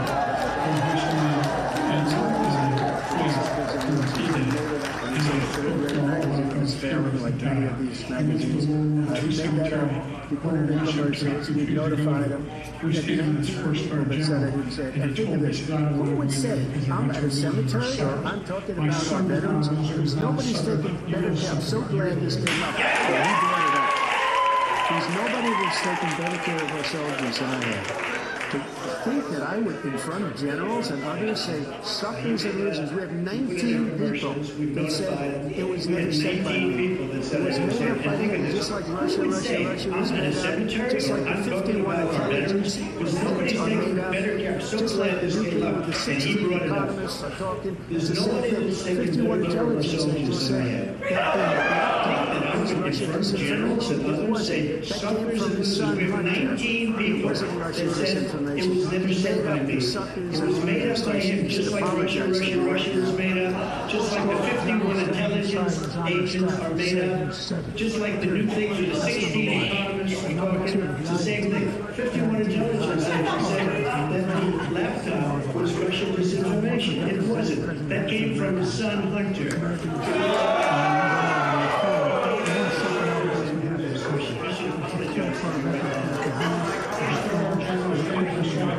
Staff said you said, period. That's number one. And number two, the idea that I have to apologize to Ukraine. Top of the foreign policy, I want to begin with Russia's war against Ukraine, which is now in its third year.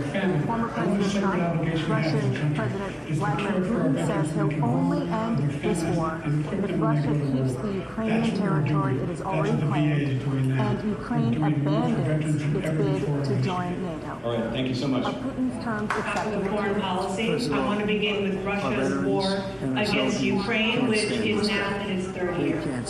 Former President Trump, Russian President Vladimir Putin says he'll only end this war if Russia keeps the Ukrainian territory it has already claimed and Ukraine abandons its bid to join NATO. As far as Russia and Ukraine, if we had a real president, a president that knew, that was respected by Putin, Can't stand this. he would have never Can't stand invaded it. They think he's the Ukraine. A worst lot of people are commander-in-chief dead right that's now, what you much call more it. than people know. That You we've can ever talk had. about They numbers, can't you can stand double it. those So let's numbers, get you can that triple straight. those numbers. And they like me more He than did just nothing that to stop. In anyhow. fact, I became a That's basically everything that I did. Russia and It was such a Ukraine. horrible, embarrassing, most embarrassing moment in the history of our country. That when Putin watched that and he saw the incompetence, and he should have fired him.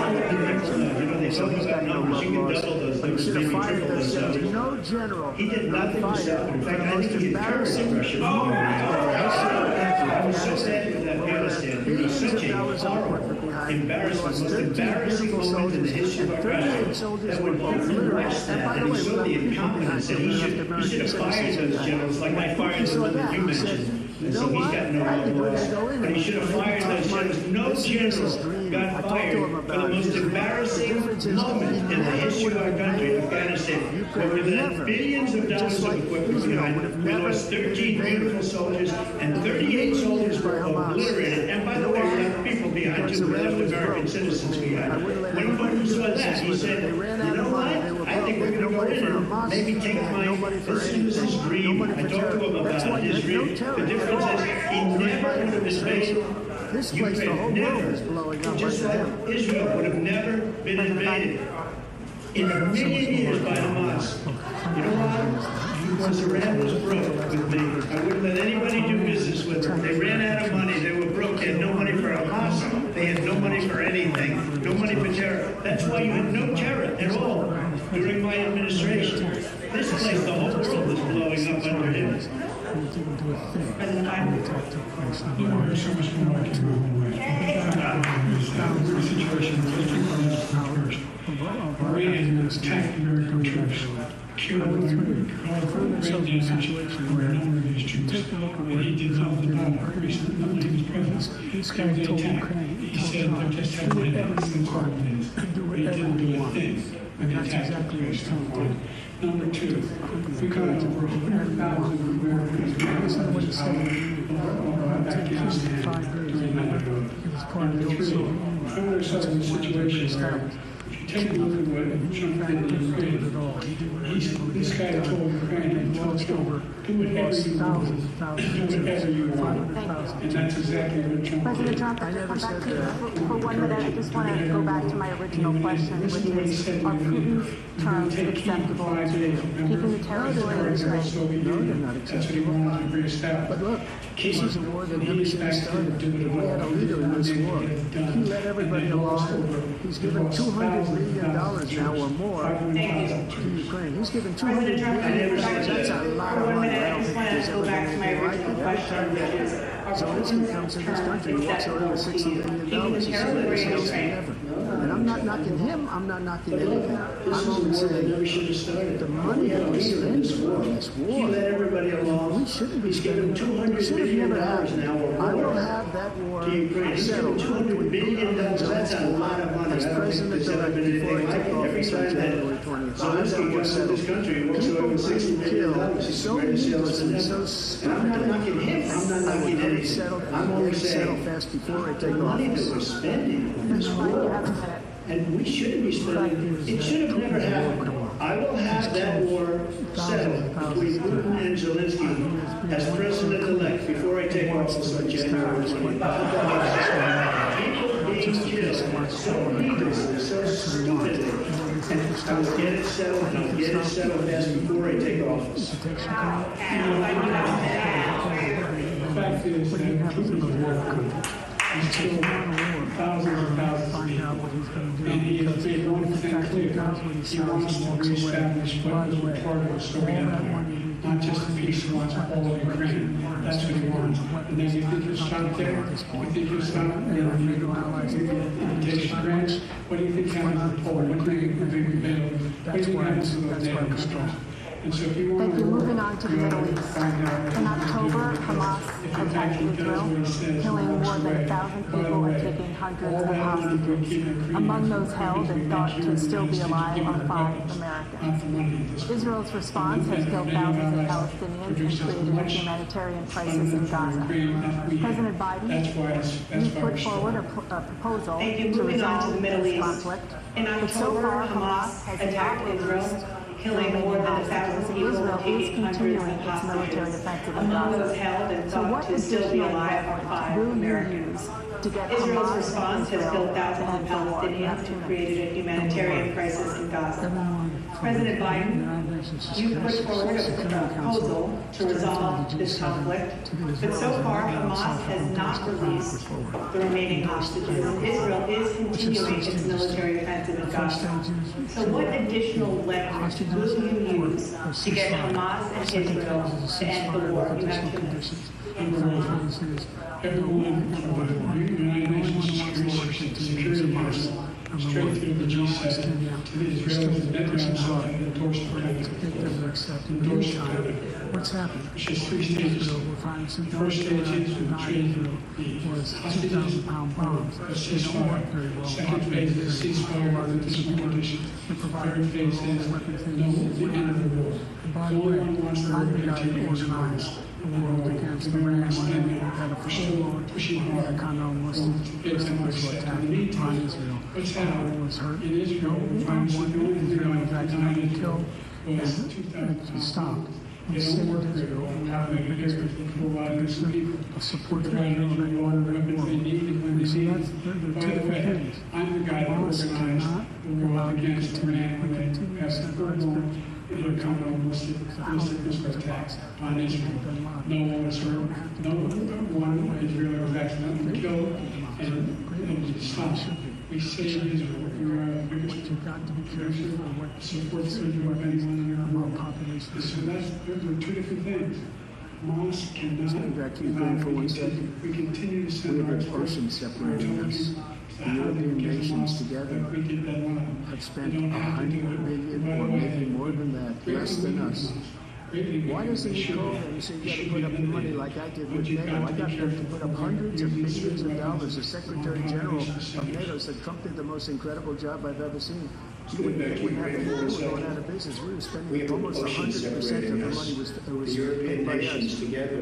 He didn't do that. Spent He's $100 million, or maybe more than that, less than us. We're over $100 Why billion doesn't he more vote and spent. say, you It gotta has put a up the bigger money like I impact on did with them. NATO? I got them to put up hundreds of billions of dollars as Secretary General of NATO. Said Trump did the most incredible job I've ever seen. Everybody thinks we were spending almost 100% of the money was paid by us.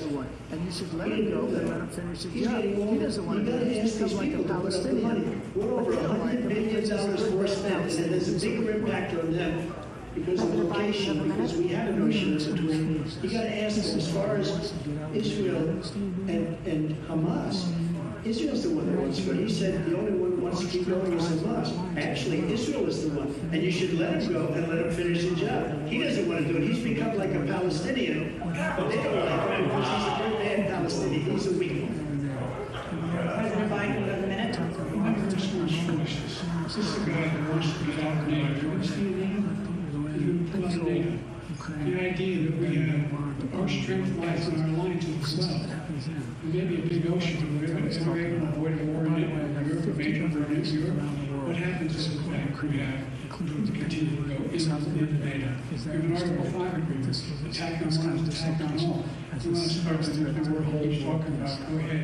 Let Putin go in and control Ukraine and then move on to Poland. President Trump, just to follow up, would you support the creation of an independent Palestinian state? To see, but before we do that, the problem we have is we're going to spend all the money. So they kill us on trade. I think they make great trade deals with the European nations.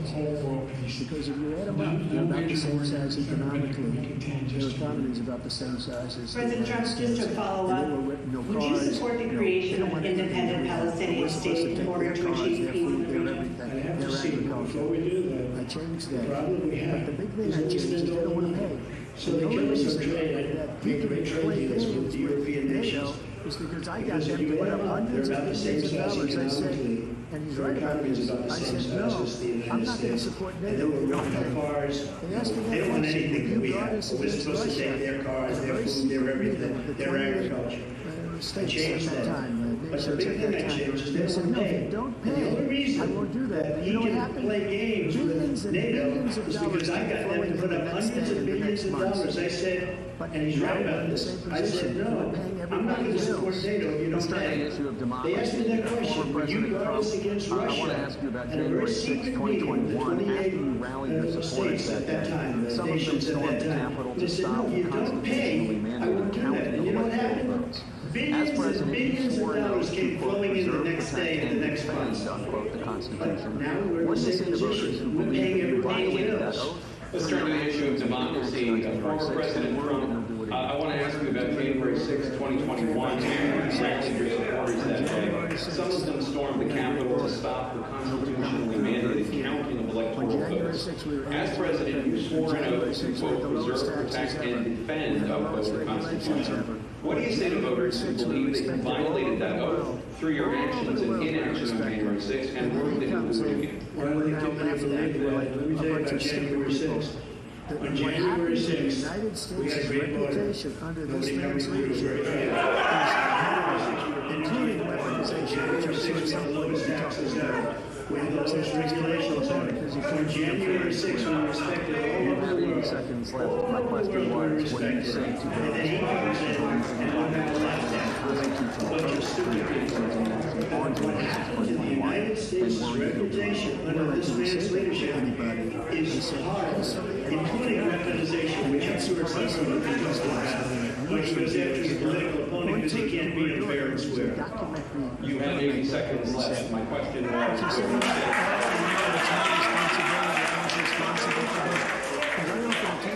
soldiers or National Guard, and she turned them down. And the mayor, in writing, by the way, the mayor, peacefully and patriotically, they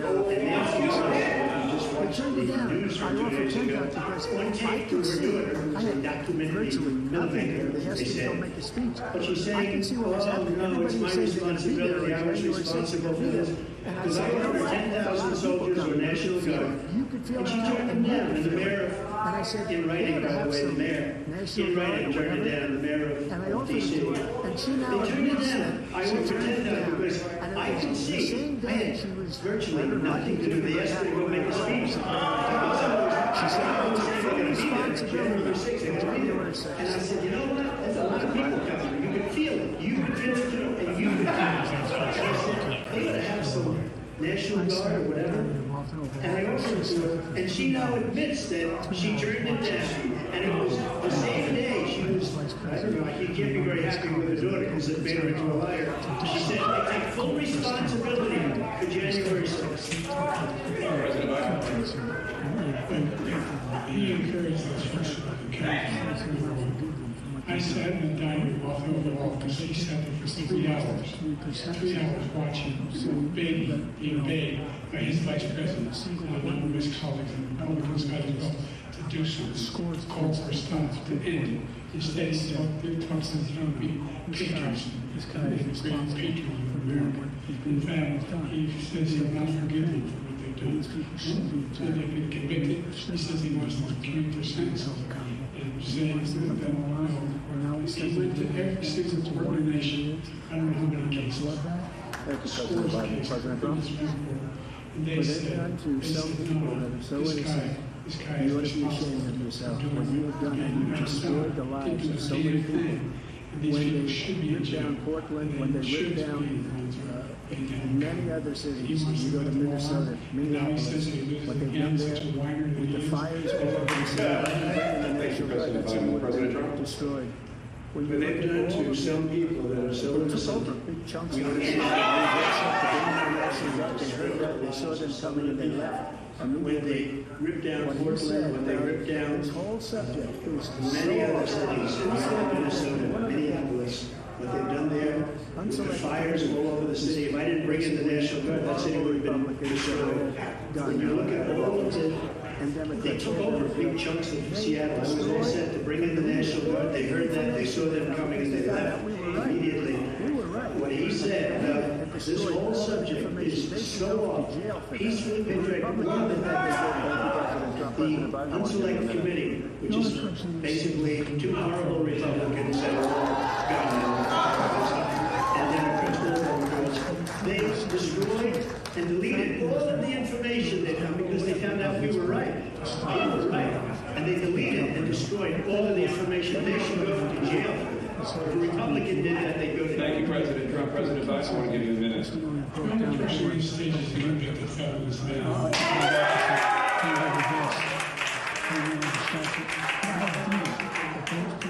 The fact is that there was no evidence first to stop what's going on with the Capitol.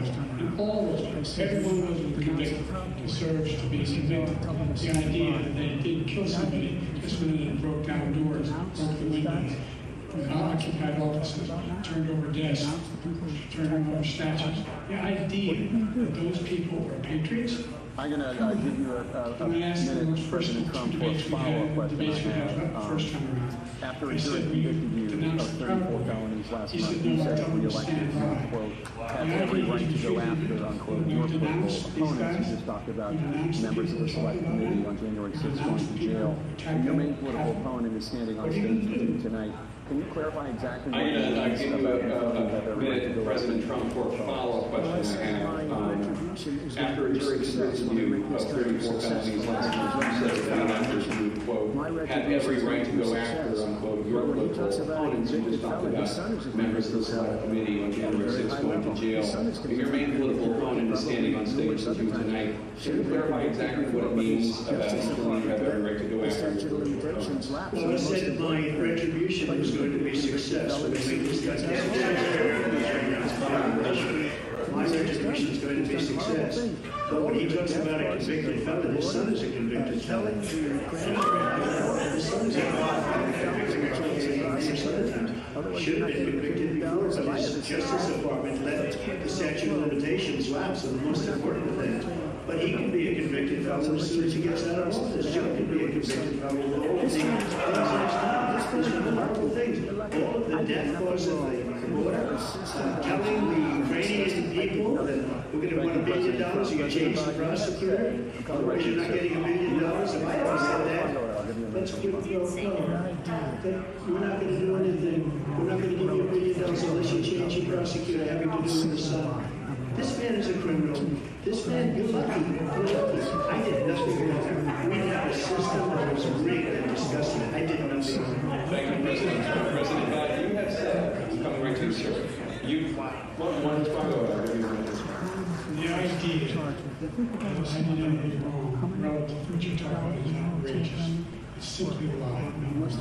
Number two, the idea that you have the right to seek recognition just because you're president is wrong. It's simply wrong. No president's never spoken about that. Number three, crime is never still the charge.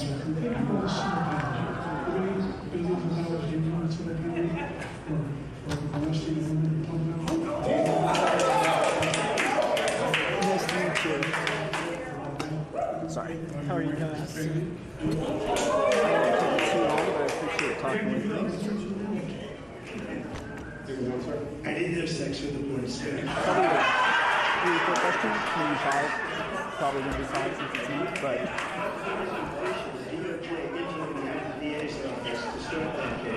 That case is going to be appealed at home. No, that's... I got to get for that, but thank you. Terrible judge, a horrible judge. Prosecutors, high-ranking Democrats, appointed people. So I like to tell everyone, you're looking at me, not the camera, and kind of keep your feet planted. He basically went after his political opponent because he thought it was going to damage me. But when the public found out about these cases, because they understand it better than he does, he has no idea what these cases are. But when they found out about these cases, you know what they did? My poll numbers went up way up. You know that because you're reporting it. And we took in more money in the last 2 weeks than we've ever taken in the history of any campaign. I don't think any campaign has ever taken hundreds of millions of dollars came pouring in because the public knows it's a scam and it's a guy that's after his political opponent because he can't win fair and square. Thank you, President Trump. President Biden, you have said, quote, Donald Trump and his MAGA Republicans are determined to destroy American democracy. Do you believe that the tens of millions of Americans who are likely to vote for President Trump will be voting against American democracy? The more they know about what he's done, yes.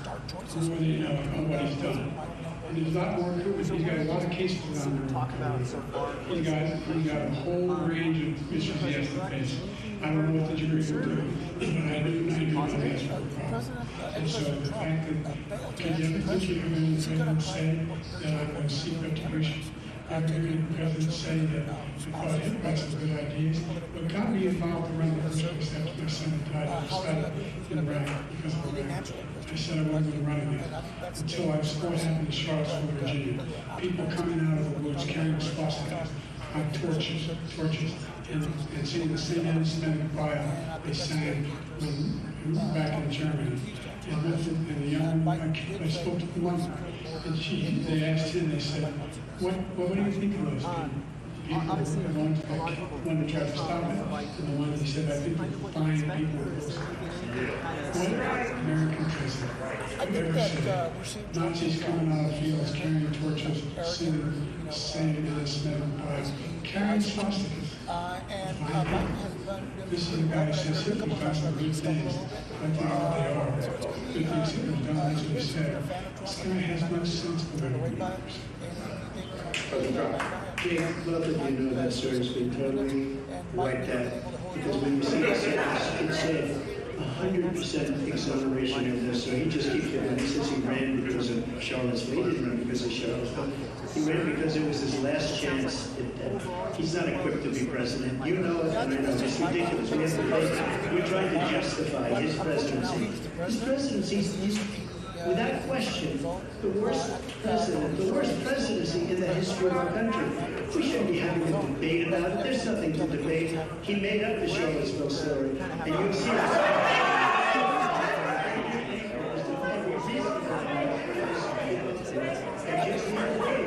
it was fully debunked. It's a nonsense story. He knows that, and he didn't run because of Charlottesville. He used that as an excuse to run. The debunked. It happened. All you have to do is listen to what was said at the time. And the idea that somehow that's the only reason I ran. I ran because I was worried a guy like this guy could get elected. If he thought they were good people coming out of that forest, carrying those torches, and he didn't deserve to be president. Didn't deserve to be president at all. The idea that he's talking about all this being fabricated. You saw it overnight. You saw it happen on January 6th. You saw the people breaking, you saw people occupying. I think so. Stop from trying to override or overtalk somebody else and not ask a question and just step over the other candidate. And I think that's great. It makes sure that we get both sides and not just a bunch of people arguing over each other. You're totally welcome not to answer this. I always like to let people know that, but just in case, would you be willing to say, who you're supporting right now? We're not partisan. I'm not unfortunately. I think that's great. It's also a chance for an audience with multiple different views to be able to watch it together. I think that'll be my last question. It's just, how's it been to see members of BLUAC watch this debate together? I think it's very important, again, in a democracy, having voters that are informed, getting people to go out there and vote and select a candidate of choice. That's what a democracy is about. That's what America is being built on. And we're one of the few countries where that still stands tall and where America is a democracy for the rest of the world should be. Well, thank you so much for speaking with me. That was really interesting. I'm going to try to grab it. I'm going to grab him real quick. So, yeah, if you want to. Let's see.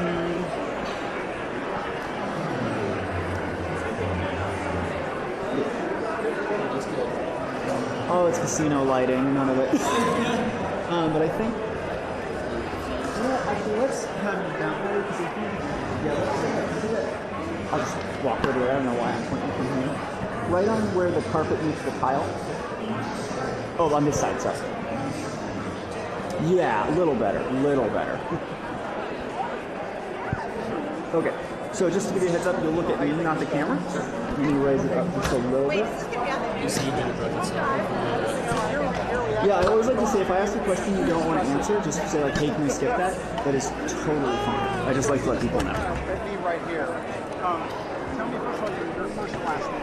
Rodney Cole. C-A-L-L.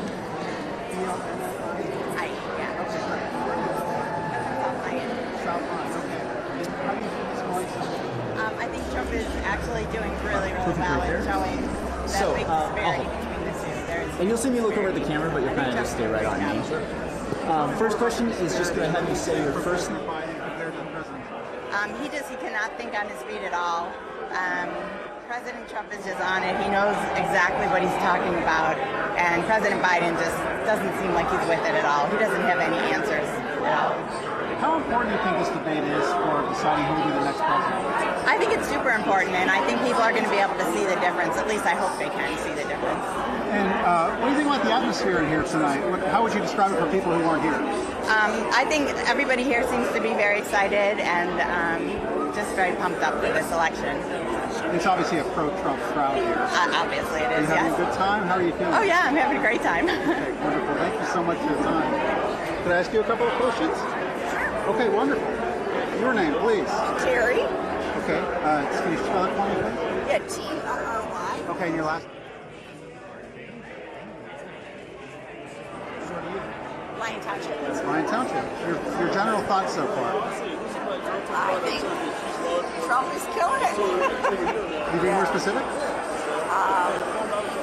Yeah, I'm really pleased that he's keeping his cool and sticking to the facts and not, getting into a fight. And I think it's very pathetic. Tell me more about that. How would you describe President Biden's performance so far?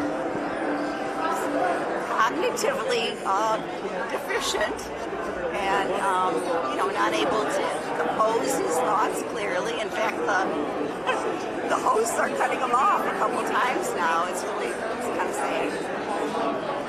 And how important do you think this debate is in terms of deciding who the next president will be? Extremely important, and I don't ever remember a debate before where everyone seems to be talking about it and everybody's wanting to watch it, and I think it's hugely important.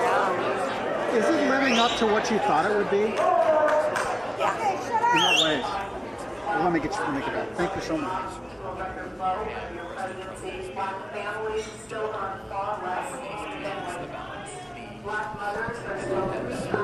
I'm actually a little bit surprised because he is doing more of those personal attacks, which I think that if he could stray away from those, that it would lean better to those moderate voters.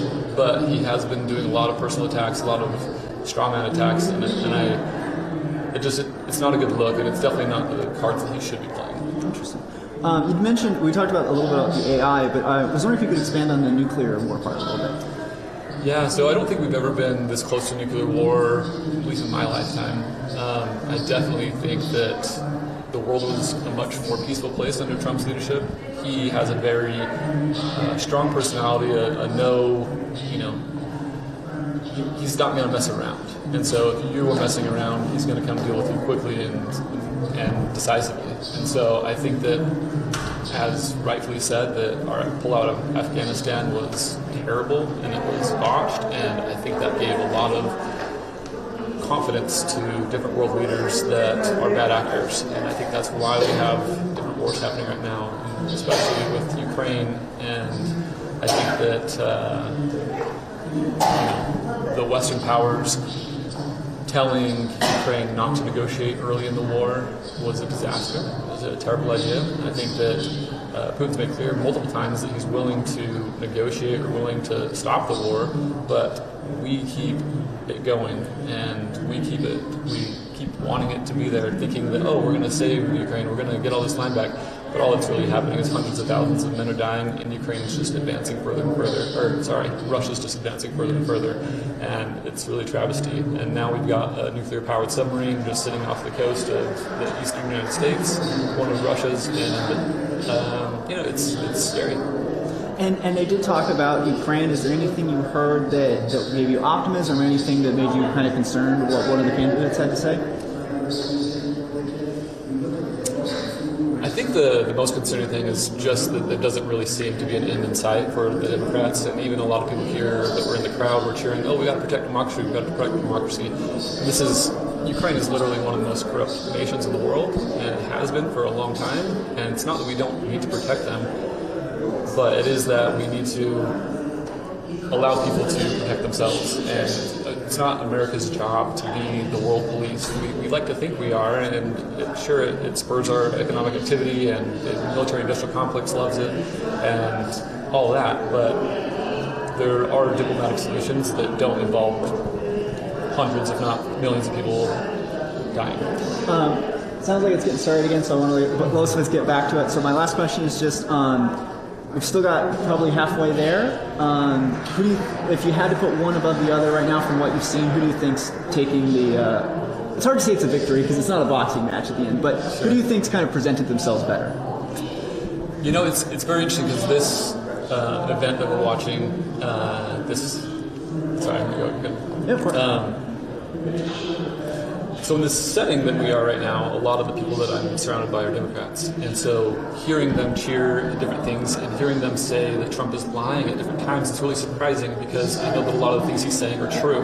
And that's one of the biggest things that drew me to Trump is just seeing how the media and the public twists his words and twists his opinion and changes it from what he's actually saying. And so I think if the fact checkers come out and they're truthful and honest, I think it goes to Trump. But I think if the media and pundits are able to get their way, then obviously it's going to go to Biden. Very interesting. Well, I'll let us get both back to it. Thank you so much for talking with me. I really appreciate it. Thank you.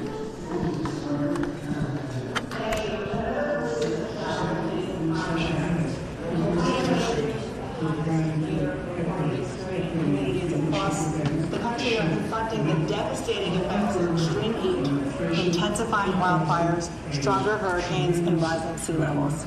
Former President Trump used that. Thank you. Another persistent challenge is the climate crisis. 2023 was the hottest year in recorded history, and communities across the country are confronting the devastating effects of extreme heat, intensifying wildfires, stronger hurricanes, and rising sea levels. Former President Trump, you vowed to end your opponent's climate initiative, but will you take any action as president to slow the climate crisis?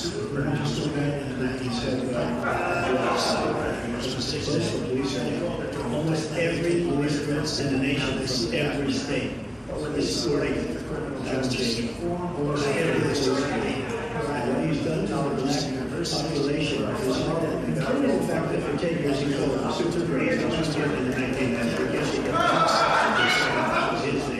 And he called it and they don't right offense at it. Now they see that happening. When they see what they take over the justice reform, black colleges and universities where I funded them and got them all funded. And the opportunity results with Tim, as you know, Tim Scott was incredible. He did a great job. Great senator from South Carolina. He came to me with the idea. It was a great idea. It's one of the most successful economic development acts ever provided opportunity zones. And the biggest beneficiaries are blacks. And that's why we have the best numbers inside. And if they ever, I read this morning where ever the best numbers, he's lost much of the black population because he's done a horrible job for black people. He's also done a horrible job for Hispanic. But when you see these millions of people pouring into a country and they're going to take the jobs, and it's already started, and you haven't seen anything yet, it's a disaster. 38 seconds left. President Trump, will you take any action as president? I want absolutely immaculate clean water, and I want absolutely clean air, and we have it. We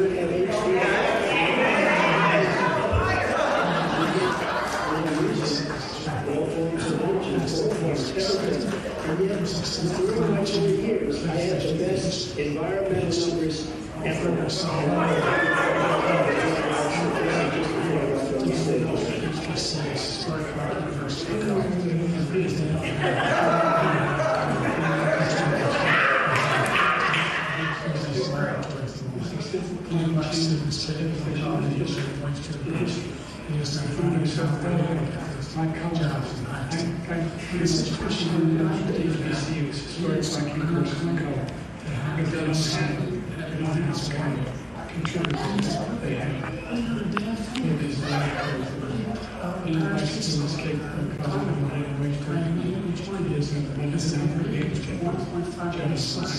And in a situation where we have that scientists claims climate change have done something that have done this for us, please and the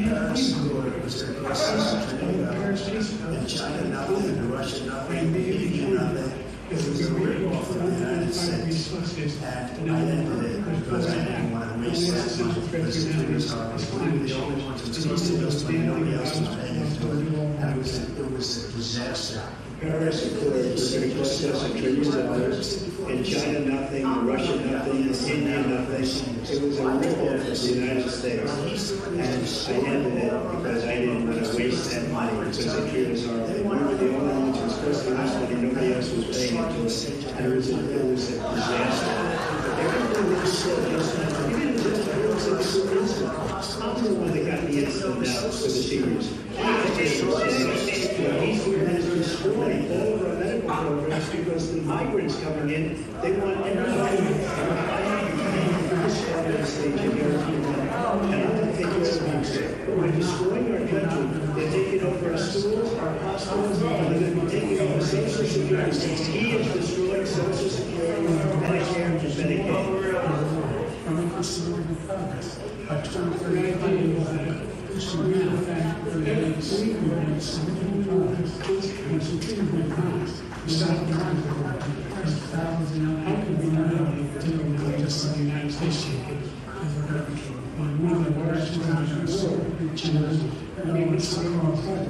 by 2019, I realized that issue claims we were going to start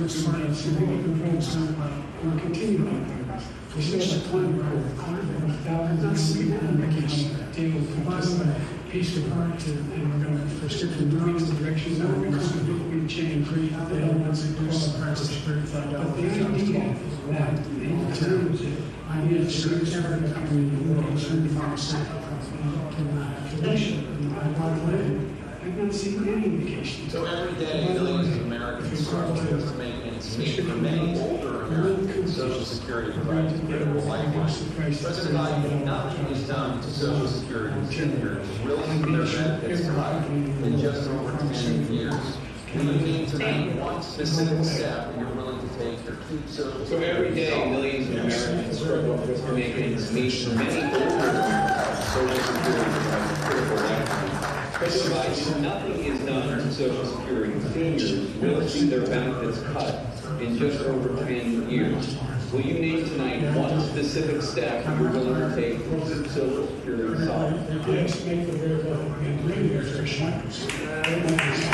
So we want to do what I said, not raise the 6% Social Security for the under 400 every single time we have to give them their share. We need to increase it 1%. Guarantee that they're getting a program for life.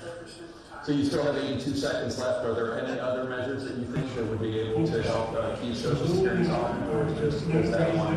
Well, that's everybody solid point. The biggest thing is the default spending. Because there's plenty of cuts, guaranteed cuts, Social Security and Medicare. So you still have 82 seconds left. Are there any other measures that you think that would be able to help keep Social Security solid, or is that one enough? Well, that was the biggest thing. The idea that he was going to leave because he's ridiculous.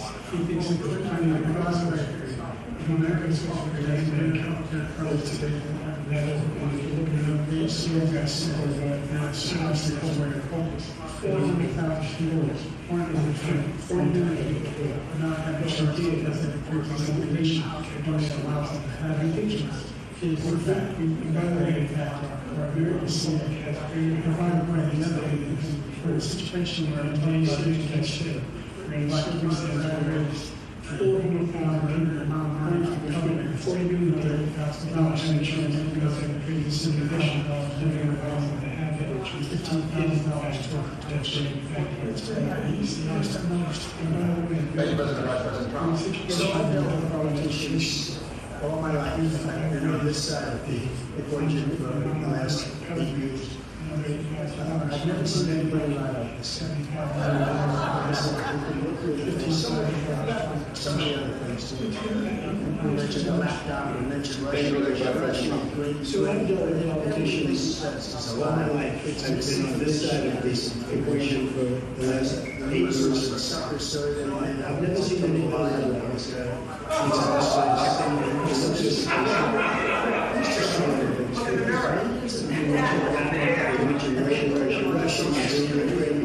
Everything it does is a lie. It's misinformation and disinformation. Muslims and suckers saying that you it's a lie and it's a disgrace. But Social Security he's destroying it because millions of people are going into a country and everyone wants a Social Security. They're taking the place of our citizens there. What they're doing to the veterans is unbelievable. The veterans are living in the street, and these people are living in luxury hotels. He doesn't see what's and it's really comes back. I've never seen such anger in our country before.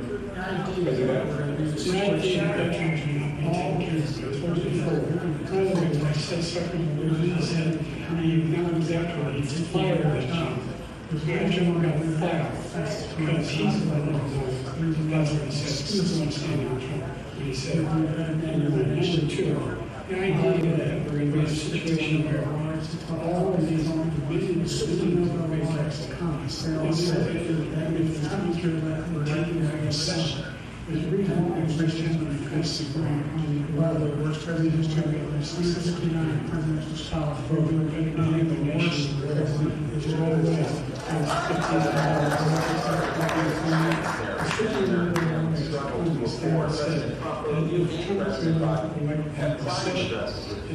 but the average cost of child care in this country has risen more than $11,000 a year per child for many families.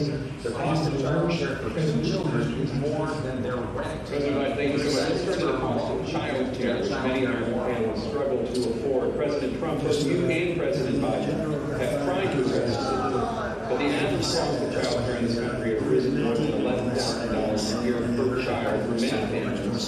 The cost of child care for 2 children is more than their rent.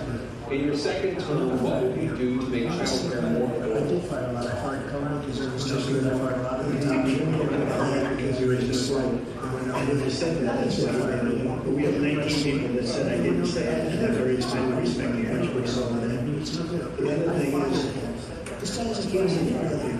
I never fired. I've never seen it ever. I started firing. I started calling because it was fired. I fired a lot of the top people at the end of the greatest show. There was no matters. Not easy to fire people. You pay a press order. It's allowed to fire a press order. This guy hasn't fired anybody. He should have fired every military man that was involved with that Afghan Afghanistan horror show. The most embarrassing moment in the history of our country. Did you fire anybody that's had a bullish, that's allowed us to have the worst wars in the history of the world? Did anybody get fired for allowing 18 million people, many from prisons, many from natural institutions, now you fire somebody that allowed our country to be destroyed? Joe, our country is being destroyed, and you and I sit up here and waste a lot of time in this debate. This should be a debate. He is the worst president. He is the He's the worst president in the history of our country. He's destroyed our country. Now all of a sudden he's trying to get me out of the border and came up with a nothing deal. And it's just a little bit like this much. It's insignificant. He wants us to borders. He wants our country to either be destroyed or he wants to pick up those people as voters. And I don't think we just can't let it happen. If he wins this election, our country doesn't have a chance, not even a chance, of coming out of this rut.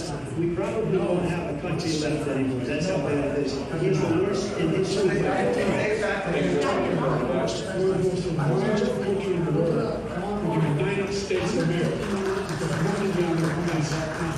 finest military soldiers, the finest in the history of the world.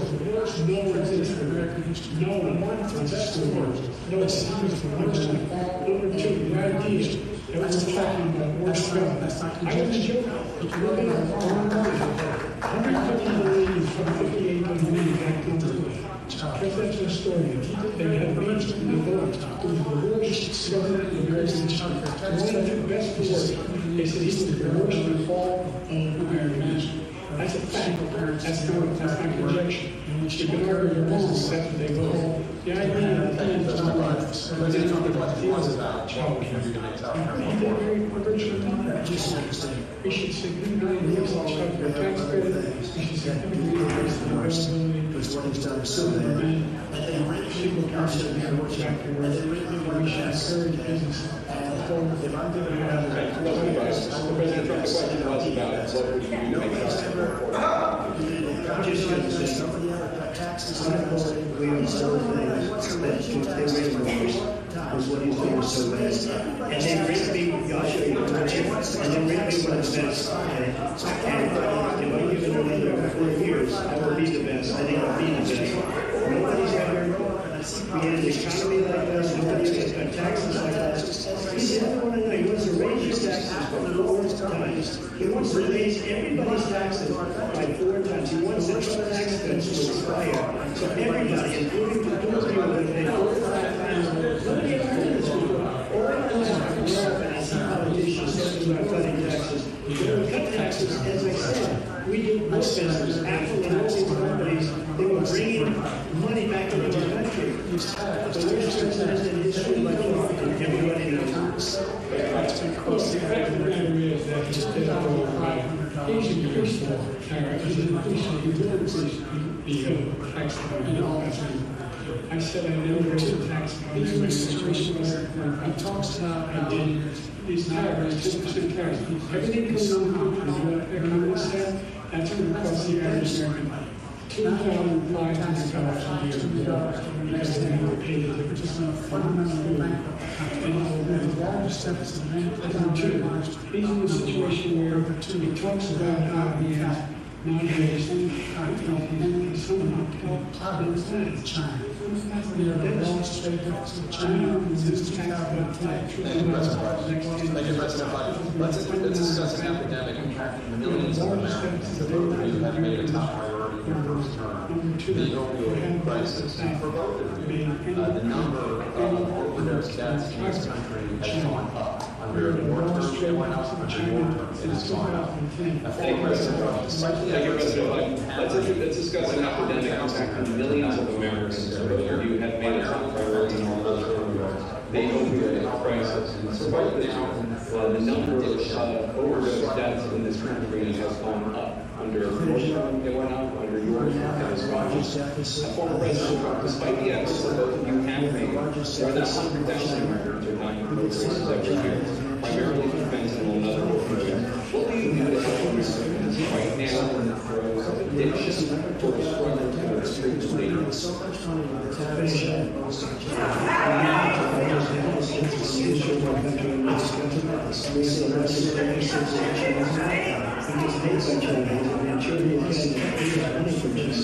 We have some reason to do this. You notice he never took out on the terrorists because we're bringing so much money to the terrorists situation in China. China's going to go on again because it's too much money. It's tremendous. It's the state of steel industries and the silicon. He hasn't done that. But he hasn't accepted terrorists because he can't, because it's too much money. He's got the largest deficit in the history of our country. He's got the worst situation with China. China's going to open us if you keep allowing them to do what they're doing to us as a country. They are killing us as a country, Joe, and you can't let that happen. You're destroying our country. So, President Trump, you have 67 seconds left. The question was, what are you going to do about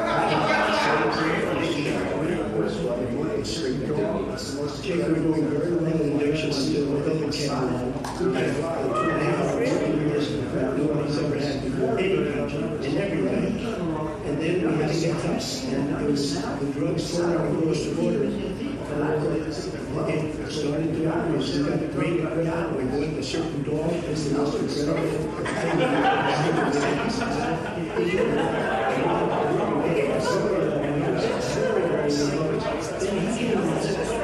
Have you seen the numbers now? It's not only the 18 million people that I believe is even less, because the guy was there to talk about getaways. The amount of drugs, and human trafficking in women coming across that border. The worst thing I've ever seen. And numbers that nobody's ever seen under him because the border's so bad. The number of drugs coming across that border is the largest one ever had. President Trump, thank you, President Biden. Fentanyl and bipartisan is down. And I want to make sure you use the machine. If you didn't take that big machine that will cause Republican comments and don't cost a lot of money. I was part of this deal. But you never argue it's not part of the deal. It's a very fentanyl machine. It's a machine being drugs machines. We're coming down very hard in every country in terms of fentanyl. And we have that human nature, even the technologies are put it together. That's what we have to do. It's really those machines. Thank you, President Biden. President Trump, and again, the question is about Americans in the throes of addiction right now struggling to the we're coming down very hard in Asia in terms of Mexico is ready to catch it. That's what we have to do. We had so many things that we had done. Thank you, President Biden. President Trump, and again, the question is about Americans in the throes of addiction right now struggling to the He ended the raid in Mexico. He ended catch and release. I did catch and release in Mexico, not catch and release here. We had so many things that we had done. Hard negotiations with Mexico. I got enough and nothing. It's just like when you have a hostage, we go for $6 billion. We lost every time we bought a hostage. Now we have a hostage with the future. I will have that before I just said one guy, and he was over there, he has his last minutes, he's probably asked us millions of dollars. We had 2 cases, we paid $6 billion. I will have him very quickly, as soon as I take office, before I take office, I said, literally, as soon as I win the election, I will have that reporter out. He should have had it out a long time ago. But he was probably asking for billions and billions of dollars because this guy pays every time. We had 2 cases where we paid $6 million for 5 people. I got 58 people out, and I paid essentially nothing. Thank you, President Trump. Let's turn to concerns that voters have about each of you. President Biden, you will be 86 at the end of your second term. How do you address concerns about your capability to handle the toughest job of security? First of all, 15.5 years ago, we did manufacturing culture. We want to We are extremely people. The whole idea of treating just 15 million jobs because he has sent people to find the cheapest jobs overseas and bring them up. Environment, South Korean prices, they're going to sense to invest $5 million the whole guess what? Those staffs that 4% more to bring them into the cheapest. And those staffs, because he was selling dollars. How much it costs to find the cheapest jobs overseas? About $40 billion in invest in South Korea right now because in a sense it's created significant jobs in various states. Guess what? President Biden, 40 seconds left. Would you like to ask him? Yeah, those stats, somehow, $40,000. Don't need this whole country. That's $40 billion already invested in right now in the United States, created significant jobs. President Biden, you have 40 seconds left. Would you like to add more? The idea that somehow the strongest country or something that keeps our word and everybody trusts us. Some Navy college substitute Kim Jong-un, which says both of us do, etc. Thank you. Former President Trump, to follow up, you would be able to, at the end of your second term, what do you say to voters who have concerns about your capabilities to serve? Well, I took 2 tests,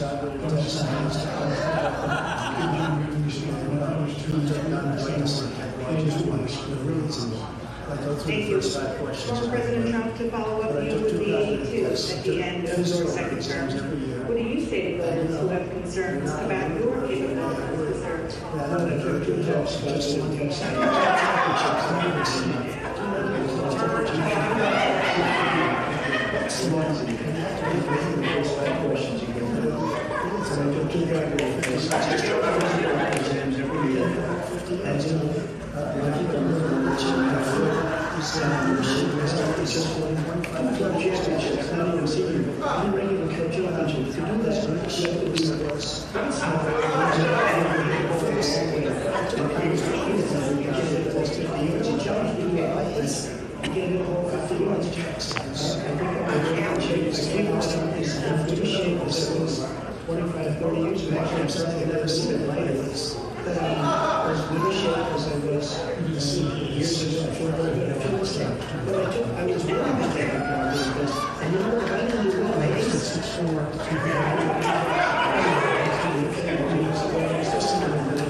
Will you pledge tonight? It's a 6 You will accept the results of this election, regardless of your I've seen this already.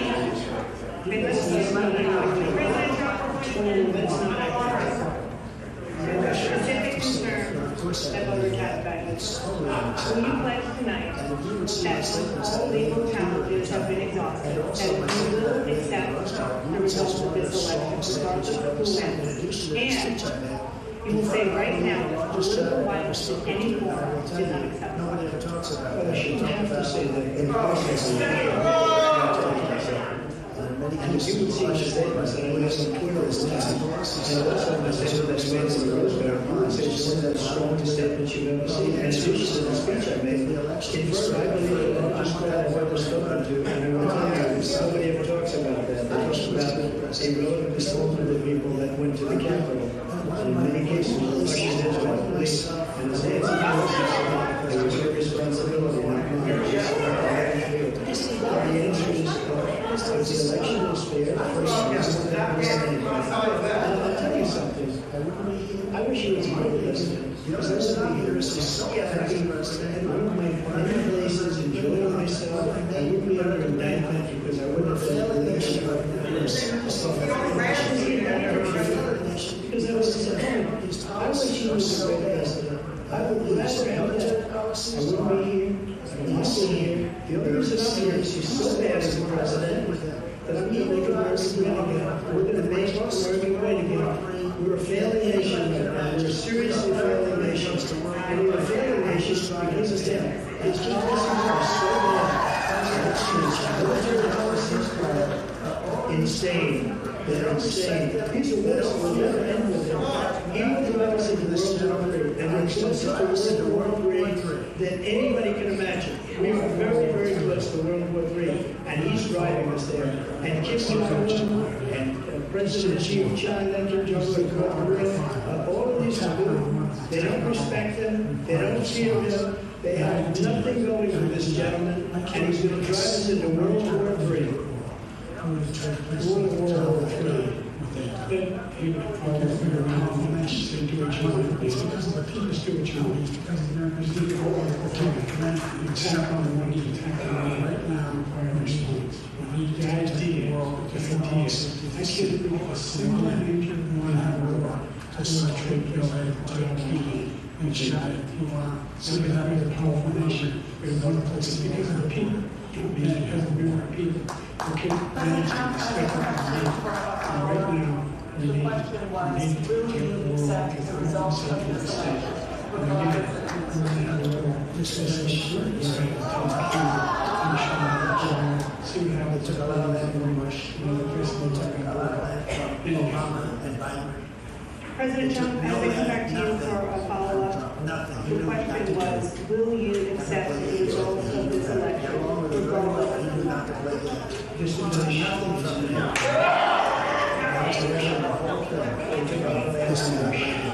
They took a lot of latitude, Obama and Biden never started. They took no land, nothing. And he started nothing. He knew not to do it. I'm going to play games, he knew that. He started not to position. He took nothing from me. Now he's going to take the whole thing from this man right here. That's a war that should have never started. It would never started ever. It's so sad. And he's going to take Ukraine and still U.S. aggression.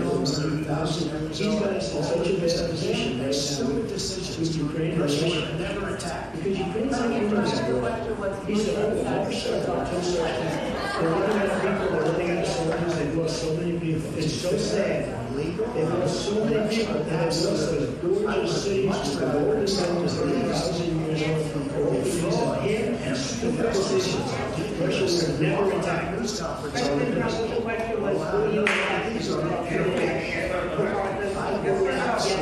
There's nothing like a fair, honest, election. Absolutely. I would have much rather accepted these. The fraud and everything else was ridiculous. And you won't have a news conference over the next week. We'll have another one of these in a week. And again, I would absolutely, there's nothing I'd rather do. It would be much easier for me to do that. Unfortunately, running again, I wasn't really going to run until I saw the horrible job he did.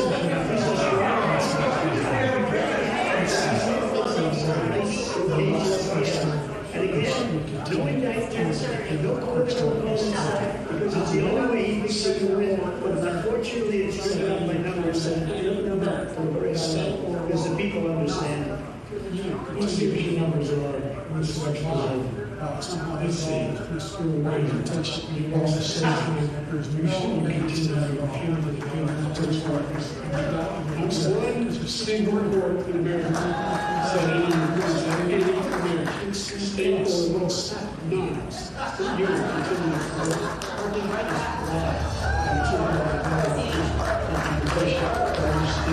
with no evidence of that at all. And I tell you what, I doubt we're going to stop.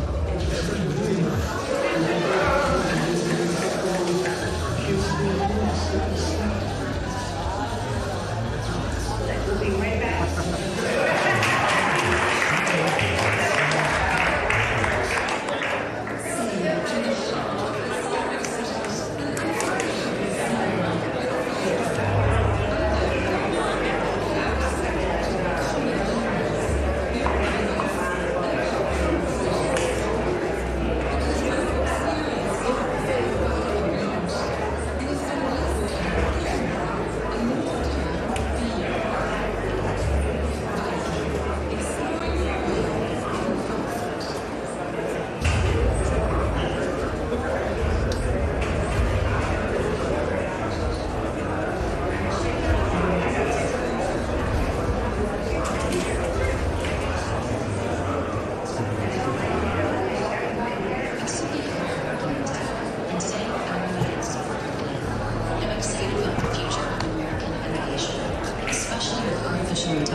U.S. currently leads the world. American researchers are making exciting new discoveries. U.S. companies are investing billions in AI solutions that will strengthen small businesses. But foreign competitors like China will surpass America in AI.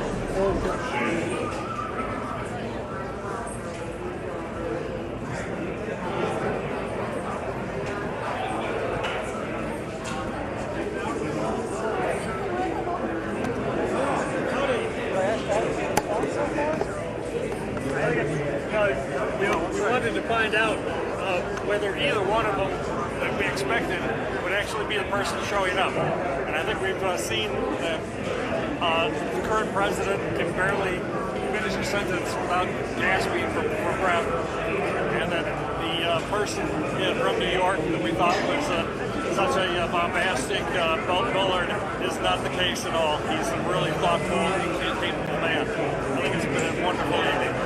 What have been the key issues in your mind so far?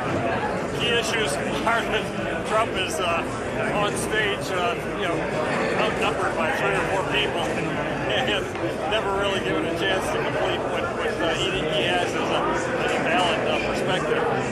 And that I can't imagine how many times in a debate has one person accused the other person of being an absolute liar.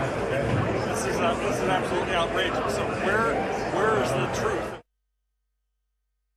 So much better off with Trump than Biden. There's no question there. The rest of it is just a lot about massive. Do you think this debate is helping President Trump in this case? Clearly. Why do you think that? Because people are seeing and hearing his words from his own perspective directly, and not being filtered and word splice through very biased media who has no semblance of being able to keep their opinion to themselves. There's no regard for being able to properly represent who's on the other end of the camera. Thank you so much. All right. What is your name, first and last? Tom Llewellyn. Tom Llewellyn. L-L-E-W-E-L-L-Y-N. Tom, where do you live? I live in Milford, and very, very strong supporters of Maddox's. I think it's absolutely outrageous that not only at the federal level, but here in Michigan, the legal system has been criminalized to have Republicans be put to type of persecution that should never be in the political arena. Thank you, John. Thank you.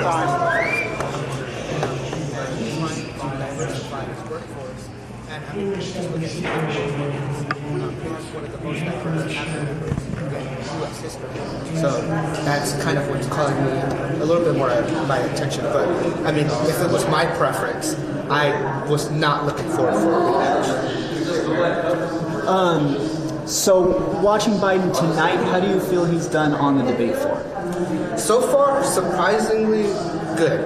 I thought it was going to be kind of chaotic like the other debates, but I think that they did a good job as far as like muting them and having a time limit. But he's called out Trump. He finally got a little bit aggressive, and I kind of liked seeing that. Before he's kind of just talked about himself, but now he's actually going on the attack, but on good things, and it'll show the American people the faults that Trump has. So that's kind of what's. And then on the flip side, how do you think Trump's been handling himself? How do you think he's done in the debate so far? Well, I mean, a little biased. Trump hasn't been my favorite candidate. He's kind of seemed like he's rambling, using the talking points from his campaign, and just kind of really leaning on into the migration crisis. When the question came up of how would he support the African American population, he said that migrants are taking both Hispanic and Black people's jobs, which is like choose one or the other. You know what I mean? So that's he's not doing great tonight. We've still got a little bit to go, but has there been anything really stand out you think was really notable to you? They kind of bickered a little bit in the middle of it. So I thought that was pretty interesting. And the fact that they let it go on as long as what it was, and you really saw that what Biden said, it got under Trump's skin. So I think that was pretty interesting. And he showed his true colors. I'll try to let you get back here in just a second. I had a question, and as I was saying that, it just left me. I'm so sorry. No, you're fine. You're fine. Maybe what are like top one, top two topics for you during or at the presidential level? As a first generation Mexican American, I think immigration. We are. Well, as far as where I am in Texas, it's kind of like one of the main things that I'm talking about.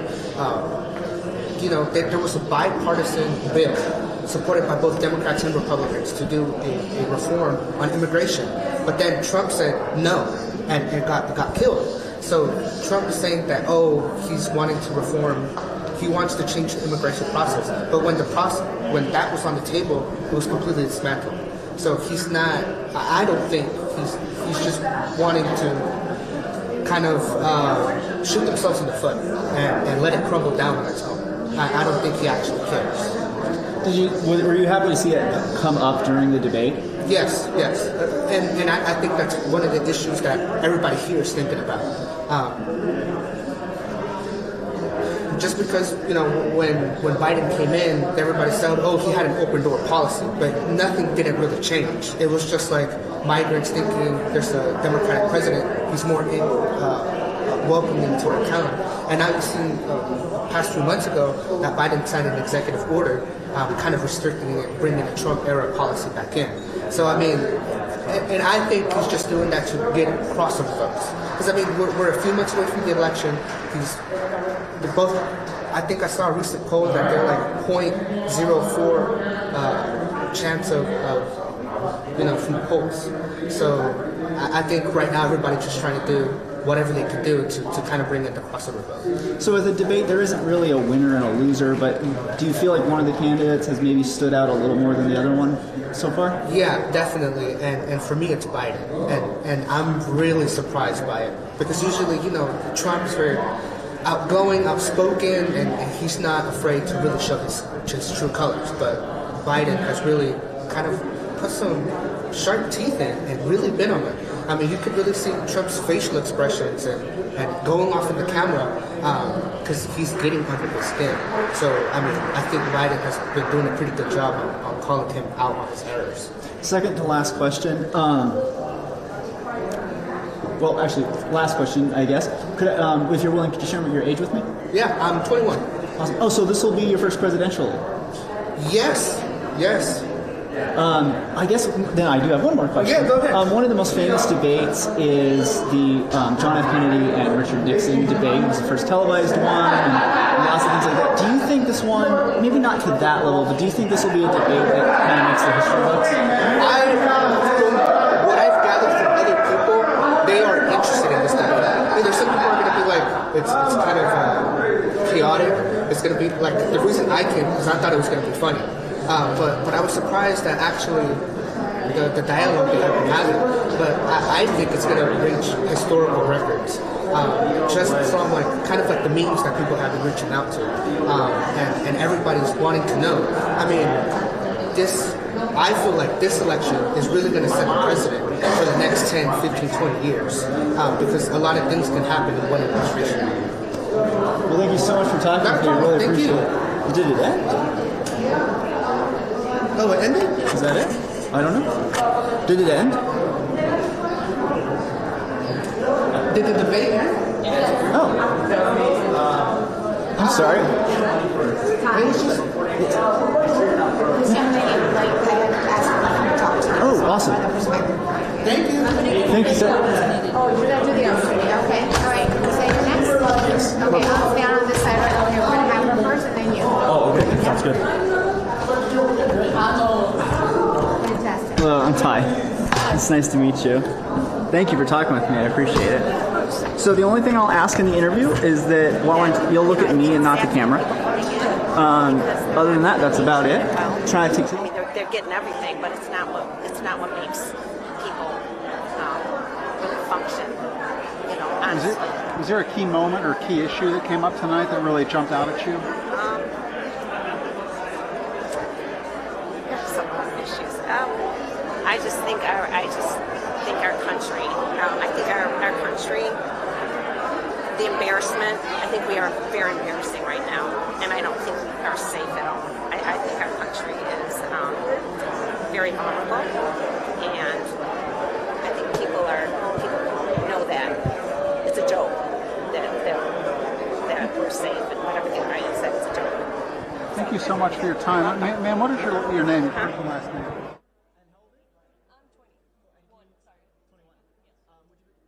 Can you tell me where you're from? Yes, so I'm from Louisiana. I'm actually a political science student at Nicholls State University right now. So the debate just ended. Kind of give me your first thoughts after watching it. Well, I guess I'd like to say a little more about Biden at the beginning. I was kind of curious how everything was kind of going, how he was stuttering, and just seeing kind of like how he was acting as well. I would say that by the end of it, he generally did amp up a little more, and a few kind of concerns about not being able to answer the questions on Trump's side. I would say it's also kind of concerning, but mostly just seeing how Biden was acting today, seeing how that would kind of play as well with his age. I think a lot of people are curious about that as well. So I think for both sides, just Trump's not really answering the questions, and Biden's age would be the biggest concerns for today's debate. Totally welcome not to answer this. Are you willing to say kind of where your vote is leaning towards Biden or Trump? I would say Biden for sure. Of course, there's still a couple things that I would kind of have concerns about, but between both of them, it would definitely be Biden. So you talked about, Biden's, he did stumble, but got a little bit, more comfortable towards the end, it felt like. Any memorable moments for Trump, good or bad?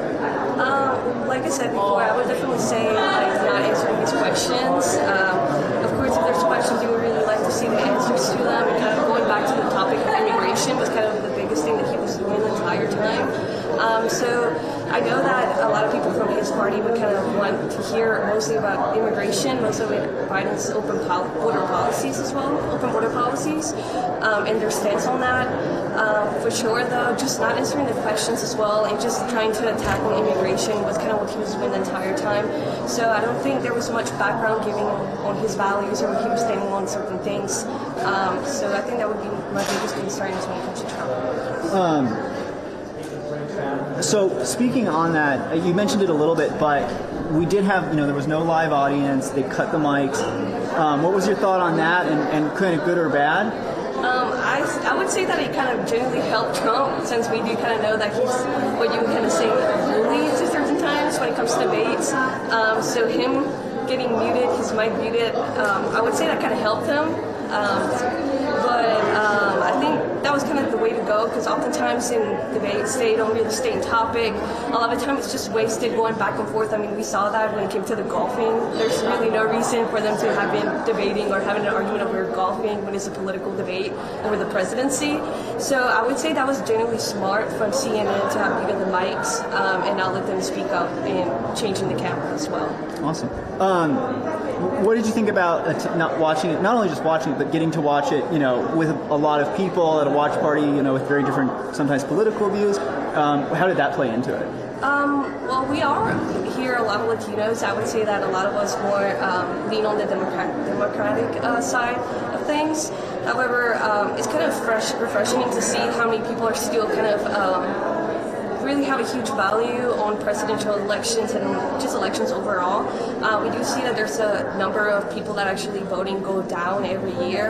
And while people a lot of times focus on national and presidential debates, local and state government debate elections are just as important, if not more important, actually, mostly because of the way things run for the elections as well.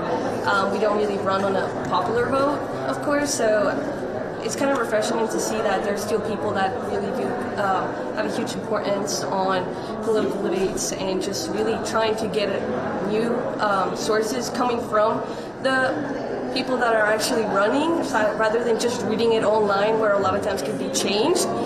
So it's really important for people to still see those things live because you really cannot change or misword what they're saying if they're saying it live. So I do say that it's very important for people to do that. So it was really refreshing to see that people still like to look at that for sure. Very interesting. I think this is my last question for you. I think, maybe a lot of people know the John F. Kennedy and Nixon debate.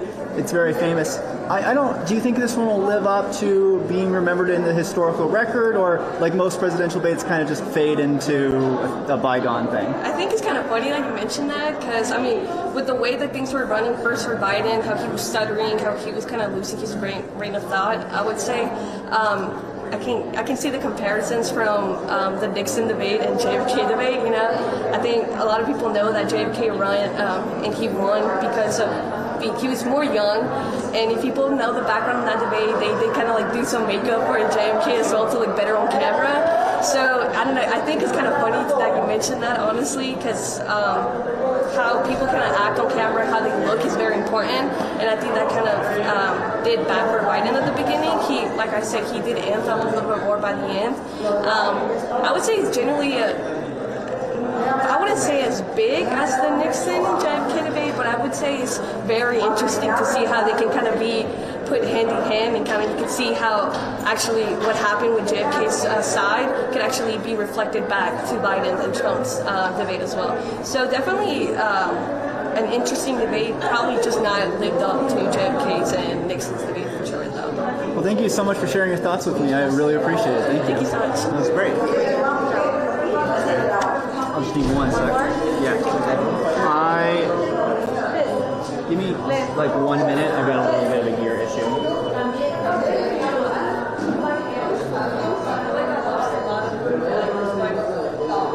Once everyone quieted down, it was great. In the debate itself, what were your thoughts on how it went? Oh boy.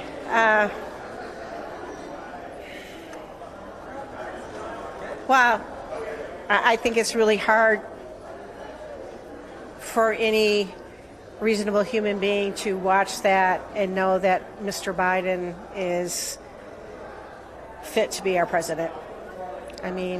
I have dealt with people that have dementia before, and it's very obvious just from the look on his face, not understanding what's going on, the surprise and shock look sometimes, the eyes, the very stiff face, the very stiff hands, they're all very, very prominent signs of what's going on, and I feel bad for him as a human being, quite frankly. And I also feel the people that have put him in the position that he is in are not very nice people. It's almost like elder abuse. And then President Trump's performance, how would you describe it, or what were your thoughts on it? I loved watching his face sometimes. He was just like,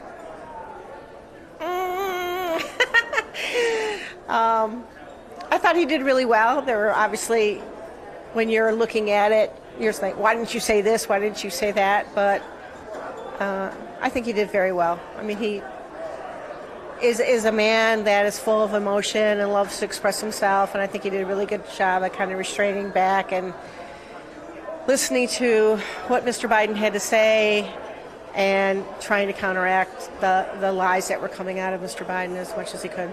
Yeah, was this a different President Trump that you've seen before on the debate stage or, in public? Well, yeah, he was very much more restrained on this because, there was no audience for him to feed off of, obviously.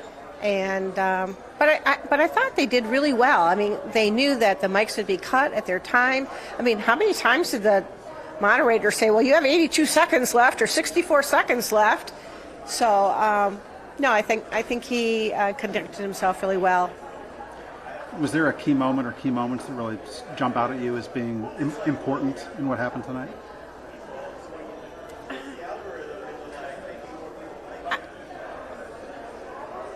I think I was more,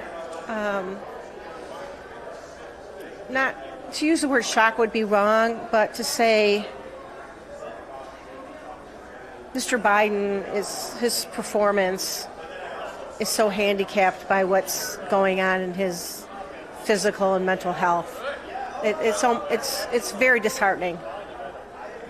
It's very disheartening to see that happening to anybody. My mother-in-law went through that, and yet to see him forced into that public kind of spotlight only to be put on display. The nature of that disease, I just think to me it's shocking that people would put him in that position. Last one for you. Do you think any voters' minds were changed tonight? You know, that's an interesting question, because I was talking to someone earlier, and he said he had talked to a dozen Democrats that he knew his friends, and they're all like, yeah, we're not watching that.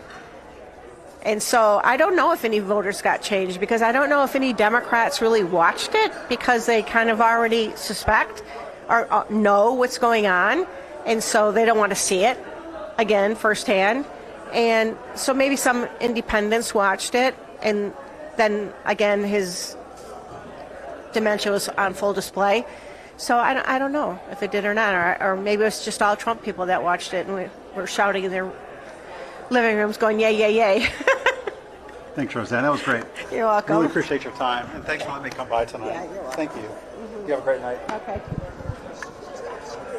Had a Joe Biden campaign spinner here because they know it was the worst, most pathetic performance, and it was just an abysmal loss. His polls, which were already catastrophically low, they're going to even go lower. Congresswoman, I want to ask you, have you spoken with former President Donald Trump about potentially being I don't get into any of my conversations. I get asked this all the time. I'm honored to be here as a surrogate. I'm honored to serve as the House Republican Vice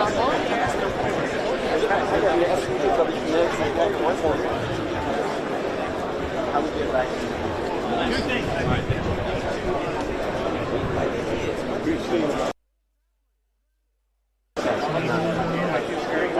He is going to make the right decision, and he's going to announce it on this timeline. We're very excited about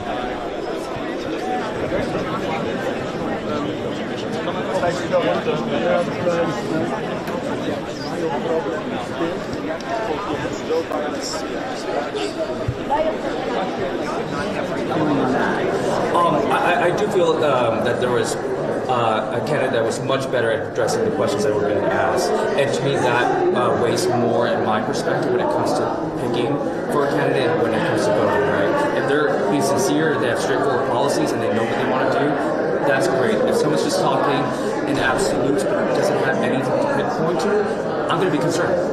Would you be willing to share which one you thought did better? I think President Biden did a lot better than President Trump did in terms of answering the questions and talking about the policies. There you go. What do you make of the White House saying that he had a cold tonight? So I guess it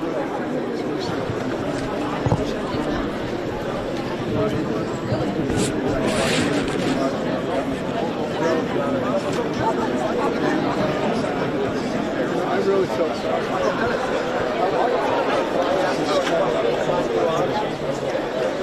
No, I didn't see coming, and I was just That was all of my questions. Is there anything else you think you should tell me about that I haven't asked? It was good to watch this debate. I really liked that the mics were muted. And so I'm glad that it was handled the way it was and there was follow-up questions. Awesome. Thank you so much for talking to me. Appreciate it. Ty, Abby Pacheco. Nice to meet you. Cognizant of what's going on and express themselves very well. I think it has a lot more to do with his physical condition. Do you think that he'll show up for the second debate?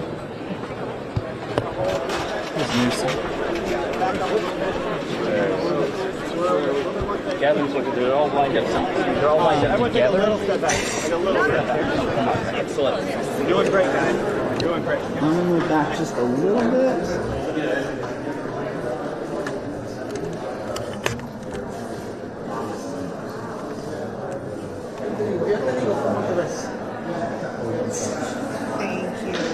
No, yo sé.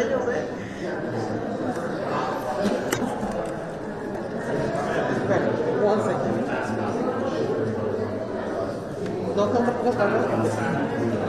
Aquí para adelante. Thank you for talking with me. I appreciate it.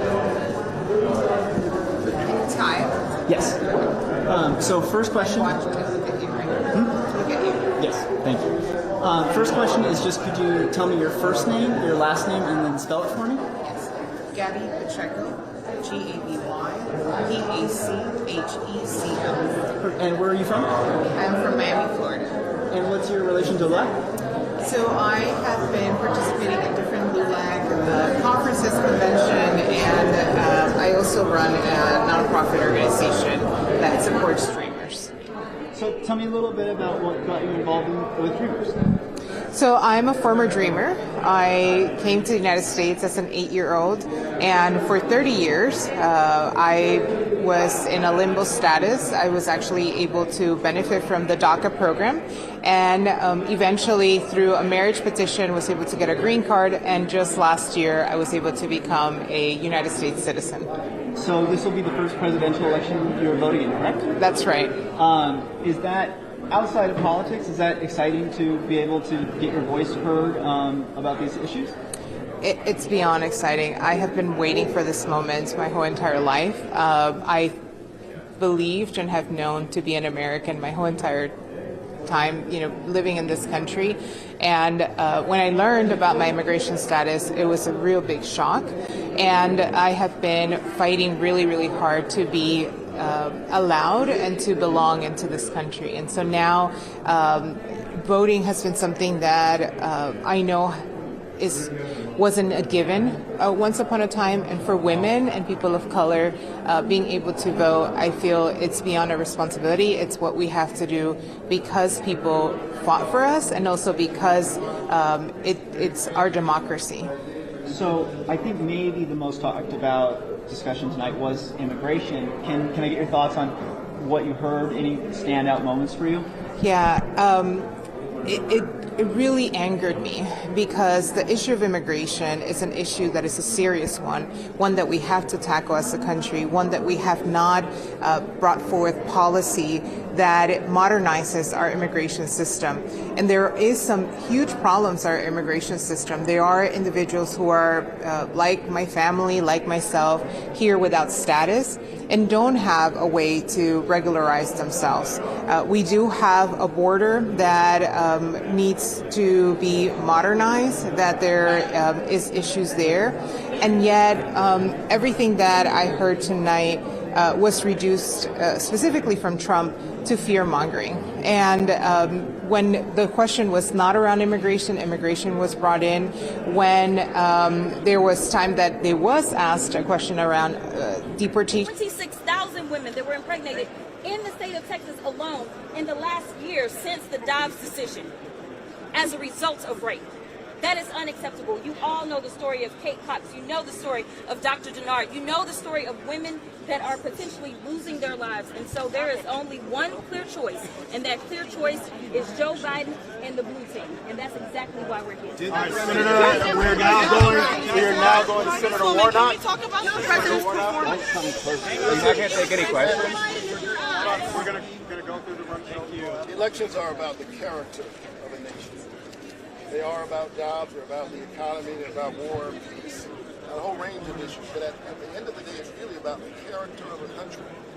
And the American people got a chance tonight to be reminded about the character of Donald Trump, a man who stood there and lied for 90 minutes straight.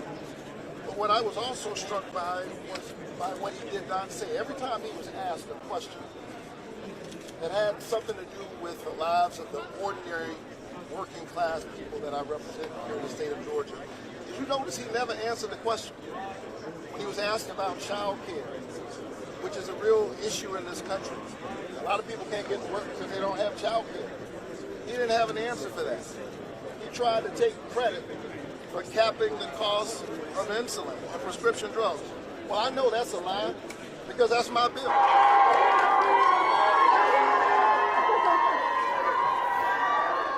So didn't the president do a great job? Yes!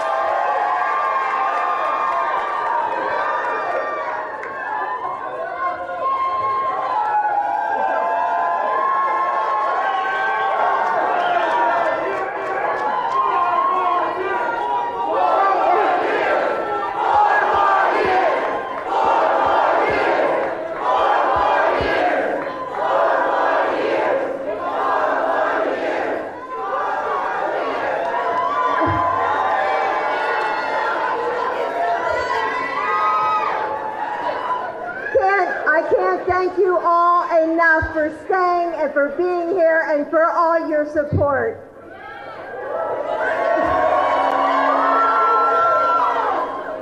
Joe, you did such a great job. You answered every question.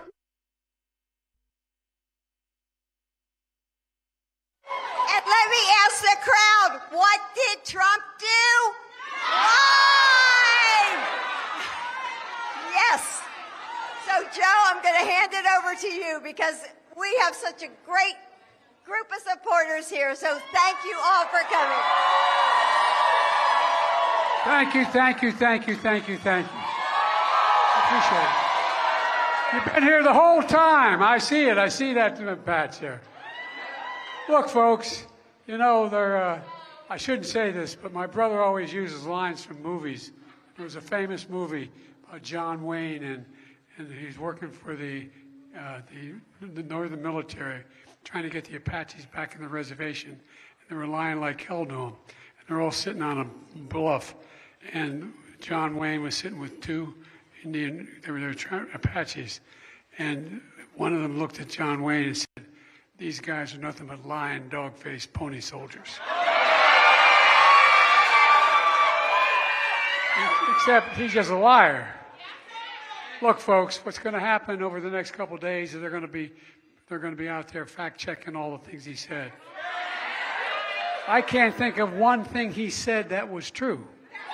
No, I'm not being facetious. But look, we're going to beat this guy. We need to beat this guy. And I need you in order to beat him. You're the people I'm running for.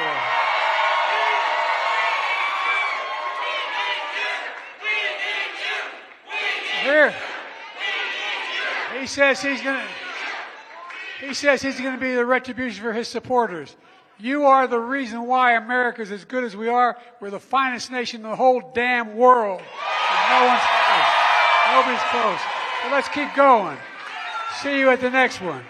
God love you all. Heading to North Carolina. All right. Thank you, thank you, thank you, thank you, thank you, thank you. I want to go home with you. Thank you.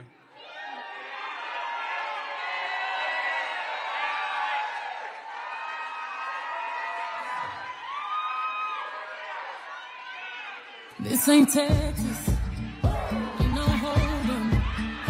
There are cards down, down, down, down. So pack your Lexus, throw your keys up, stick around. Everybody, one more time, make some noise for our president, our next president. Make some noise for President Joe Biden and our First Lady, Dr. Jill Biden. Make some noise, y'all. We're ready for four more. Four more.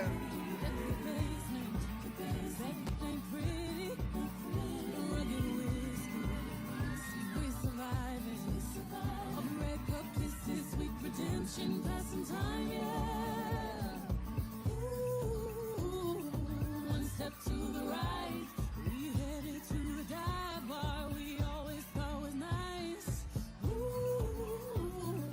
Run me to the left, you spin me in the middle, boy, I can't read your mind. This ain't Texas, ain't no hold'em. They are cards down.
Stretch your legs, turn around and clap. Shuffle to the left, let's glide now. Ooh, drop it down low, low, low, low, low to the floor. Bring it up, tap then roll. Step on them, step on them, step on them, step on them, kick on them, something you step. Swag the right, serve the left, work the middle till it hurt a little.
pain, let me